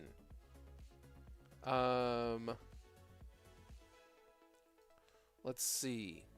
There you go. How some players take King Tower directly by Mirror plus Columbo's Rage's Goblin because that will work against some people who don't have a tech. Yeah, Benzer is from Indonesia. Benzer and like one other player on that old what was that team? They were like pink and purple were their colors.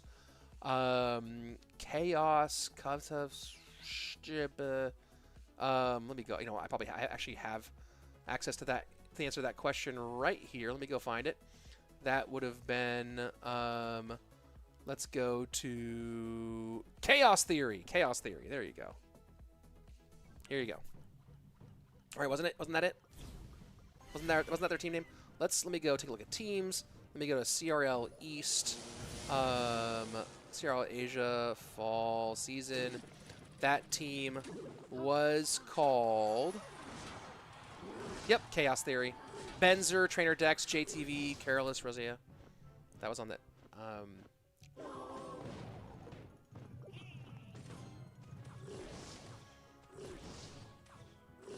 Isn't Griko actually Guriko? I've seen it spelled both ways.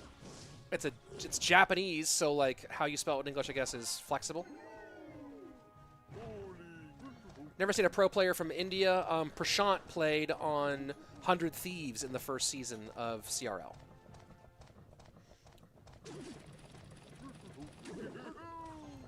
How to get out of a CR addiction? I uninstall, reinstall it every time. I don't have control. Stop having it. Switch to a flip phone. Get rid of your smartphone. Switch to a flip phone. That's the only way to do it.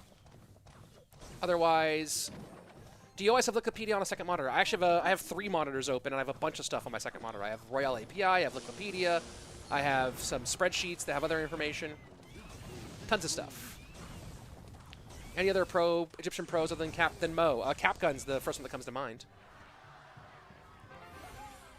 100 Thieves were actually in CRL. Yeah, first season of CRL, 100 Thieves were in. They had a meme team, pretty much. It was actually kind of silly that they're the team they assembled.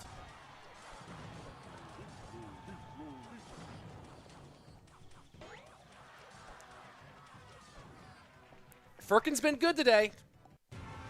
This is the time to be great, though. Arata in the chat. Japanese coach. Vamos Griko.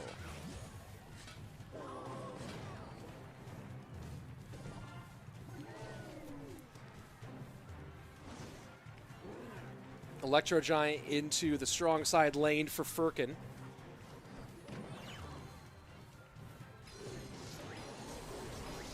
That's a good poison.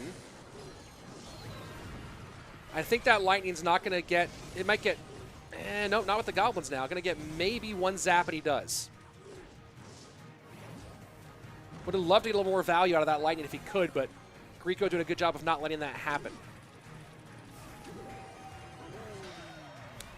The Tombstone is a real problem for Griko right now because it buys time, right? It's not even like it's shutting things down on its own. It's just doing a great job of buying time for Firkin to get to everything else. He's not going to commit any more to this push right here. But I think Firkin can kind of rely on lightning damage from this point forward.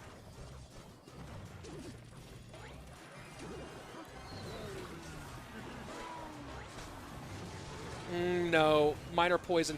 There is no champion for the Minor Poison, but I think Minor Poison actually is going to continue to be a problem. He needs to get one more decent E-Giant connection for Firkin. Gets the lightning in nice and late. Now going to be up by 500 plus, maybe 600 here. No, stuns it just in time. Wow.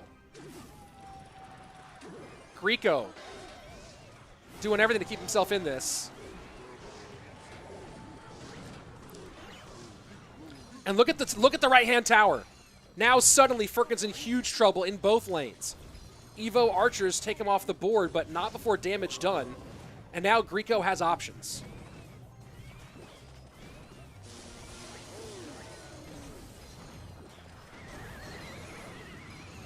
But this might get back to E-Giant again.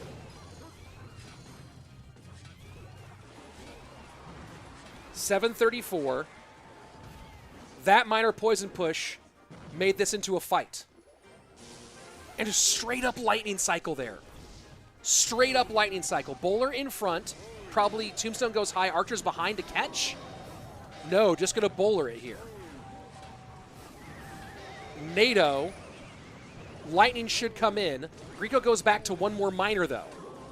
I don't know if Furkin's going to get this. What a Tesla to catch. Poison. Miner pulls. Lightning won't be enough. Griko going to win by 42 HP. What a wild finish. And now Griko with a chance to King of the Hill sweep to clutch things up for his team. Woo-hoo-hoo. Woo, boy. Come on, folks. I was with bated breath there. Just hold it on. I didn't even know what to do with half of that there at the end. Check this out. 738, 417. The Tombstone, so to opts not to try to catch the miner here, and gets some big miner shots. Probably should have NATO'd that miner rather than NATO'd the opposite tower. Finally does NATO to keep the tower alive, but won't do it. And look at that. What a finish. What a finish.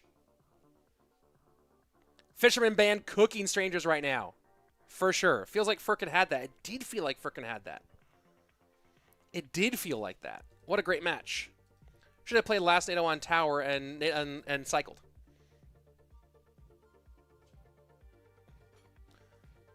Let's see. It was anyone's match the entire time. That's what the pros do. Yeah, it was craziness. EGW reverse sweep. Wasn't he first? Was he first? Who's the last person up for? I think it is EGW is the last guy. You're right. EGW last guy. Your electricity bill must be high. Mine? Not really. I don't think so. Not because of my computer stuff. Here we go. EGW has to beat Griko, Lucas, and Mohamed Light, or this has all been for naught. Or you can just look back at this as a time when he did a thing. And that's it.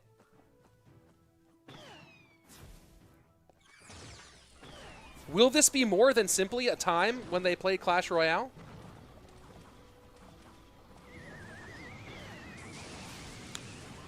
And EGW. Heel Spirit, Barbarians, Sparky.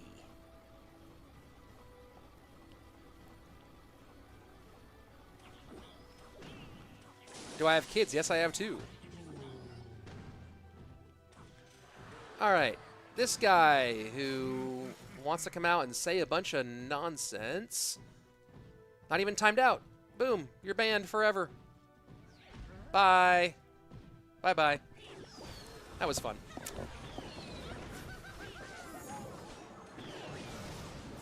Goblin Giant, Sparky, Monk, Mother Witch, Heel Spirit, Evo, Barbs.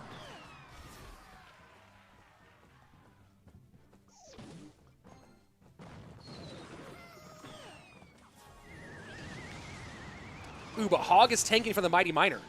Hog's tanking for the Mighty Miner. And yeah, you got the King Tower, but at what cost? But at what cost?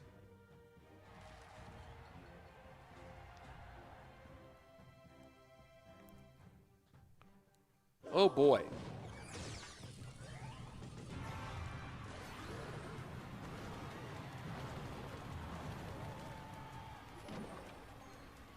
He'd have done more damage. The bad ability. I don't know. I think that wouldn't the tower have transferred over to the Mighty Miner? I think you might be right.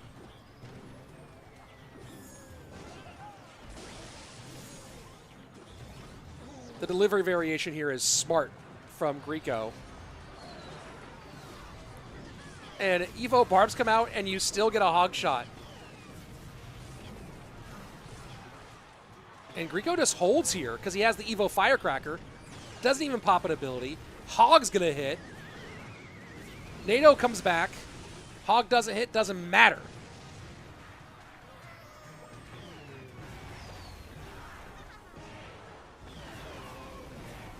And the reflection should be here now, which gets the King Tower activation.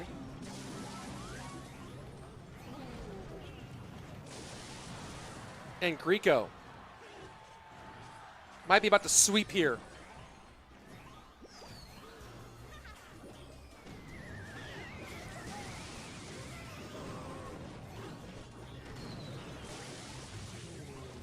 What did EGW come out with? EGW is trying to go crazy with this.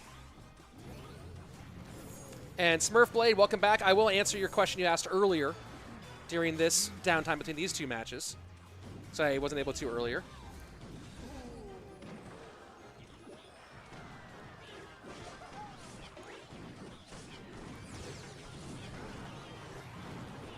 And now the EQ cycle begins. Yeah, delivery is quite nasty here. Log, Earthquake, and Griko. Shot CALALAS experiencing some adversity here. Griko with a King of the Hill sweep to clean things up in the end. And PUIGINS will move on. PUIGINS will stay alive. Oh, I thought they were going to show a victory screen. Weird. There we go. Here's the victory screen. PUIGINS with the dub. Griko just sleeping at 4 in the morning. Yeah, but what are they going to do now? It's past 3 a.m. and Shot CALALAS has to play again. Shot CALALAS has to play another match. Here, look. They play right now. PUIGINS plays again right now against Team Queso. So what do? They don't have... We're not done yet, folks. We got one more match. But PUIGINS is going to play against Queso, and they're playing a 3-man squad. I hope Vitor's available. Because Mugi dipped out. I don't know if Griko's staying late.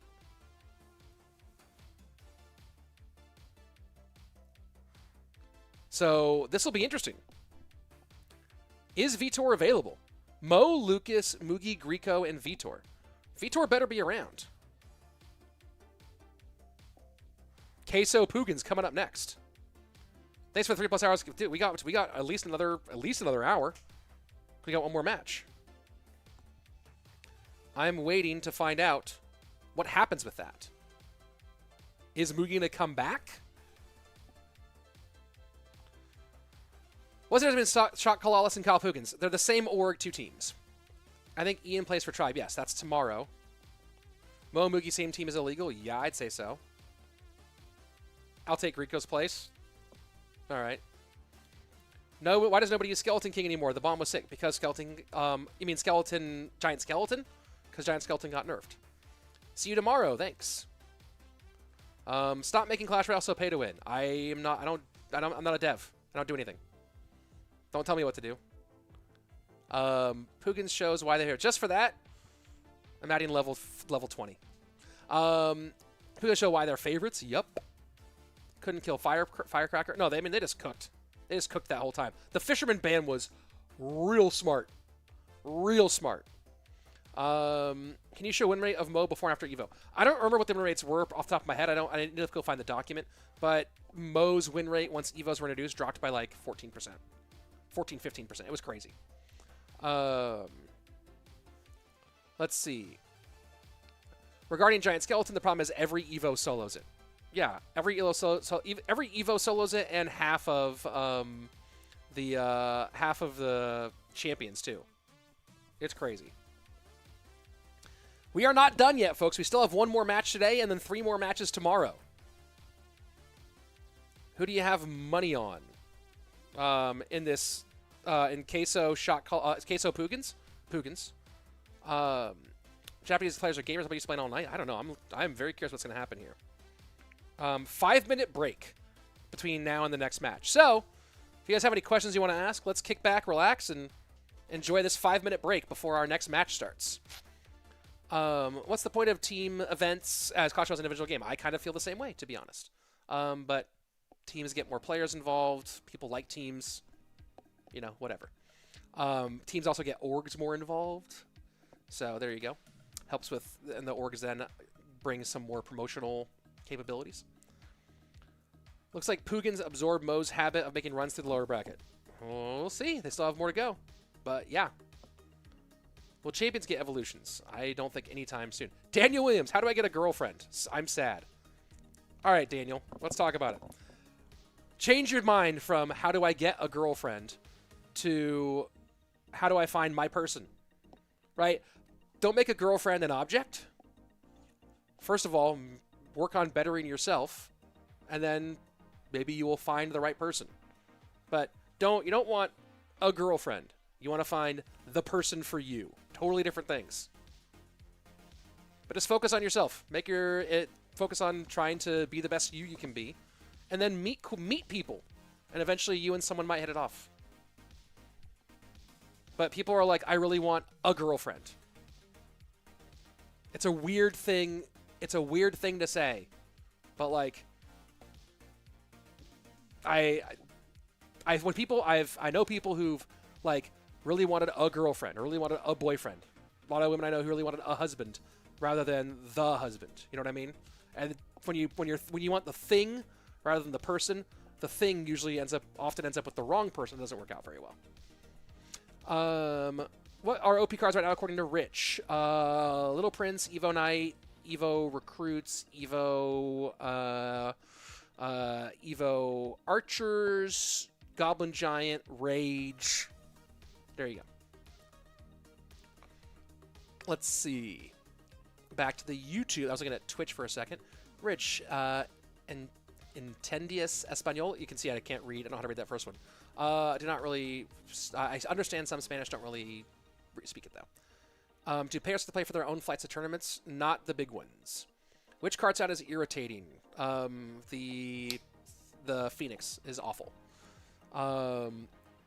Rich, how do you say so energetic after a 3+ hour stream? Because that's the job. Ever been to Indonesia? No. What do you think about Indonesia? Silat's cool to watch in movies. I really enjoyed watching the Raid Redemption and the Raid 2.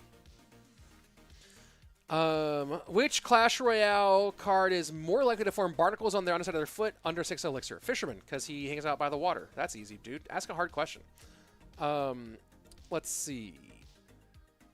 What's a good deck for Evo Knight? I use Hog Cycle. That's one. Graveyard. What country is EGW from? And what's his roommate in this tournament? EGW, I believe, is from the UK, if I remember correctly. I could be wrong, but I think he's from the UK. And his win rate coming into today on the tournament was 60%. I don't know what it is after today's performance. Let's see. How do I approach Andrew Guy for a date? Unfortunately, he's taken. What do you think would be the best combos in Clash Royale? I don't know what that question means. New balance changes are surprising. Well, they're not actually surprising. They're not balance changes yet. Rich, parli Italiano. Nope. Bro, tell Supercell to nerf Miner. He is too good. Nope. Factor needs to be 4 elixir. What do you think? Nope. Do you think Morton's one of the 3 goats of Clash Royale? Definitely one of the 5. 3 is hard. So there you go. 3 is hard to call, but definitely 5. You asked me to ask you a hard question, so what's your card be most efficient in generating electricity? Ooh, most efficient is a good question. Depends on what it takes to actually generate the electricity. I actually don't know which one has the most electrical output over time. Maybe the Sparky. Rich, how long did you date your wife before proposing? I knew my wife for a long time. We started dating, and I proposed after about 2 years. We got married after about 3. I was 27 when we got married. Let's see. What we have other? Yeah, we're waiting for. Are we waiting for? We have a whole other match today, folks. We have a whole another match. Queso versus PUIGINS coming up next. So that's coming. Qwerty says Zappies. I don't know. How to approach a taken guy for a date? I'm not gonna help you break up families, bro. What's some OP decks right now? Goblin Giant. If Miner gets nerfed, starts to hear Tower again. Yes, he does. Thanks for the holiday wishes. Who are your top 5 players? Right now, we're all time. What cards are the best play together in the game? Oh, here we go. Here's some balance change. You guys want to see those balance changes? Is the Mo era over? I don't know. It's too early to tell. Why no balance change for Goblin Giant? I don't know. I think there should be more. Do I speak Arabic? No. I mean, I know a couple of words, but not really. Some Hindi now. Namaste, Rich. Ooh, thank you. Do you think it's possible to balance Wizard and Witch? I think it'd be interesting to see Wizard get some, get a drop effect, like a fireball when it drops. I think that would be a good first step, which would also match with the Ice Wiz and the E-Wiz. Sorry, True Person, you have kids? Yes, I have 2 kids. A 5-year-old and a 10-month-old. Your views on Riley for CRL? He could do well. Rage Nerf? Blasphemy. Rage Nerf needs it. Evos were added to Nerf mode. Okay, look at these balance changes here. Guardian. Oh, they leave him up so short. Oh, because we're in gameplay. Here we go. Last match of the day. Winner stays in, makes it to the top 3. Loser is out. Queso, PUIGINS, let's go. And Vitor is in. So it might just be Vitor, Lucas, Mo all day today. Sahil, how do I accept that things are slowly changing around me? My heart is very heavy now, and I can't move on to newer things. Find joy in something of that new. Or in something of the old you can hold on to.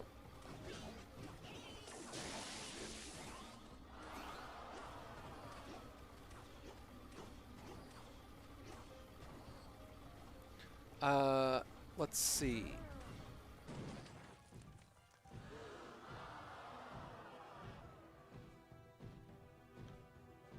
I want to see Mo versus Surgical. Might happen.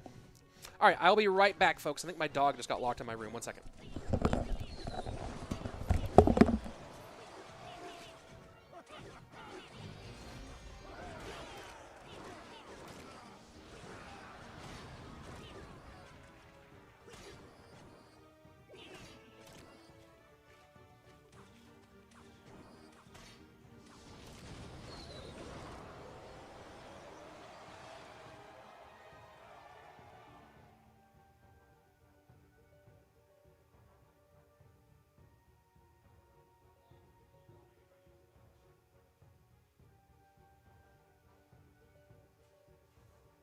All right, folks, I'm back. Hold on. I'm going to put my headset on. Give me a second.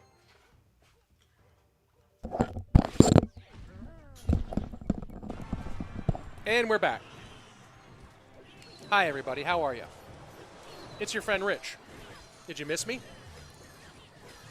Did you have emotions while I was gone? Well, don't worry. I am here.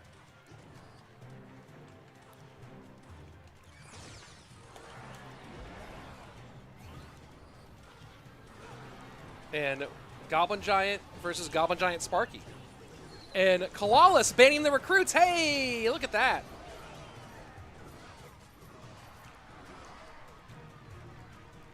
I am also going to be eating some pizza here for a minute because...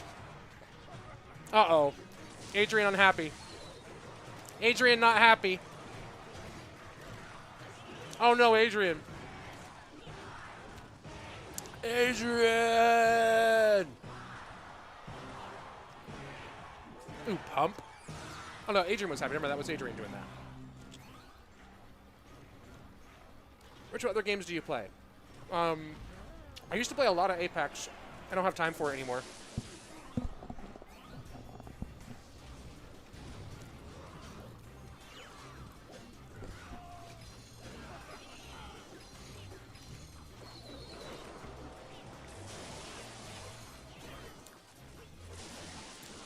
Man, Vitor getting... Uh-oh. Nope, holds on. Both lanes, good damage for Vitor. Adrian. Sparky's up again.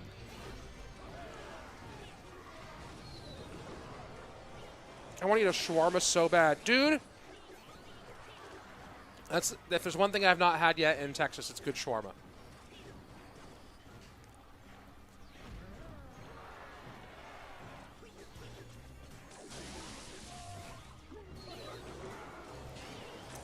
Fishboy pulls the Goblin Giant, but will it do enough? Mega Knight goes back to the Goblin Giant.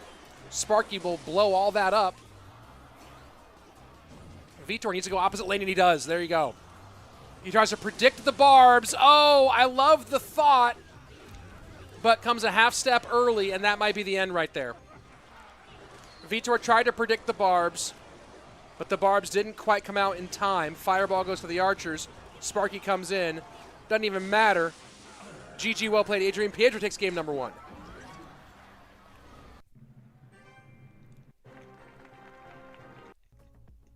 There you go. Eating a little bit of pizza here because super hungry. Please don't talk with your mouth full of food. It hurts my ears. WTF. Oh, sorry. Didn't mean to hurt your ears.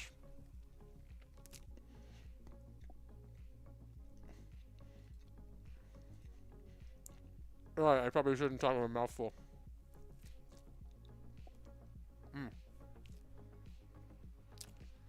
Yeah.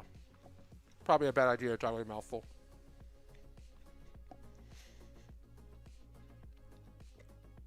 King of the King, go Team Queso. Team Queso needs to break out for them to win. That's a good question. That's a good question. I mean, obviously, Dark. Lord Seb, if Lord Seb needs to come back in.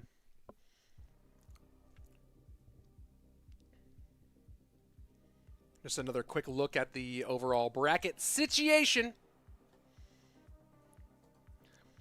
What time is it from here? Right now, it's 12:30 in the afternoon here in Austin, Texas.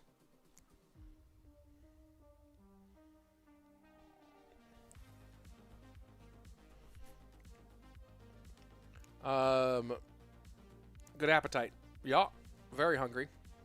What kind of dog do you have? Shades? I don't even know what that's so much. So many things all at once.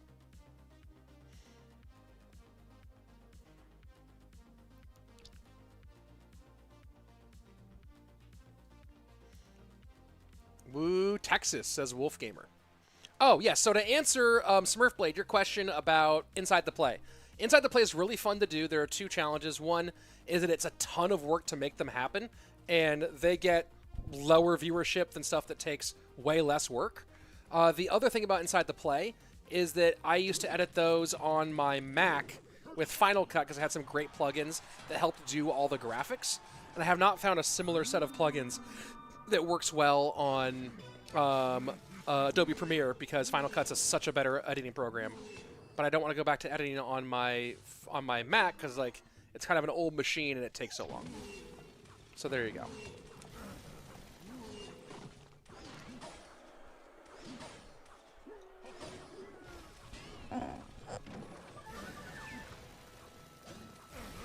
Love your commentating at Worlds. Thank you. Wow, Griko's actually here. All right. Have I seen the Tesla Tower in Milford, Texas? I have not. My pet's name is Boone. B-O-O-N-E, like Daniel Boone the Explorer.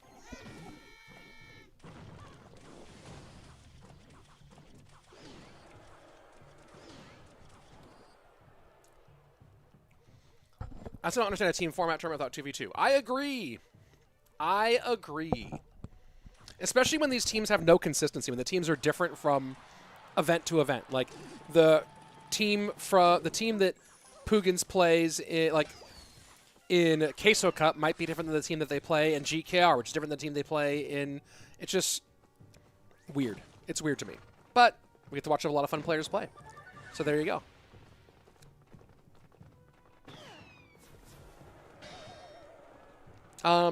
Arnie saying, did you expect 5 years ago that CRL scene would be bigger by now?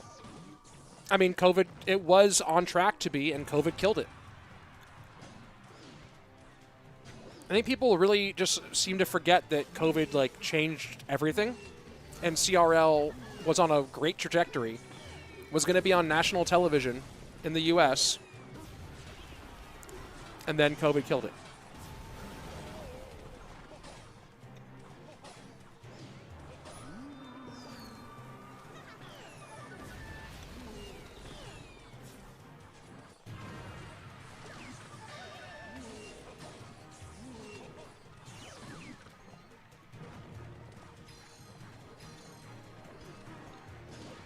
One, 2 hog shots there.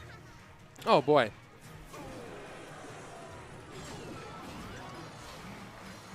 All right. Griko ties things up.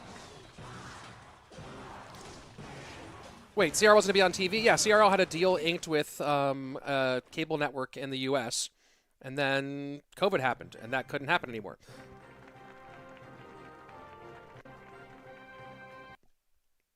Like, would have been cool. Time zone, biggest nerf for PUIGINS. Well, they actually have, it's 4v5. Who's your favorite Family Guy character? Brian? How much do these orcs pay these players to play for their team? Not anywhere near what they used to pay them. So there you go.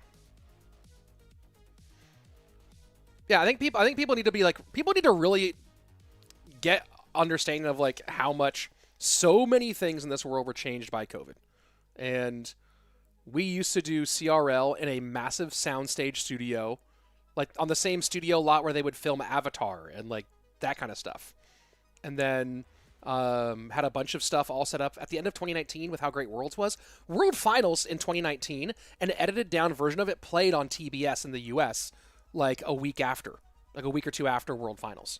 Like 2020 was going to be a huge year for CRL. And then COVID happened and changed everything. I'm still grateful to have been with CRL now. I'm grateful we still have it. I was going to do it, you know? So there you go. Online school, work at home, forced working outside, many more. Yeah, so much crazy stuff happened. And like a lot of things haven't recovered. Let's see. Your opinions on Mirror Battle. Mirror Battle's dumb. Mega Draft, great. I love doing DoorDash, Uber Eats during COVID. No traffic, lots of orders. Sure. And then like esports had a weird boom during COVID, but it was totally a separate kind of thing. So here we go. Should 10 Elixir card come? No, because of the way the game works, 10 Elixir's act. They actually briefly killed Three Musketeers by making it 10 Elixir. I thought COVID would help because people were playing staying homework. Yeah, COVID gave a temporary boom to gaming overall, and a lot of things experienced, like disc golf had a huge boom during COVID because it was a sport you could play outside alone in like parks and stuff. A lot of things had big booms during COVID, and then there's contraction now. So there you go. Jonathan, why are we talking about it? I'm just talking about, people are talking about like where I thought CRL would be right now.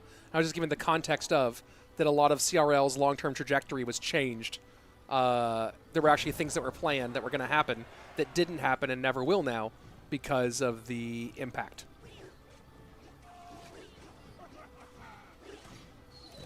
Well, I mean, look, we have the recruits nerf, great, but we're seeing a whole bunch of Goblin Giant, Sparky, Ragey Dagey. Thank you, Jack Jones, for thanking me. Also, Mirror's a reason for no 10 Elixir cards. Truth. Who chooses teams? You do. You pick next time.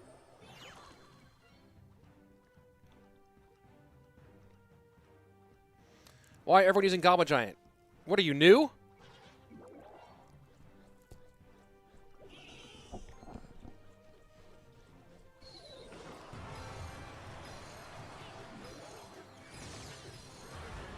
Sparky into the Goblin Giant. Evo Barb's onto the Goblin Giant as well. Didn't we just watch this exact matchup?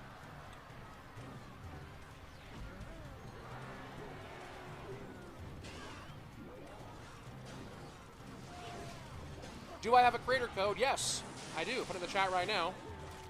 My code is Rich. Boom. Thanks for asking.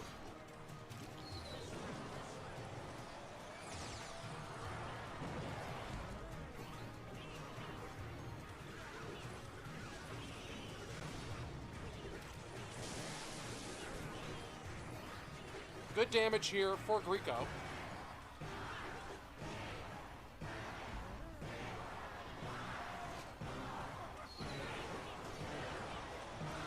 Surge just rage spams the bridge.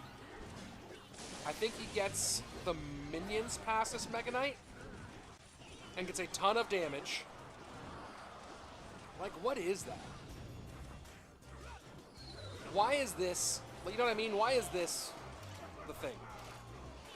I know why, like, I'm just saying that, like, philosophically why, not technically why.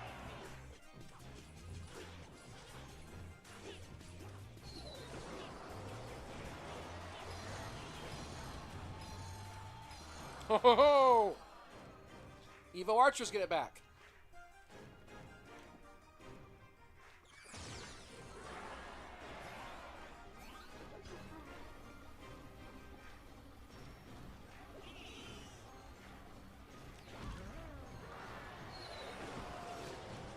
Defensive rage here against the... Oh, and there you go. Because there ain't no stopping it. There ain't no stopping it. Just drop it all at the bridge. Throw a rage behind it. What are we doing here?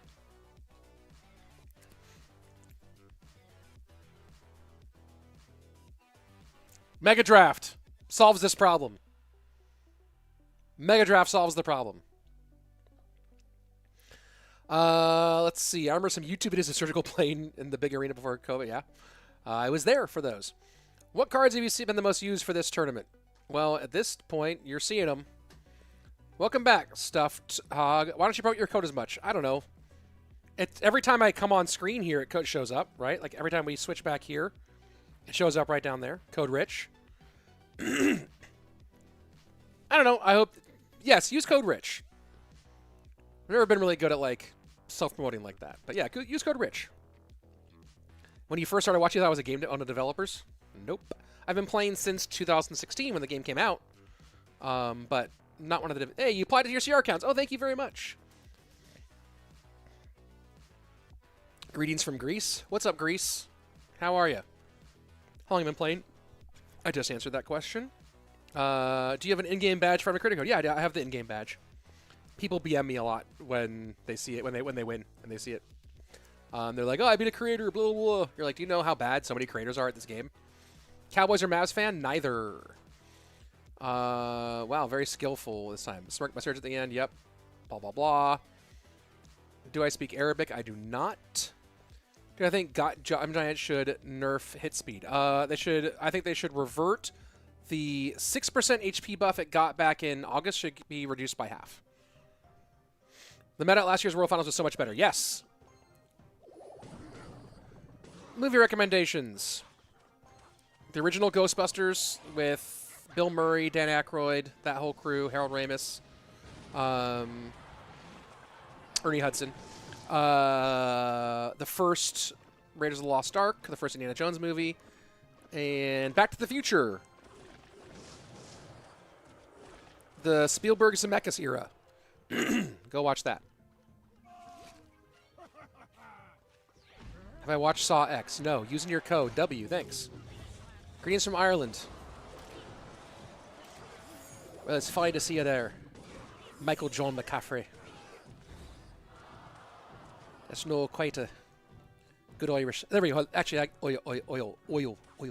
It's not quite a good Irish accent, but I'll try my best to do one. That sentence wasn't actually bad. The first attempt was really terrible. The second one was okay.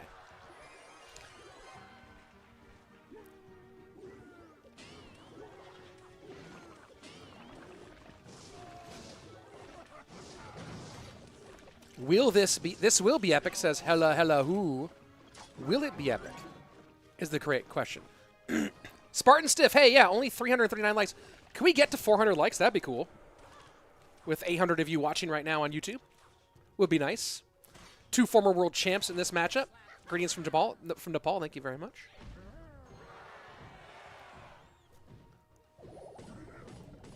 Oh, yes, more highly skilled Goblin Giant. Yeah, for sure. I've heard of Lethal Company. I have not.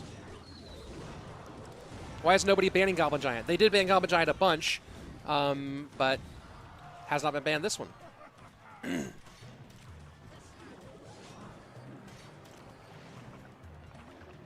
Mo playing the no Royal Giant, not playing Royal Giant yet. Just hanging on it. Just trying not to get Goblin Giant raged. I don't know if we'll see Royal Giant until triple.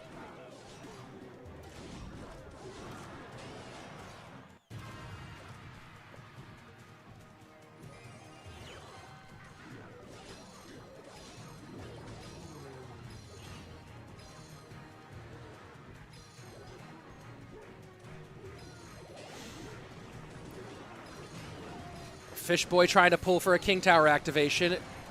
Fireball Rage almost prevents it, but doesn't. Oh, wait, was King Tower already activated? Either way, trying to hold into the King Tower. Sorry, I was looking at some chat stuff as well. Ha, say, whale oil beef hooked. Irish. Whale oil beef hooked. I lived in Scotland. I never lived in Ireland. Irish is a bit harder for me to get. If I put a little time into it, maybe I can find it out. No, that's already going Scottish at the end. 90 seconds. Royal Giant still hasn't come out. Mo does have the lead, though.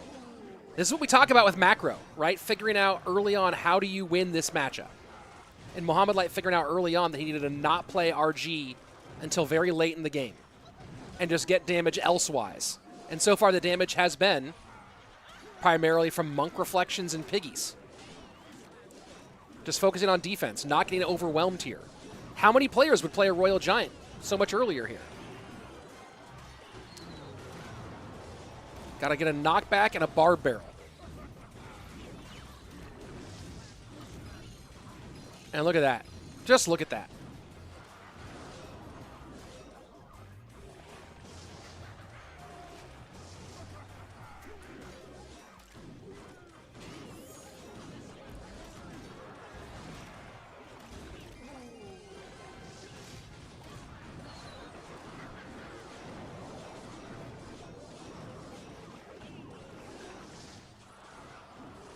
Look at that. I mean, this is just exactly how you're supposed to play this from Mohamed. You can't play. This is right on point. And then he RGs right into the Goblin Giant because that's the insurance. Masterclass there. Masterclass indeed. Game 5, set number 1 coming up. There we go. Both Fishermen bullying that Mega Knight. Yup. Best RG versus Goblin Giant gameplay I've seen. Yeah, that was tremendous. Mo keeps playing RG today. Sure. Doing well with it. Mohamed playing half tower. I thought taking playing Win is something only him can do. No, he's showing you again. We talk about this. A lot of players have good micro. It's macro that really separates the wheat from the chaff here. And Mohamed very quickly early on recognizing the way to win this to not involve playing Royal Giant early. Might have already answered this, but can they choose not to ban a card? They could choose so, yeah. Opinion on 2.8 Lumberloon. I don't know. Let's see. Is MK still viable? It's played in a ton of decks. So there you go. Greetings from South Africa. Good to see you there, Joel Andrew. All right. So let's see. Who is last? Who's last for Queso? Let me get my phone out.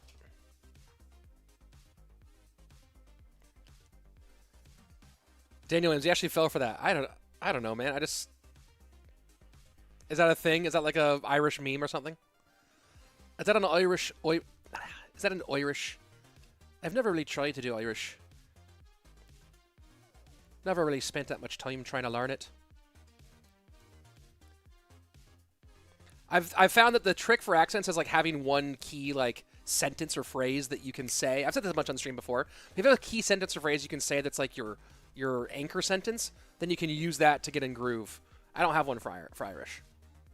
It's going to be DarkAngel, last man up for Queso. We'll see that in just a second. There's plenty of ways to name a deck, the archetype or average cost, but you know when a deck is special, it's associated with a specific player name. That's true. Here we go. Game 5. Does DarkAngel still have the magic? Does DarkAngel continue to be what he has been? Or will it run out? Find out now as we watch him get his King Tower activated right out the gate.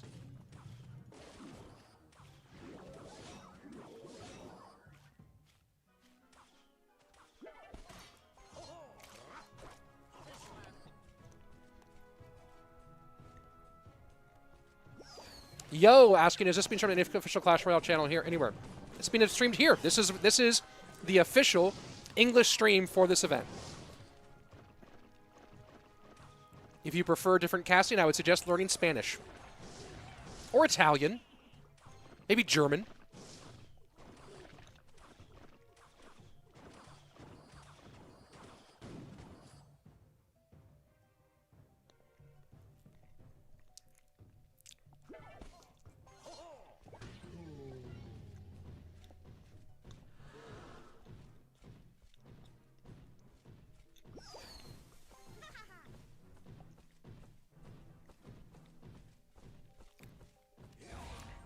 Jimmy Carr is a bit about having a phrase for accents. I met Jimmy years ago. Seemed nice enough. And good to see you, Rich M, in the chat here. RG in. What's the building? And Inferno Tower is definitely the one he wanted here. And you see Mo kind of go, oh, not what I was hoping for. Rich, can there be a best of 5 without repeating decks? I don't know if we have the ability to do that. I mean, there can technically be, right?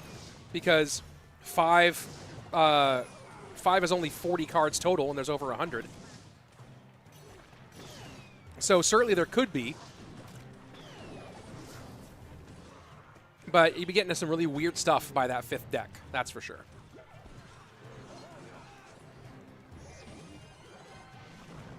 But maybe I'll do a normal duel, full-on BO5 tournament on my channel between some pros to test it out. I'm assuming that Mo's running Fireball here. Oh, that's a great monk ability. And back to the Inferno Tower, but Fireball comes in, and RG should get 2, just 1. Phenomenal sequence there from Mo, though, to break through that.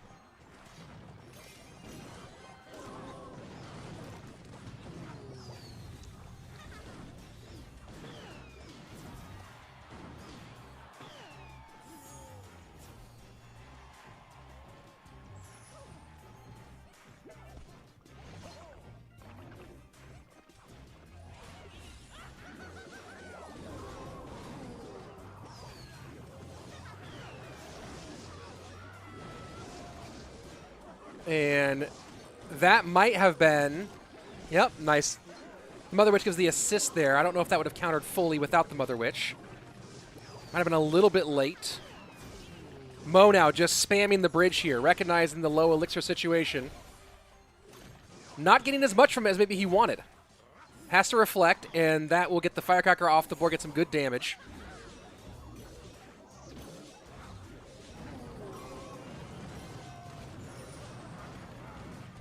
And wow, just holds the hog, and it does not get the shot. Huge. Huge moment for Mohamed Light. 48 seconds left. Tombstone's going to be high here. Fishboy will pull. Monk reflecting early to deal with the Firecracker. RG down.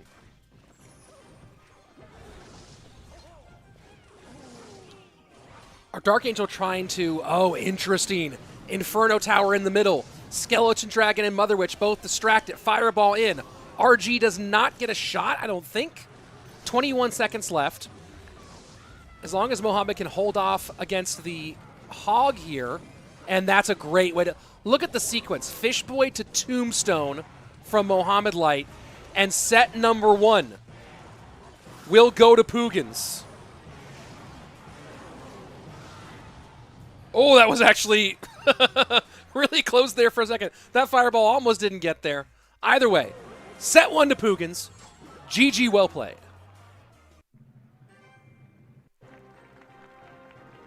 The duel coming up next. That was wild. Rich, can you do a BO5 Mo versus Mugi on our channel to end of the GOAT discussion? It's hard to get Mugi to do things, especially because of the time difference, and I don't think one BO5 would end anything. I think the only way to solve the discussion would be to have like a weekly BO5 between them. Try to speak English, but in Russian. I used to have a Russian roommate who, I've said this before on stream a bunch of times, but who said that liquor box was a good way. The phrase, say liquor box, that is a good way to get Russian accent if you're trying to find one. Liquor box. In my opinion, Rage pretty much only gets used in no skill decks. Agree? Right, that's the best I can do for Russian. But yeah, that was his. He was Russian. His parents were from Russia, and that was his tip for doing a Russian accent.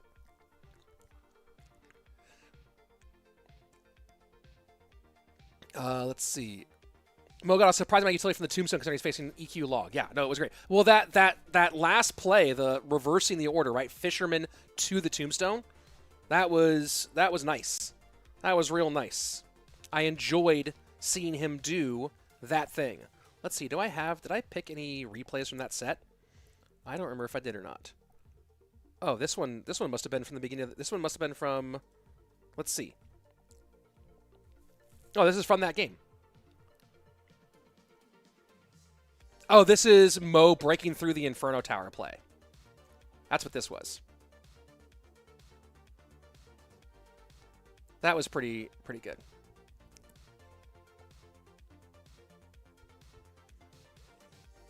Yeah, look at this. The fireball in. And notice that Mo didn't get greedy there, right? He didn't try to get fireball plus Inferno Tower. That's actually maybe the most important thing from that sequence. And we look at here at the end. Watch Mohamed not get greedy, right? Because he knows what he wants to do is get the RG to shoot on tower. So rather than try to make sure he gets, he's also maybe thinking maybe that something would that a troop would come onto the Royal Giant, but rather than try to make sure he has the lined up Inferno Tower plus the Princess Tower for this fireball, he just goes ahead and gets the fireball out the second he hits 4, right? Boom, hits 4, fireball's away. Gets it out as fast as he can. Smart. Very, very smart. Aren't you shocked? Dope sunglasses, bro. Thank you. Is Mugi playing? I think Mugi went to sleep. Here we go. Duel is going to be Vitor DarkAngel. Yeah, the split-second Inferno fireball landing sooner matters with that Inferno ramp-up. 100%. Very smart. That CR bag in your background is so cool. How can I get one? I got it as a gift from CRO World Finals. I don't think they're actually going to offer them to others.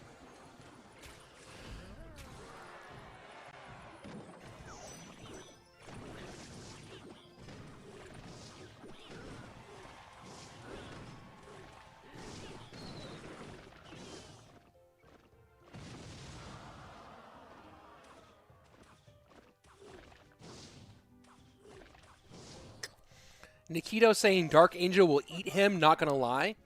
That's crazy. Bonsoir, Rich. Comment ça va?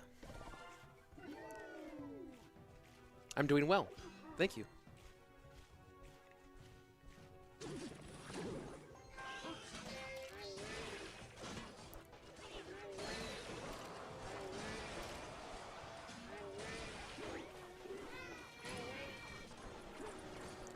Dude, I watch all your vids or live streams all the time. Thank you very much. Appreciate it. Oh, boy. Well, DarkAngel might cook here playing the nonsense. Why is Riley not playing? Because Riley quit Clash Royale. He's going to become a darts pro. He saw some really cool videos on YouTube of people playing darts and thought, I should do that instead. How sad, huh? I wish him luck in his future professional darts career.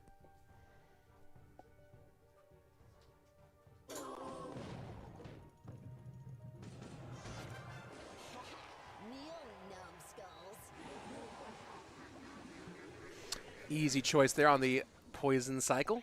Incredible defense. I thought Vitor was dead there. Yep. We all love Riley. Gonna miss him. Yeah, me too.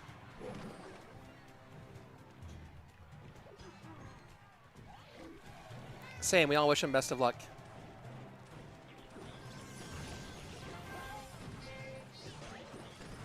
Vitor smart. I was gonna say he better be back to poison here and just get this off. But those bats, so resilient even in that poison. Vitor in trouble here, and that's gonna be game. That's game right there. Oh, never mind. Vitor has that right-hand tower down so low. Never mind. But that still might be game just because Vitor has to spend.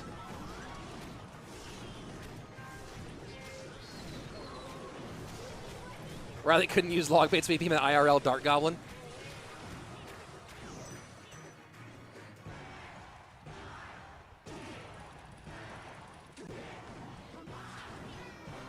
Little sneaky wall breakers behind the Goblins. Won't be enough to win this. I don't think that Vitor has a real way to win this. He has to bomb tower late here. And that just barely gets it. Can Vitor really win this? Can he really? Doing it for the fans. Poison on to the Little Prince. No. Yeah, Fireball. One more Fireball, it's over. And now DarkAngel is trying to cycle back to the things that get him a Fireball as fast as possible. And there you go. Fireball should come in right about now. And game 1 to DarkAngel. Goblin Giant continues to be so annoying. Please continue nerfing it.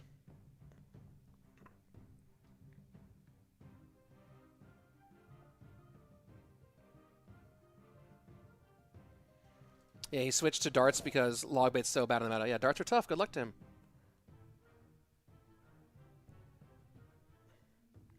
Started playing Logbait because of Riley? Oh, man. Well, maybe we should start playing darts because of Riley.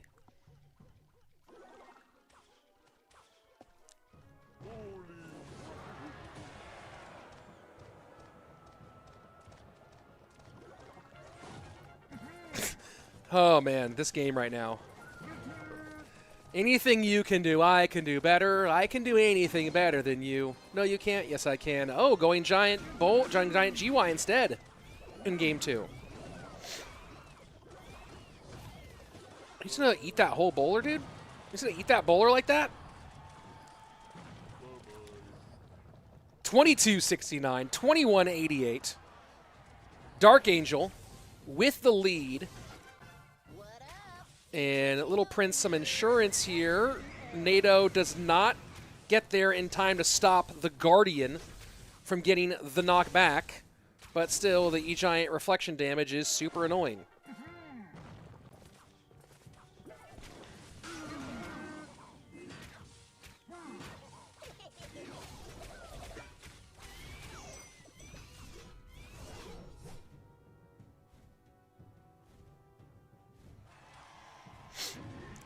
Smart kite here.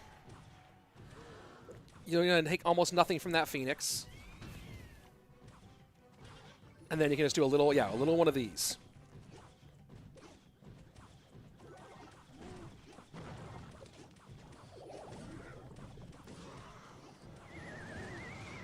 And what a bad NATO from DarkAngel. I guess he was just trying to get the minion off the board. Maybe it wasn't that terrible, but man. I think that 3 elixir, I think at that point, you have to just sack that tower and go, as opposed to that NATO. I don't know. That's hard. That's hard. I guess the NATO did clear the minions. It looked really bad at first. Hey, 400 likes. Thanks, everybody. Can we make it to 5? And now now he sacks it anyway. You see what I mean? Ends up sacking tower anyway, but spent 3 elixir to not do anything. And now just shred city over here.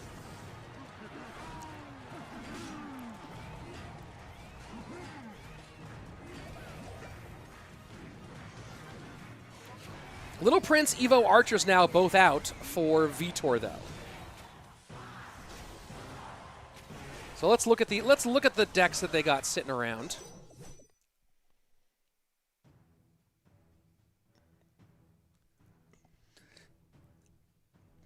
Evo Archers probably still available for DarkAngel.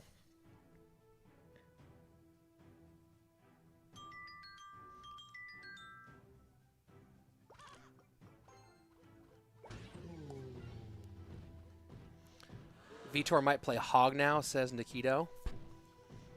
Looks more like either Loon or RG here. We'll see. DarkAngel might be going to Hog. Nope, wall breakers.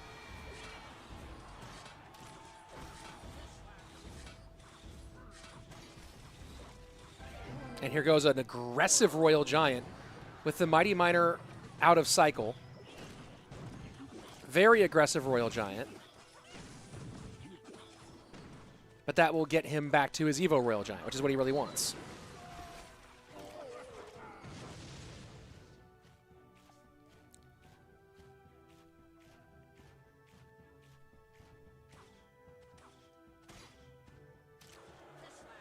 David Loya, buff the Executioner.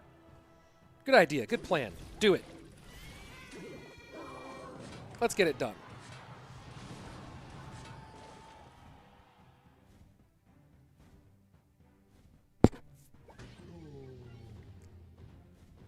And Vitor's back. Room does look nice, I have to admit. Room is looking pretty.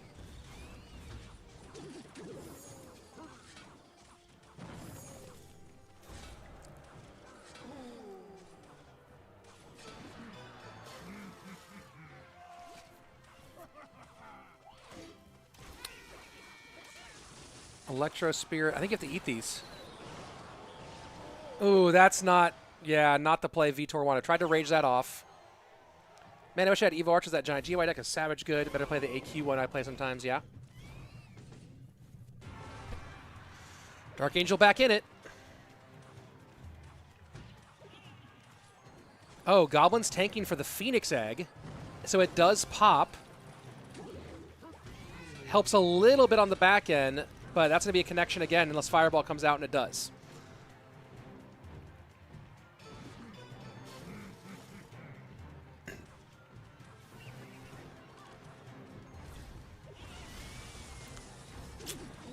Why do you Goblins into that Electro Spirit?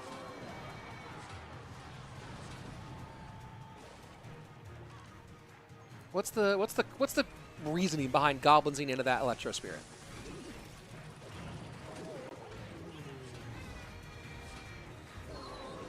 And that won't stop it. Yep, that won't stop it. Rage wasn't going to do it. And suddenly, DarkAngel in a big lead has Evo Archer set up to the left-hand side. Fireball's going to have to be played to deal with them, most likely. And there you have it. And now Minor Poison going to Minor Poison all over.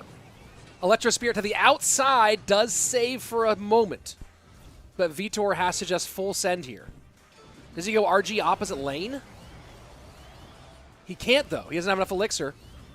And this is going to be set number 2 to Team Queso.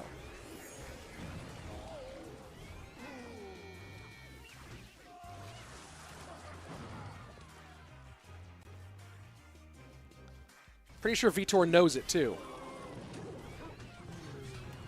Monk doesn't pick up. Poison will finish. GG, well played.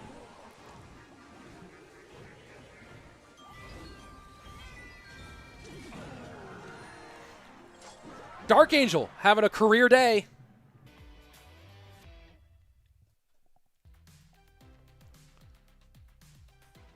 Let's see. Somebody's going to spam no matter what's there. I feel you on that one. Waiting for the day when Golem is meta. Ugh. Golem had a minute. It did have a minute, for sure. More than 2 years subscribed. Oh, thank you, Amori. I appreciate that. Thank you very much. If you're watching right now, I see there's about 900 of you watching on YouTube and another like 100-something watching on Twitch. If you haven't yet subscribed to this YouTube channel, this is where most of Clash Royale, like grassroots esports stuff, happens in English. Sometimes like it'll be on other channels as well. Juicy does some stuff. But this is kind of the home of Clash Royale esports. Depending on the event, I'm more or less casty, right? Like I do real caster hat when I'm doing CRL, obviously. Some of these events, like today, where I'm casting for 6 hours by myself, a little more chill, but lots of different stuff happening here. We have live events like this one. We have usually the CRL group stage during CRL monthlies. We have special invitational events here on the channel, some special BO5s, occasional breakdowns of deck with like 5 tips to master certain decks, with pros kind of giving us some guides. Lots of fun stuff here, all esports and competitive related. So if you like that stuff, subscribe to this channel. And of course, if you want to see the end of this competition, tomorrow's the last day here of the Queso Cup Teams Edition 2023, the overall championship tomorrow right here on the channel. We have more of this match to go, of course, but tomorrow right here on the channel will be the grand final where we take the top 3 teams and find the #1 team. So subscribe to the channel. Turn on notifications so you get notified when we go live and don't miss any of it tomorrow. And of course, as we go into 2024, a whole lot more fun Clash Royale esports stuff coming your way, including, if you like Mega Draft, a lot more Mega Draft here as well. That's my big pitch. Hope you come back. And also, we're at 441 likes. Can we make 500? That'd be cool. And your glasses, they look sick. Thank you. What's your favorite deck? No deck. Mega Draft. By sick, I mean cool. Yes, I figured as much. DarkAngel smile is so good. Yep. My favorite caster. Oh, thank you so much. I don't know what DarkAngel ate this morning, but he's ate his Wheaties, that's for sure.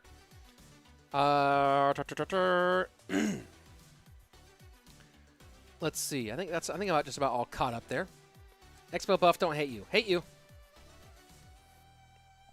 We got a little bit. What do you think about Little Prince? Needs a nerf still. Hopefully he gets one. Looks like he might. Vamos Ardentoas. His team's out, but cool. Your teeth look very nice. Thank you. I have a bit of a gap. I used to have perfect teeth, and I didn't wear my retainer after I finished my braces, and I have a bit of a gap. We'll see if I ever decide to get it fixed or not. Love you so much. Mwah. Crazy ass with the sunglasses. I feel you. Any tips for Hog Cycle? Yes. Use hogs, logs, and earthquakes to damage the Princess Tower. Appreciate your efforts, Rich. You and Juicy, hardest working men in Clash Royale. Juicy is crazy. Juicy's crazy. Juicy's out here doing this like 8 hours a day. It's nutty. Do I have veneers? No, these are my regular teeth. If I have veneers, they would look much, much better. I enjoy your casting. Thank you so much. Thank you very much. Greetings from Scandinavia. Greetings to you. Is it finished? No, we still have more. I don't know why they haven't started the next set yet. Let me go ahead and look and see what the lineup's going to be. They're taking kind of a while to transition from the 1v1s into the King of the Hills. Is Mo Light playing? He's been playing all day. We should see more. Let me go look and see what the lineups are for King of the Hill. Let's see. Team Queso, Sebastian, Lord Seb, Adrian, DarkAngel, Lucas, Vitor, Mo for PUIGINS. There we go. And we're kicking things off here with Lord Seb versus Lucas. Any pro player from Italy? The last man standing, I think, is Keef. When is Mo Light playing? Maybe this set. We'll see.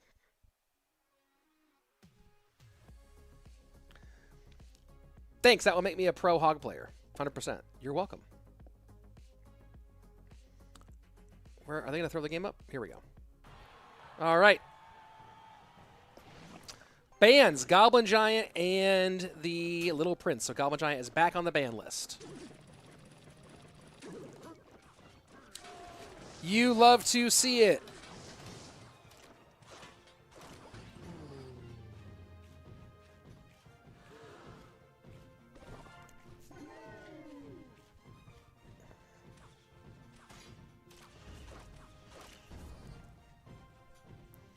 I always play Clash Royale right now. I have 6,000 copies on my iPad. You have, different accounts on your iPad and phone? Not this, you don't have the account same on both of those? Interesting. 6 Loon for Lord Seb. But he has the bomb tower for the recruits. Oh, the Loon is going to go. The Loon's going to go. Oh, but the arrows come out to stop it. I want to see your eyes. How rude. I don't have eyes. Gosh. Maybe self-conscious about it.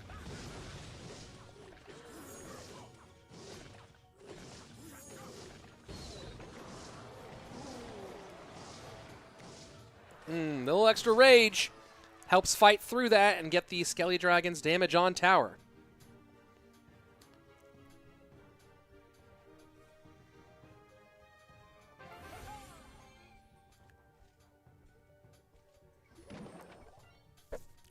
And the recruits come out because recruits just do that. If you need a hint on how to play recruits, here's my hint. Don't worry about it. Just play them. Just put them on the board. It's fine. You'll be fine. That's my super cool hint for playing recruits, is just play them.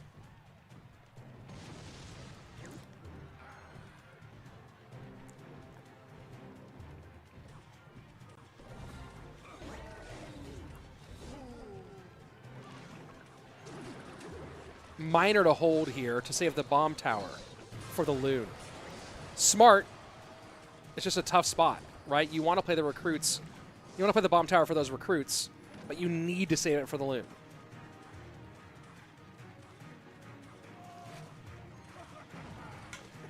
Tribe will not play today. Tribe will play tomorrow.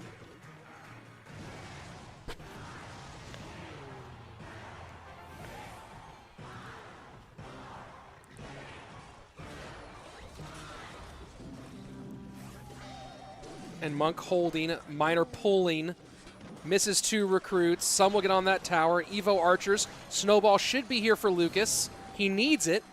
He needs it. Nope. Takes a big loon shot.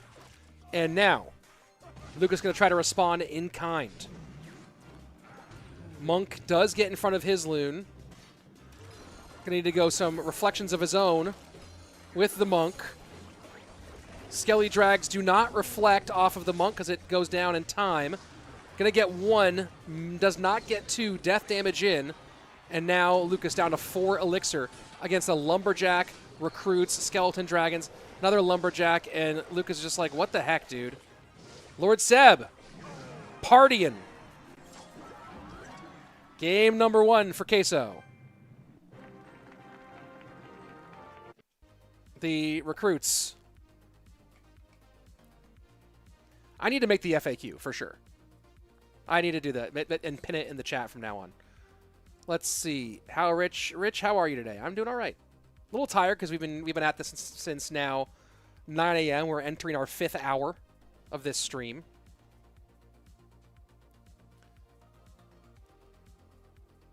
Let's see. Yeah, Lucas facing recruits. Queso came back from 8-0 down. It was nonsense. It was nonsense.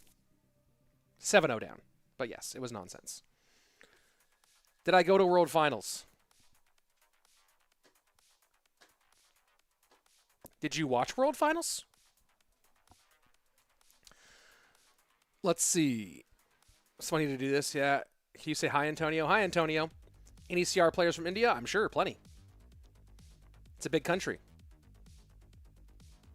I can see the guards coming back being metas. They won't be dying to arrows. That will be interesting, yes. Let's see. Always good to come here and chill out. Yeah, I feel you. Take a break from the edits. You did go to World Finals as a commentator. I did. What?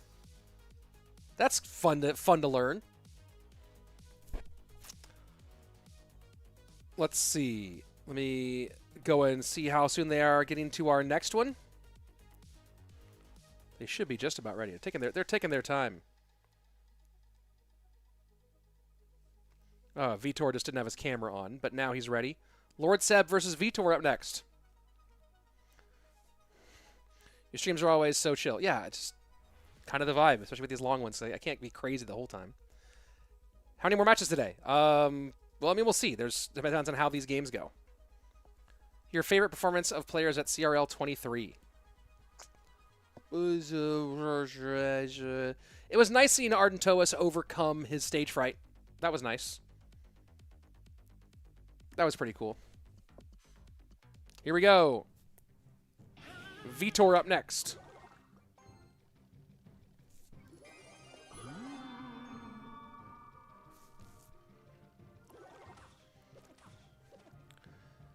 To answer your question, Rocky, I do. I think the data shows that as well. Amur used to play Clash Royale when it first came out. Cool. Good to know. Lord Seb looking like it's going to be RG fast cycle. Interesting choice here. And a heavier RG deck from Vitor. Taking advantage of the Fishburne out of cycle. Going to go ahead and get some nice early damage here.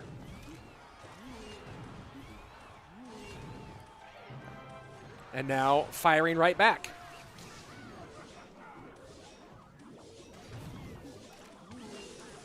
Oh, that was a great Fisherman. Getting a full length pull, but the Royal Ghost just completely goes untouched and gets a ton of damage. I enjoyed watching with you and Juicy so much. Glizzy with the same dub. MK Star saying Vitor will win. Favorite music genre? All dubstep all day. I play it in my sleep. I want to listen to robots fighting while I'm trying to dream, so I can dream of robots fighting.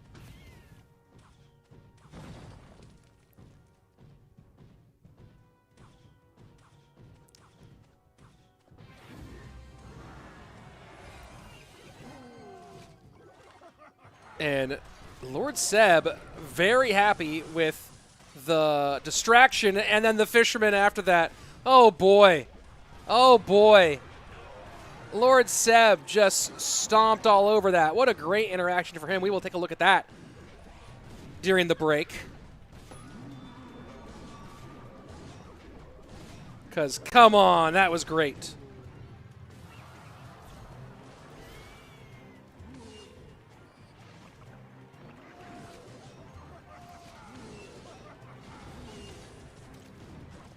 My favorite football club would be Arden Park. It's the recreational youth club that I played for as a kid.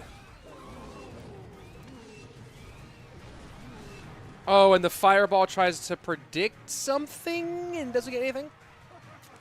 That's an L. That's a big L. Lord Seb happy.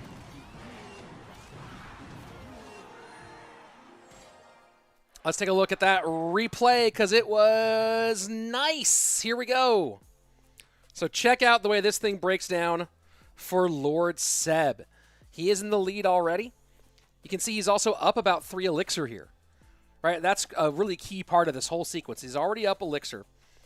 And so he goes in, Evo RG at the bridge. Tombstone comes down, and this time he predicts the fisherman because Vitor defended the exact same way on the last sequence.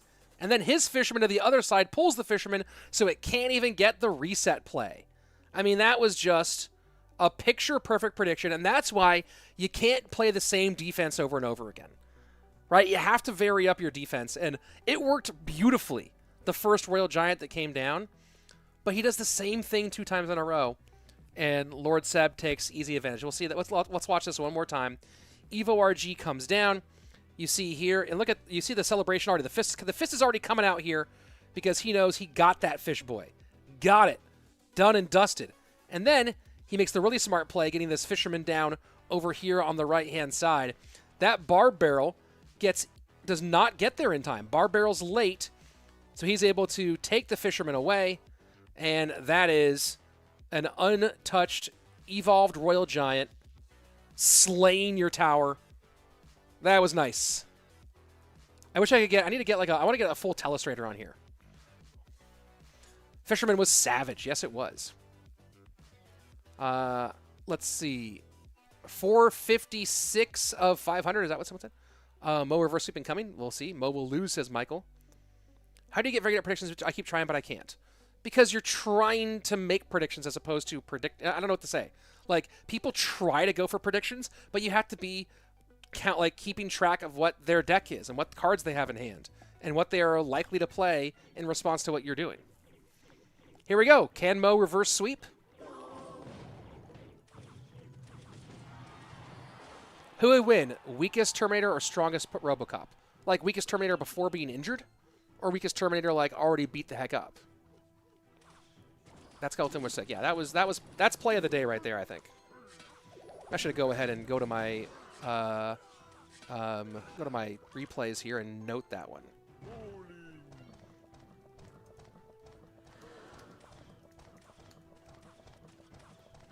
Play of the day.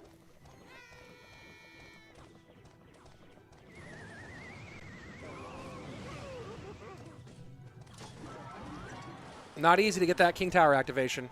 Very nicely done from Mo. It's easy. Oh, it's easy to mess that King Tower activation up. Is a better way to put it.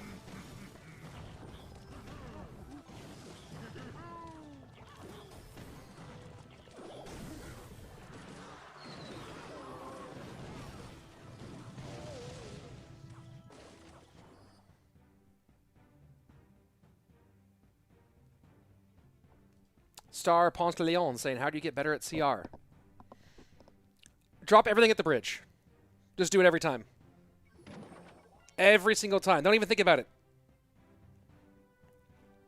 What time is it? It's spam everything at the bridge time. Best advice I can give you. All day, every day. Spam it all at the bridge. Anything other than that, you're not even trying, really. You're not even really playing Clash Royale.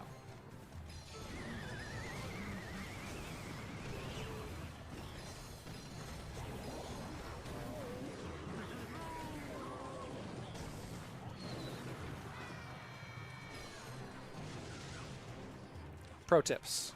Pro tips.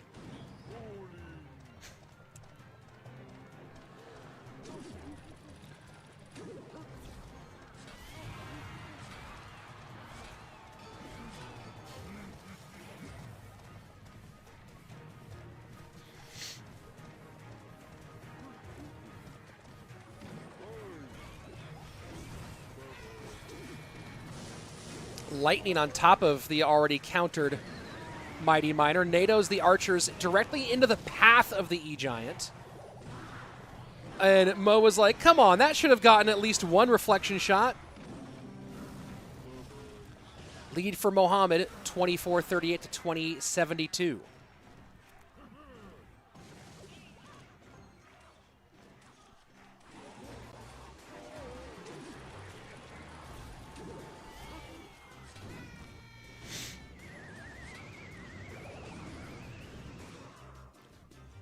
.90 seconds left. Sudden death overtime.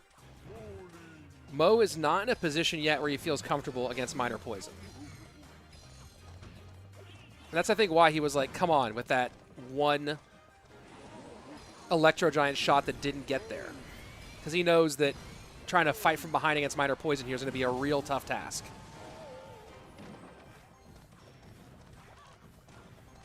Lightning, and then NATO. There you go. Good spot, and you see Lord Seb give the applause.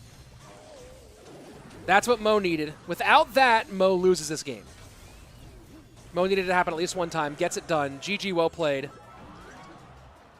And Mohamed is able to survive to the next game. Let me go ahead and queue up some replays for you. I'm going to show you one moment from earlier in the game, and I'll show you the ending there. So let's start with this one.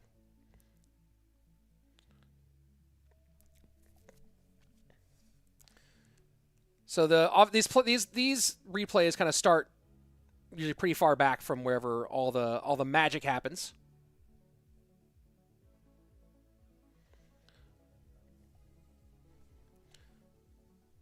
I think we're just about there. Wall breakers come in.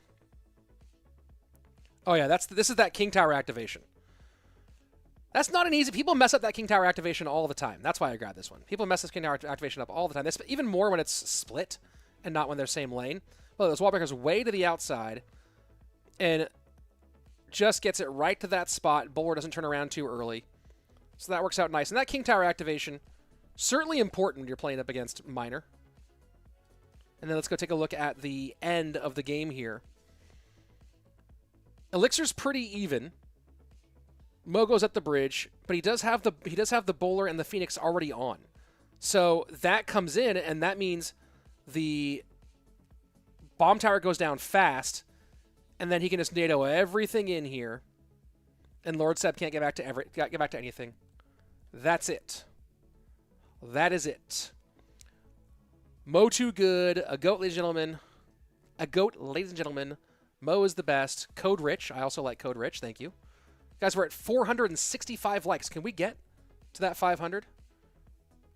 Can we get the 35 more likes to 500? Am I from the States? Of course. Can you not tell by my accent? I guess I could be Canadian. Here we go. Adrian Piedra up next.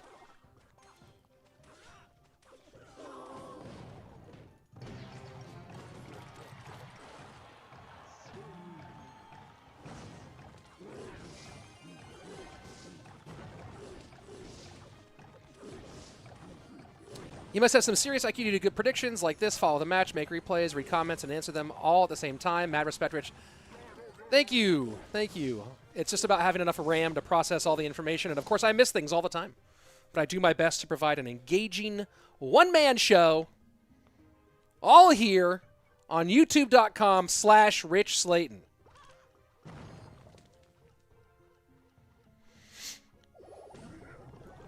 But it is just little old lonesome me here. But I also have the benefit of this great production from Team Queso, because what you're seeing on screen right now, all of that is from the Queso Cup production team.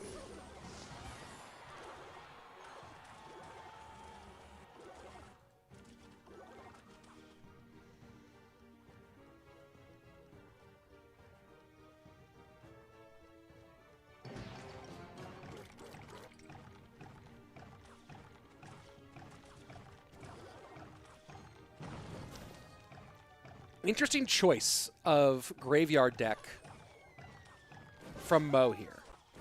By the way, that's kind of splash yard variation. Is it annoying seeing players talk on the face cam? I don't think it's annoying at all. I'd love to be able to listen in sometimes. That would be cool.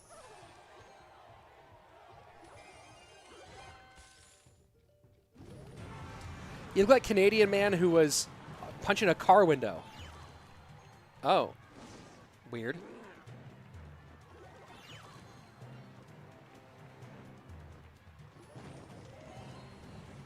I don't even know what to do with that information. EQ log archers is not easy for a graveyard player. Weirdest of the day.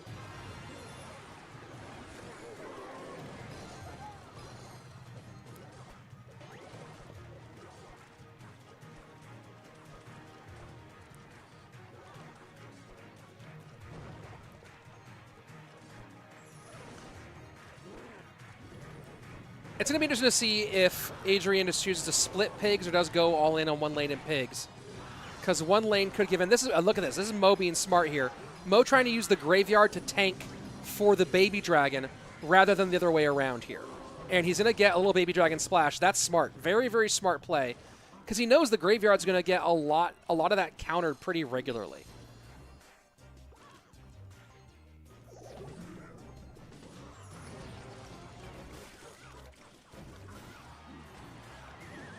And a King Tower activation, finally. That's good for him.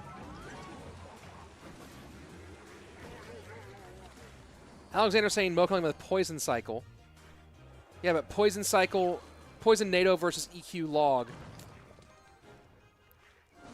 He does have a champion, unlike Adrian Piedra. And here goes Adrian with the Baby Dragon out of cycle. Adrian goes full in on the right-hand side, but Dark Prince, the Tombstone High, pulls everything in the middle enough. And that poison is actually going to get good value here. Now dual lane problem, so Mohamed Light, you see, goes in left-hand side, tanking for the Evo Archer. That's what that graveyard's doing. And look at that. Evo Archer's going to get so much damage here, and that's what that was all about. Macro, ladies and gentlemen. That's what that was all about. Evo Archer stays up. Mo knows he's the graveyard is no longer the win condition, it's the support spell.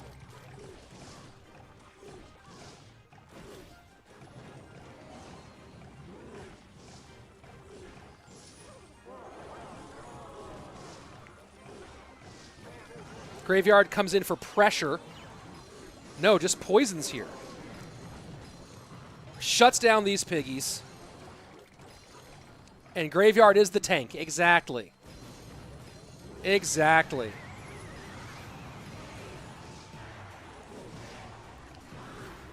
All right. Mo doing the things that he needs to do here. Doing the things he needs to do. Let's go ahead and look at the replay from that really beautiful winning sequence from Mohamed Light.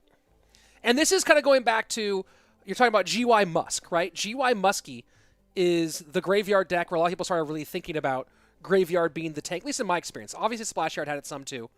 But GY Musk, people really started talking a lot about the idea of graveyard being the tank, not being the win condition. So look at this here. Let's go back for a second. So you see all this work gets done against these piggies here in the middle. They get shut down.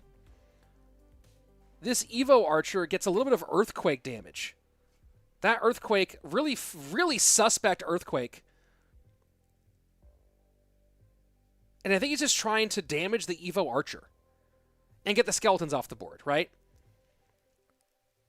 But he slows down the Skeleton King, and then you see this Evo Archer still alive, pressure on the right, graveyard on the left, and you see that the graveyard is being defended here, but the graveyard is tanking for the Evolved Archer. So NATO all that in, GY still tanking, and that Evo Archer just shreds, just rips, and then you have to play that delivery high to clear out a one-shot Evo Archer to play 3 Elixir with the delivery at the bridge to clear that off the board. That's what we just saw. Let's go. Can Mo complete the reverse sweep here?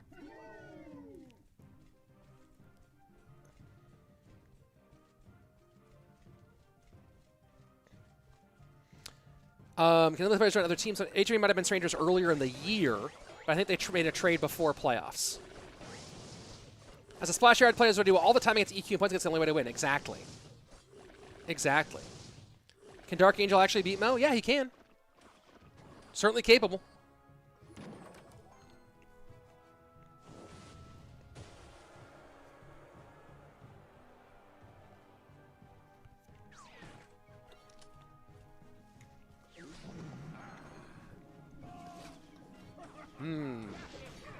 Loon for Loon.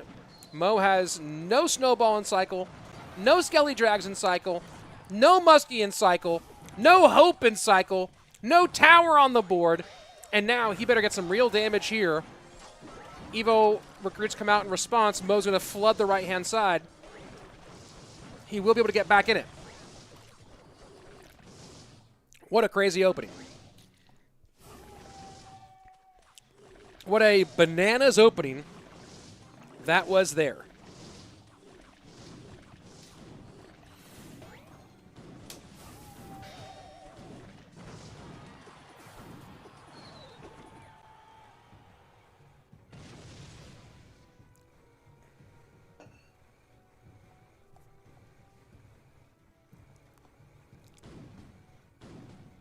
How is DarkAngel suddenly playing so well right now? I don't really know.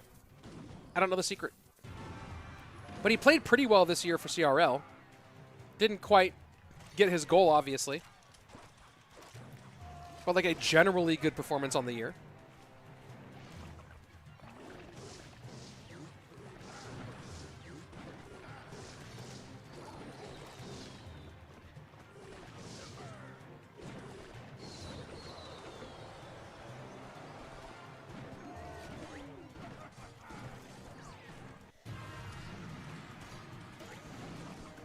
Skeleton Dragons kind of slow things down a bit. Snowball to control, so Musketeer gets room to get onto that balloon. And now here we go into sudden death. Mohamed Light has the lead now. Smart Zappies.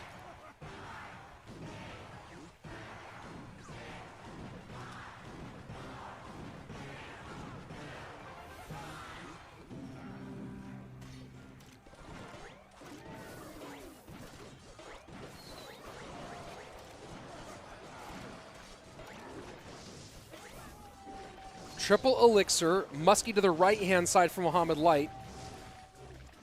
DarkAngel winning this bridge fight for the moment. When does DarkAngel go in? That's the big question. Because he didn't go in when that Musketeer was out of cycle. Now he goes in. He's going to go in here behind this Lumberjack. Has the recruits down. But he's just not even getting a Loon yet. He might Loon here. Mohamed is very low on Elixir. Does he Loon out of this bridge fight? No, he can't. A pocket Loon, and Mo is ready for it. Mohamed Light was so far ahead of DarkAngel in terms of that decision making.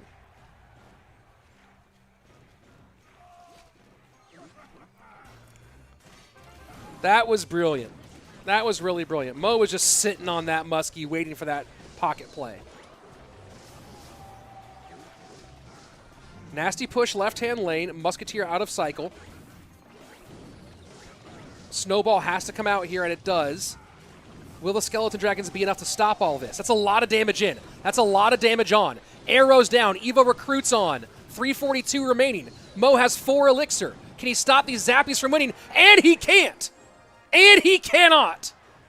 DarkAngel overwhelms and wins set number 3. Team Queso up 2-1. Whoo, boy.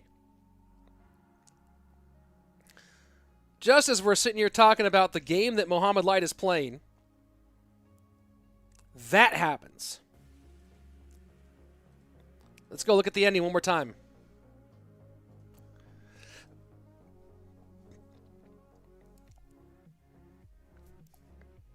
So Mohamed Light pretty far up here. but he cycles the Musketeer. And the moment he cycled that Musketeer, I mean, this is, you saw Mo beforehand. Look at this. The Musketeer comes out. The moment that DarkAngel sees that Musketeer to that side, he knows, oh, look at what I have on the board right now. I have 2 Zappies. I have Evo recruits. I have now he just goes, hey, you can't stop this with that Musketeer nowhere near here. And so Mo has to engage the Evo recruits. Arrows come out. But look at all this. Look at all this right there. Nothing can be done. Snowball to slow. And now Mo's at 5 elixir. What can he even do here? He goes Skelly Dragons, but he has no way to stop the ground play.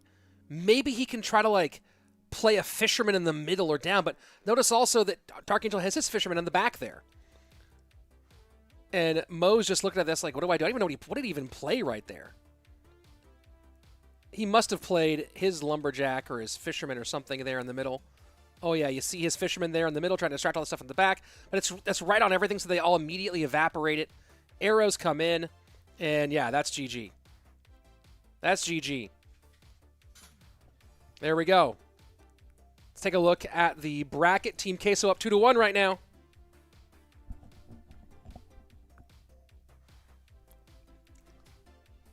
PUIGINS has been here today. They've been here today. But the way DarkAngel's playing.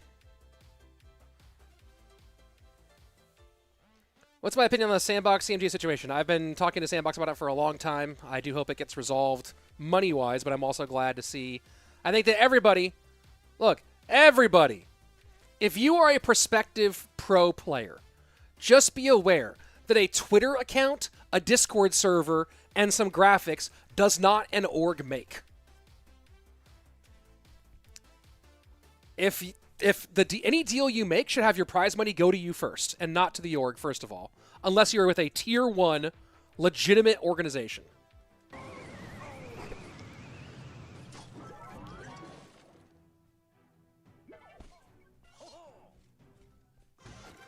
What up? Future King over here. If someone says that they're a CEO of a company, you say, oh, cool, you're incorporated. Can I see your business license?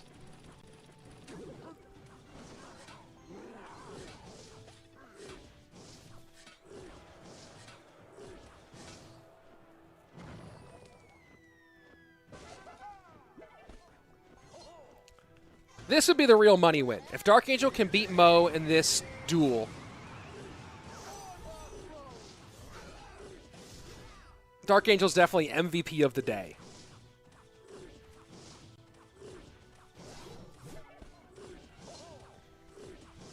Did you guys hear it sound like the music downshifted for a second and the key changed? Is that just me who heard that?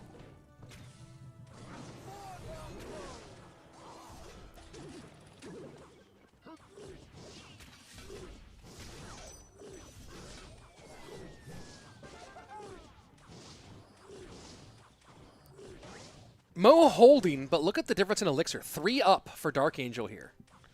DarkAngel's found himself in a lot of positive elixir situations. Is this Bomb Tower or is this Inferno Tower from Mo? Excuse me, don't you know who I am?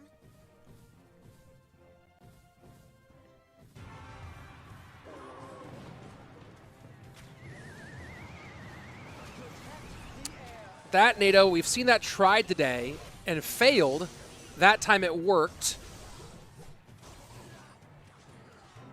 But now you're giving Mohamed Light a really good opportunity to counter push here. The lightning was extra. The lightning was certainly extra. Future King over here. Probably a bomb tower because there's no spirit. Good point.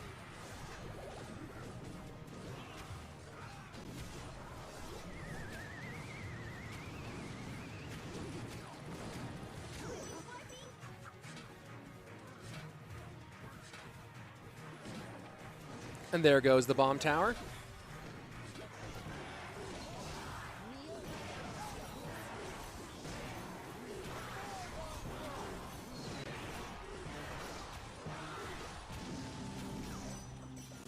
And that's good damage to get back for DarkAngel. And that's a bad... That miner for Mo got super predicted by that E-Giant. Does not get what he needed from that. Between the reflection from the E-Giant and the King Tower activation. Underwhelming. Gotta play the ability here. I think that Mo DPSs this down without a bomb tower, and he does. DarkAngel gets smart there. That miner comes out. He is right at the bridge with this E-Giant. Is there a way to the tower here? E-Giant dies. And now I believe that Mohamed Light has this. Miner not picked up. And there you go. GG, well played. Game 1 for Mo. NATO now out for DarkAngel. Mo might, if he does have Hog, might play Hog here. Little Prince out, Lightning out. Mo also could go RG. With Poison, Little Prince gone, Delivery gone, might be a good Goblin Giant Sparky opportunity for DarkAngel.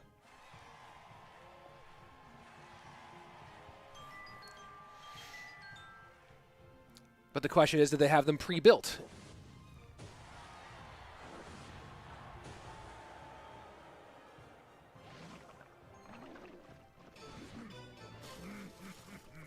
Looking like Hog Snowball for Mohamed Light, so I think I was right there. And it's Loon for DarkAngel.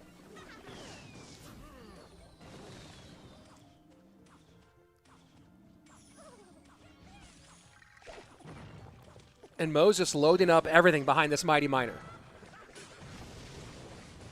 That's not a good snowball. Tankage happening. Extreme tankage happening. Oh, boy. Oh, boy. And that's not easy to fight back from.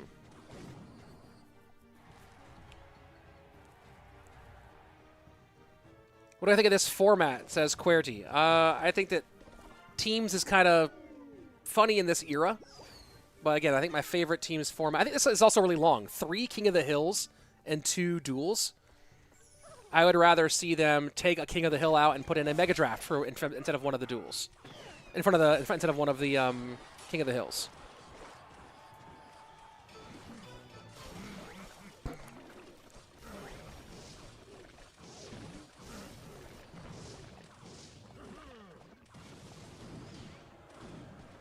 Well, we're going to set 5, folks. Who said they wanted a 6-hour stream today? Well, you're going to get about 5 and change.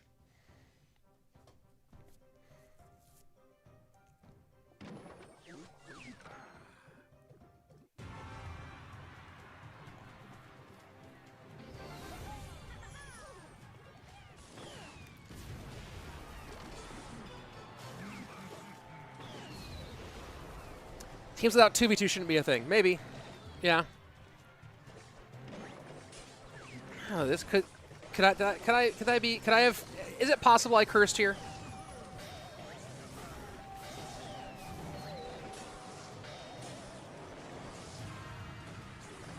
Three King of the Hills is a lot. It's so much. It's so much. Think about that means like half an hour minimum, half the time. Put Mega Draft on the second King of the Hill, that's what I was thinking, yeah. I mean, that also would take a long time, but, you know, it could be done in 2 games.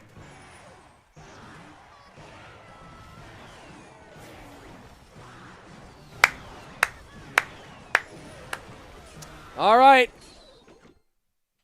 More Clash Royale coming, folks. You guys said, Rich, I want more Clash Royale. Can I get more Clash Royale? And I said, more Clash Royale. Here it comes. Ba-boom. Hey, everybody. Almost 1,000 of you watching here on YouTube and another 100 watching on Twitch. This is the Queso Cup Teams Edition Finals of 2023. This is day number 3. One more day tomorrow. As we enter our final set, let me tell you, tomorrow we have our grand finals. We'll have Tribe Gaming, shot CALALAS, and either PUIGINS or Queso, depending on the next set, to come out tomorrow for our last day. So if you're watching on YouTube, haven't yet, subscribe to the channel on YouTube. Make sure notifications are on so you don't miss it tomorrow, so you're here for the whole thing mañana. For those of you who are on Twitch, throw me a follow. Hang on out.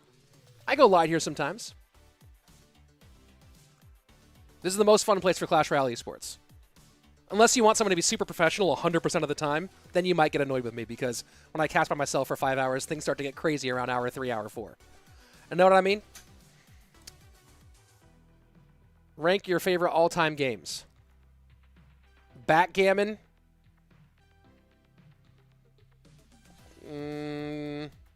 King of Tokyo. And that thing where you swing the ring and it gets caught on hooks sometimes. At least Mega Draft have changed up a little better than 3 King of the Hills. Yeah, for sure. 3v3 BO1 is also neat for shorter sets that involve many players. That's also true. That's also true. I feel like that. I feel you on that one. Here we go. Tied up 2-2.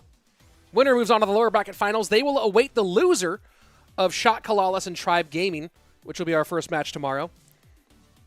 Then the lower bracket finals and the Grand Championship. $35,000 on the line. 500 likes. Oh, let's go. 505. Thank you so much, folks. King of Tokyo. Great choice. Thank you. Mo the Goat. Long stream today. Yes. Mega Draft something different. Yes. Oh, we're getting the gameplay. Here we go. Oh, never mind. I thought we were going to gameplay. How's the weather? It had been very nice. It's been a little rainy the last whatever or so. I haven't been outside today. I ain't touched grass today because I've been casting this since 9 in the morning. And it's now just about 2 p.m. Oh, gosh. It's currently 68 degrees, mostly cloudy. If I get out of here early enough, maybe I'm going to pick up baby boy Slayton. Slayton Jr. 2. Maybe I'll throw him in the stroller and take him for 9 holes of disc golf this afternoon. Vitor leading things off in this King of the Hill set. He would love to make up for some of the challenges he's had today with a leadoff win here against Lord Seb. Is it pronounced Clash Royale or Clash Royale? Good question.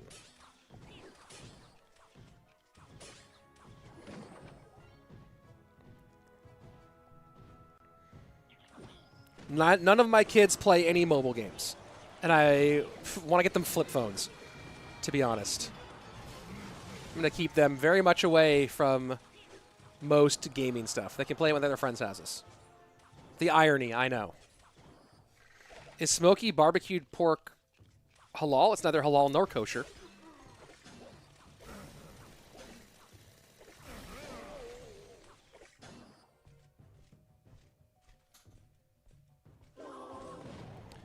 Internebula. I want a flip phone. Honestly, I think my life would be better if I had a flip phone. To be completely fair.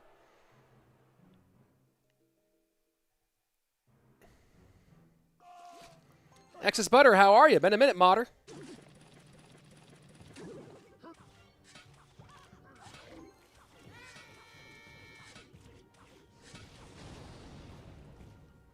How long do you let them play on gaming devices? Oh, as long as I possibly can stop them. As long as I can prevent. Keep them outside.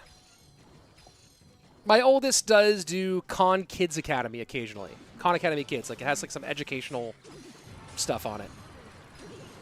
Like if we need to be doing, if like only one parent is home and we need to do bedtime for the baby. And then he'll get on the iPad for half an hour and play educational games. But he's not on like Roblox and stuff like that.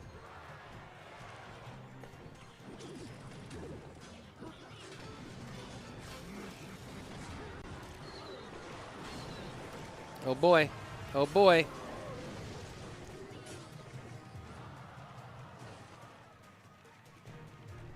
Interesting that they went with the Recruits ban, not the Goblin Giant ban here in the final set.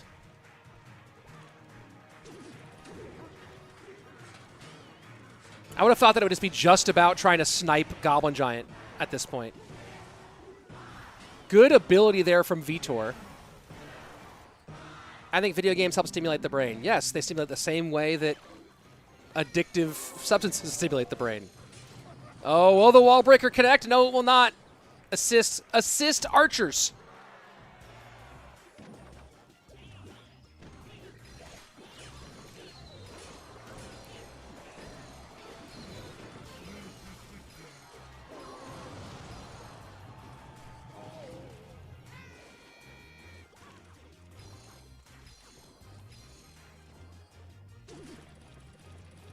How do I balance the Goblin Giant?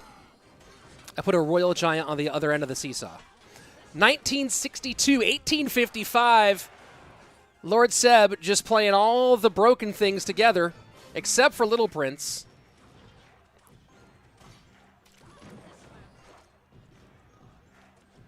Triple Elixir. Will Minor Poison win out?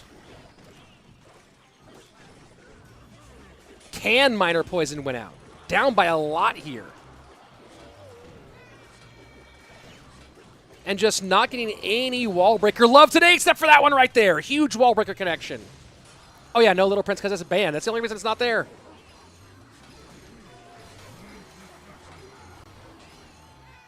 Oh, but the Evo archers are so gross. They are so gross. Somebody stop them.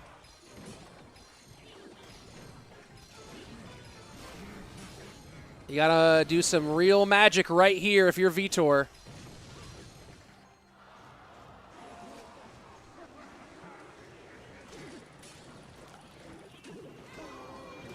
Minor in, back to another poison. That's a phenomenal cycle. Phenomenal cycling here.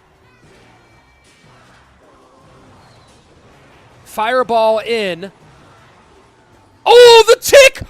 1 HP! 1 HP! What?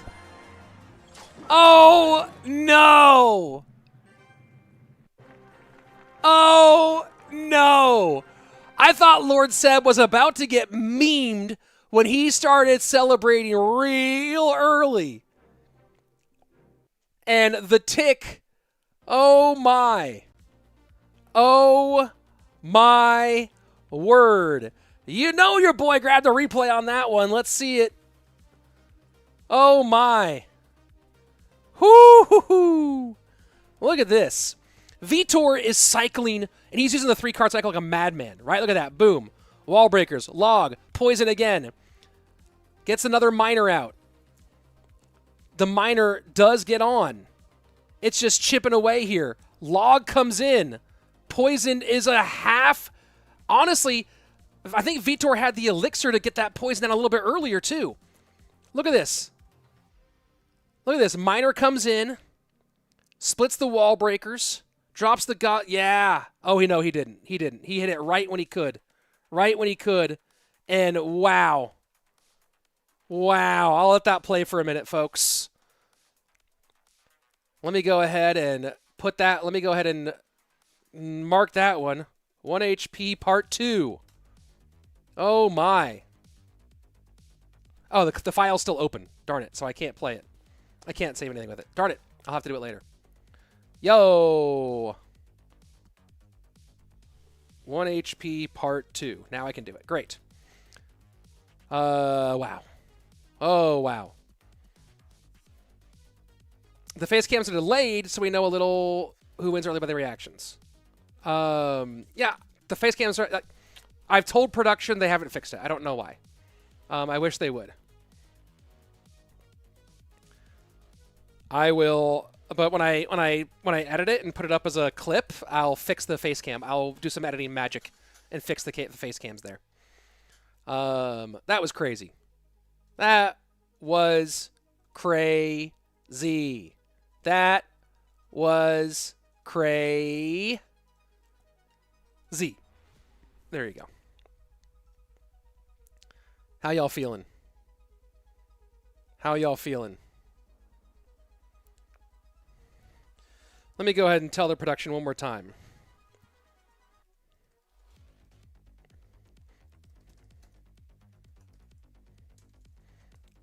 I'm telling them right now.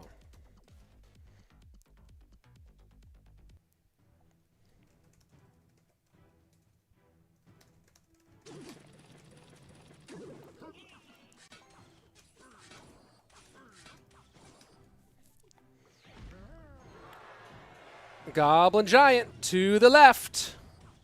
To the left. To the left. Oh, we've all been in the 1 HP club. But how many have done it during a competition? Well, that woke me up.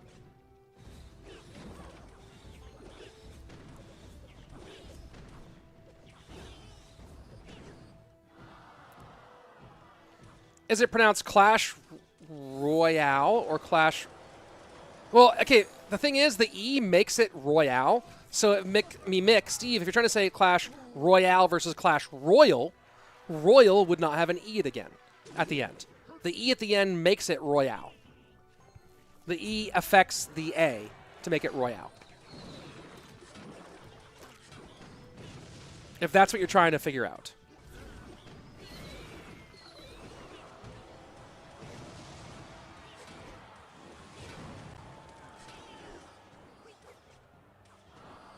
Like, it feels just like the thing you should be doing is just sniping Goblin Giant. Good luck on your exams, crazy edits.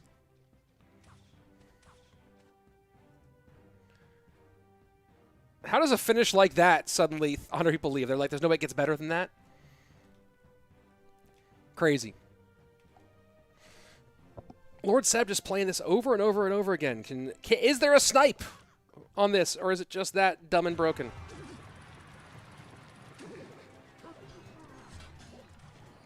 Is CALALAS also just being like refusing to even think about the situation? They should make an elixir beer called Clash Royale. That's actually phenomenal. Chatmunder, great call. Tremendous.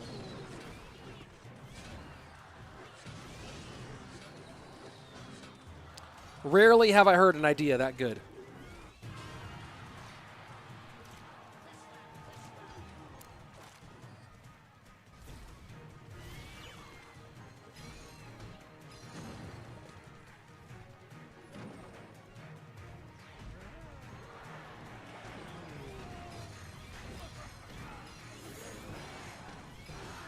All right, Monk reflects the Evo Archers. Evo Skellies get... Rage is OP. Arrows clear the minions. Miner on the tower. Loon gets one. Snowball in. Fireball counters. Miner still going. 906 to defensive rage on that. 877, 906. Lucas in the mix. Lucas is in the game. Will that matter? Against the nonsense. Snowball on the archers. Death damage in. 379. You got a bomb tower. Reflect here, maybe. Kill those. Yup. And while I typically don't play favorites, I will root against Goblin Giant Rage now. Defensive rage because the Larry got through. Fair. I'm dropping rhymes. Did I do that? Why is Mugi not here? Because it's 4 in the morning in Tokyo.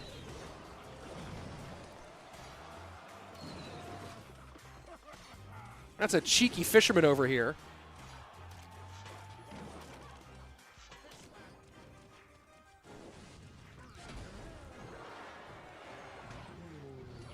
Arrows, Monk for the knockback here. Fireball tries to break through.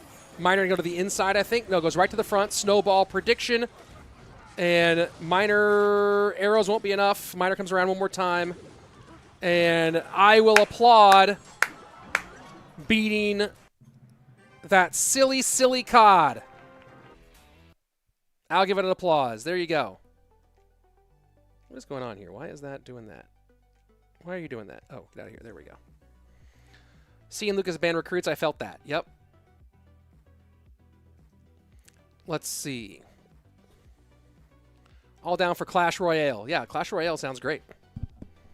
Just don't make it pink, I guess. I don't know.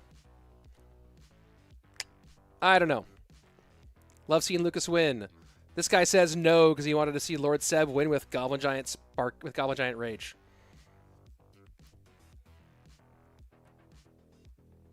Don't love it.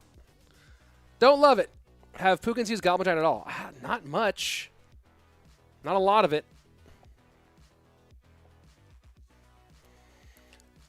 Let's see. Oh yeah, who's next for Queso? 68 degrees, not 62, by the way, guys. It's almost 70. It's nice. It's nice today. Have I met Sweep? Yeah, of course. Met him at Worlds. Next up will be Surgical Goblin. Surgical Goblin.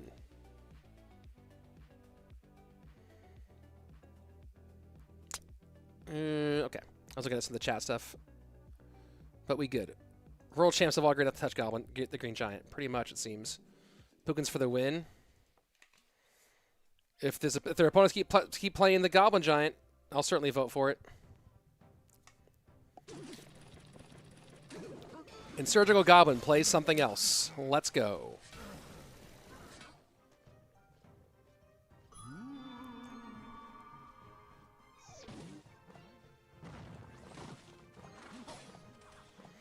Who do you think should be the pound for pound #1 right now in the UFC? I think pound for pound is a silly thing, but it's still John Jones. And it should have been for a long, it still should be. There's no reason why it shouldn't be. If you're going to do something as silly as make a pound for pound list ranking, then yeah, John Jones.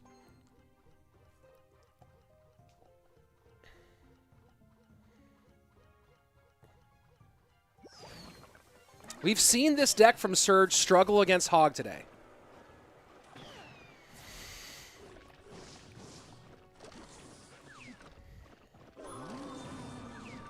What's harder, Trophy Road or Path of Legends? Path of Legends. What are you talking about? Trophy Road is casual.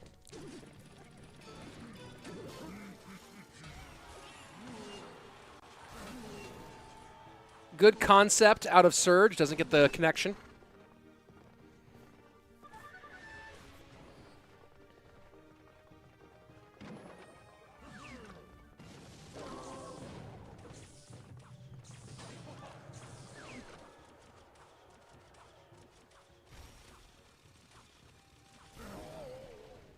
Clone is my favorite card. Hope to see it used. Highly unlikely.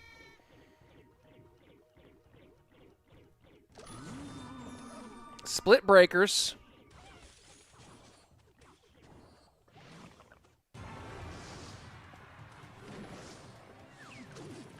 I'd argue it's easier to hit 9 Ultimate Champion than hit 9K trophies the first time. Interesting.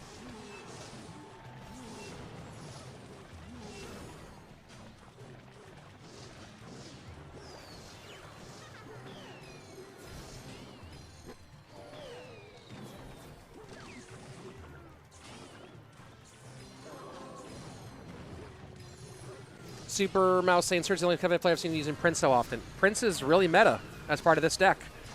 Oh boy. Oh boy. Lots of damage, but the King Tower activation, and the Mega Knight doesn't get the Hog, and the Hog gets a shot. Taking the Evo Firecracker off the board, though, is really serious.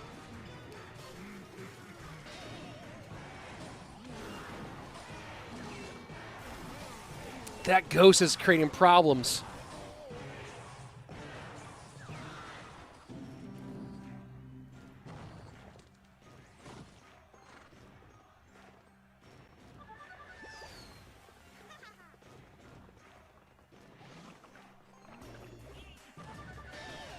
The Mega Knight chart, the Prince Slam was the Mega Knight Slam was the wrong direction.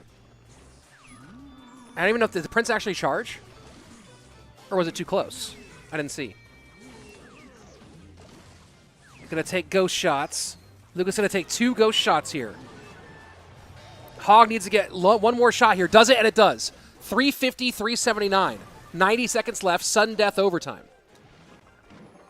Surge getting really hyper aggressive here. And the Hog should be enough. Hog goes 1. Hog goes 2. And Lucas takes out Surgical Goblin.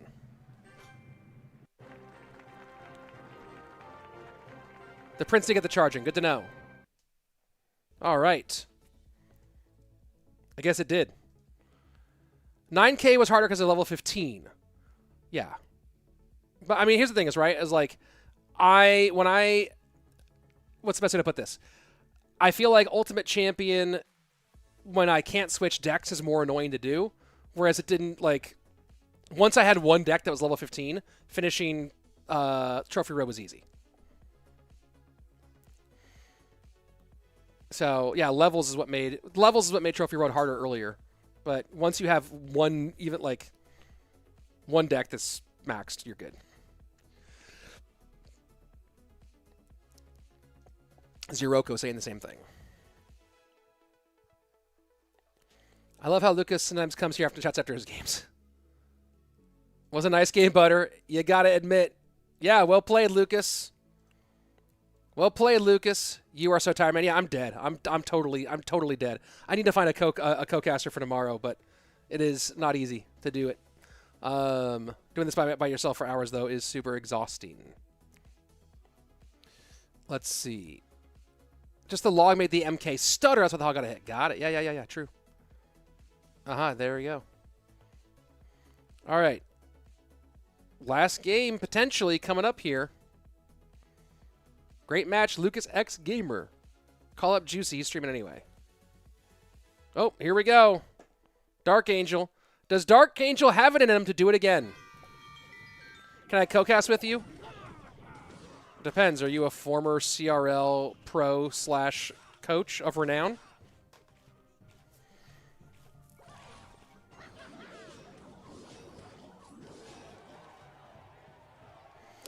Do I play Ladder more or Path of Legends? Now that I have finished Path of Legends, I don't play it anymore. Why would I play it? Until they raise the trophy cap, I'm not going to play Path of Legends again. I mean, sorry, Trophy Road again. RG versus Minor Wall Breakers.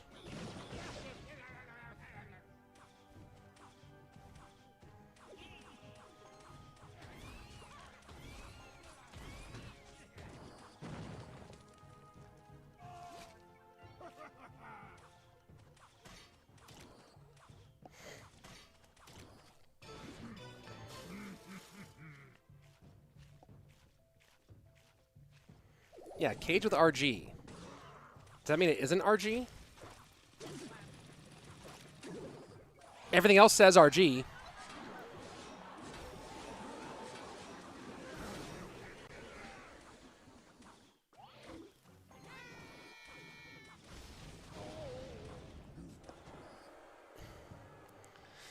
Is this E-Giant then? Yeah, it might be E-Giant with the Cage. Because Cage with RG is weird. But it's RG, never mind.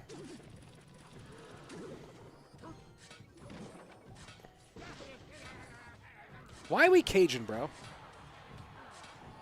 Why are we Cajun here?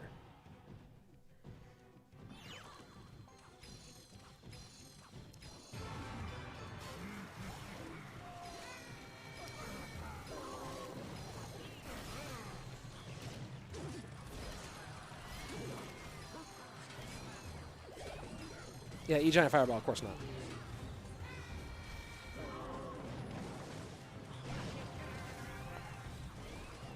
But why? What's the Cage for?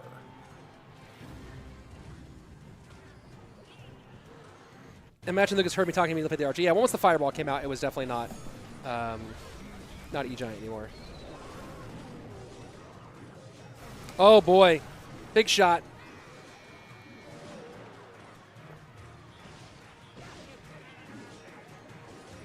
Even getting one pig out of that from that Mother Witch is pretty big. And now Brawler clears the Goblins out of the way. Doesn't get to the Archers. Fireball will, though. RG is going to be stuck here for a minute. Lucas has to worry about the Wall Breaker's other lane. Barb Barrel does its job. RG gets another shot. 11:31, 15:37. Lucas pulling ahead ever so slightly.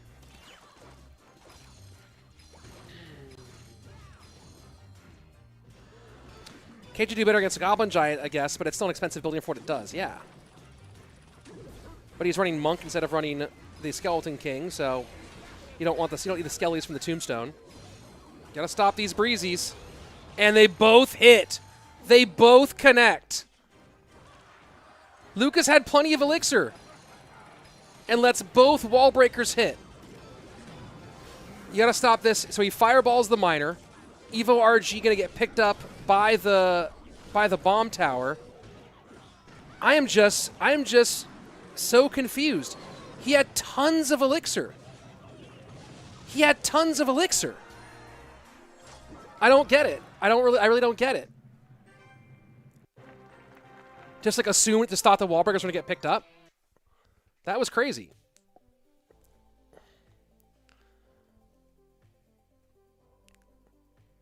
That was weird. I gotta say, that was a little weird. Yeah, DarkAngel's just having a crazy, crazy day. Crazy tournament. Yeah, why did he eat that? I didn't catch the replay on that. Maybe I would have seen something in the replay if I caught it.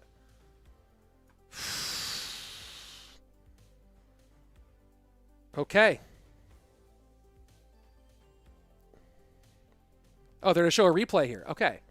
So they're showing a replay. 3 elixir.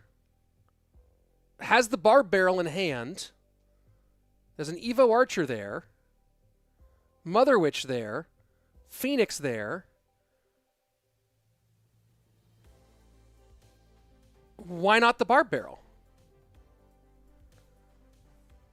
Maybe he thought only one was going to hit. That might be it. And then Fireball has to come out defensively to stop the miner from winning. I was just... I don't know. I don't know. Who achieved more, John, Chandler, or Arthur? I don't know. I actually don't know the answer to that question either. I'm in an I don't know area. Lucas glitched? Wait. Yeah, maybe. Someone saying that maybe he thought he only had to take 1 and not 2. There was a Monk and Phoenix defending, and the miner had just died, so I understand why he thought he'd be safe. Yeah, but for 2 elixir, you know you're safe. You know what I mean? Remember, we're attacking different, each attacking different health, full health wall breakers. Yeah. All right. Well, it's gonna come down to a BO1, folks. Gonna come down to a crazy BO1, folks. Who's living that life? Who's living that life right now?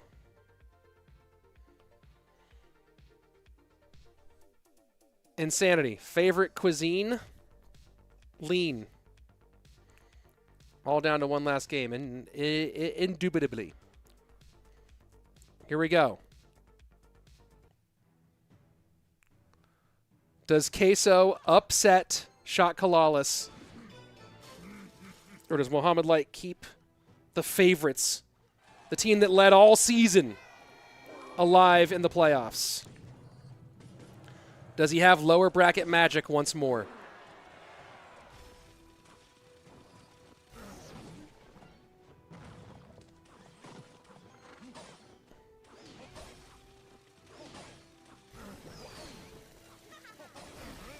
It's a lot of very early damage for Mo.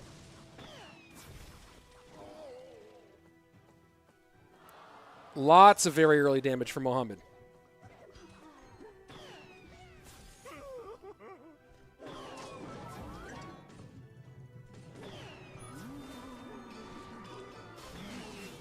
Oh, and that Mighty Miner just gets out of the Firecracker there.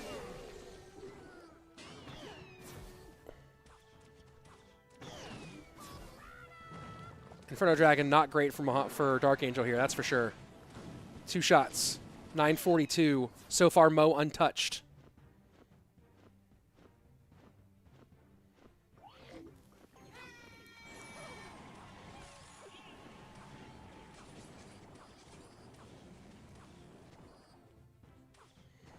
DarkAngel, big breath.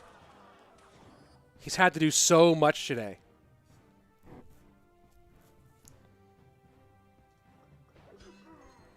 And so far, it looks like, as Waterlicks points out, Firecracker creating huge problems for DarkAngel.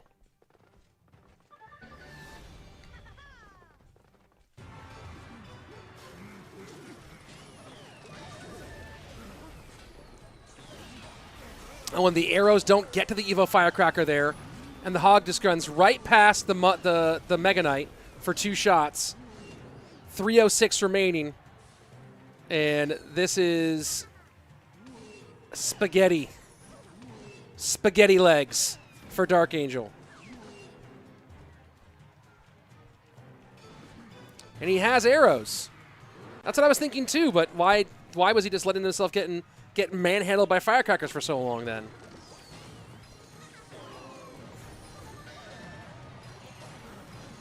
This deck can overwhelm though. That's its whole point. Keep in mind, folks. Prince, Ghost, Inferno Dragon, Evo Archer all on the board. Miner comes in. This deck can certainly overwhelm. And good game being called. DarkAngel knows it's over. Mohamed Light clutches it up. Disaster averted for PUIGINS. That could have been an ignominious end to their season. Instead, they survive. And they move on to the lower bracket finals, where they will await the loser of Shot CALALAS and Tribe Gaming. And hope they can fight their way back into that grand final. What an insane day of Clash Royale.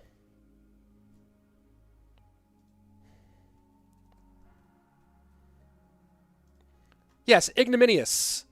Would have been a shameful, disgraceful end. They avoid the shameful, disgraceful end to their season. That was that here. I'll put the ignominious. Sorry, I may have misheard you. No, yeah, ignominious. That was the correct word that I meant to say, and it was accurate. Let's see. Why is there not SK Gaming? Because they didn't qualify for playoffs. The logo of CALALAS and PUIGINS is the same. Yes, because it's the same organization. Would they meet again in the finals or in the lower bracket finals, depending on if how Tribe does? More that you never heard that word before. Yeah, ignominious defeat would be a shameful public loss. Is it done for the day? Oh, yeah. Never thought I'd learn words on a CR stream. Well, not everyone has Rich Slayton as their CR caster. That's me. I'm Rich Slayton. Did you know that it's my name? How does the final work? Same as everything else has worked. Folks, we could hang out and talk for a while, but I'm done. Twitch, hang around. We're going to find someone to host, to raid. YouTube, come back tomorrow. Grand finals, top 3, 35K. As always, be excellent to each other. And party on, dude. Peace.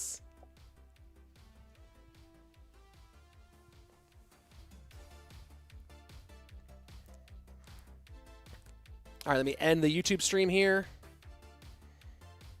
Boom.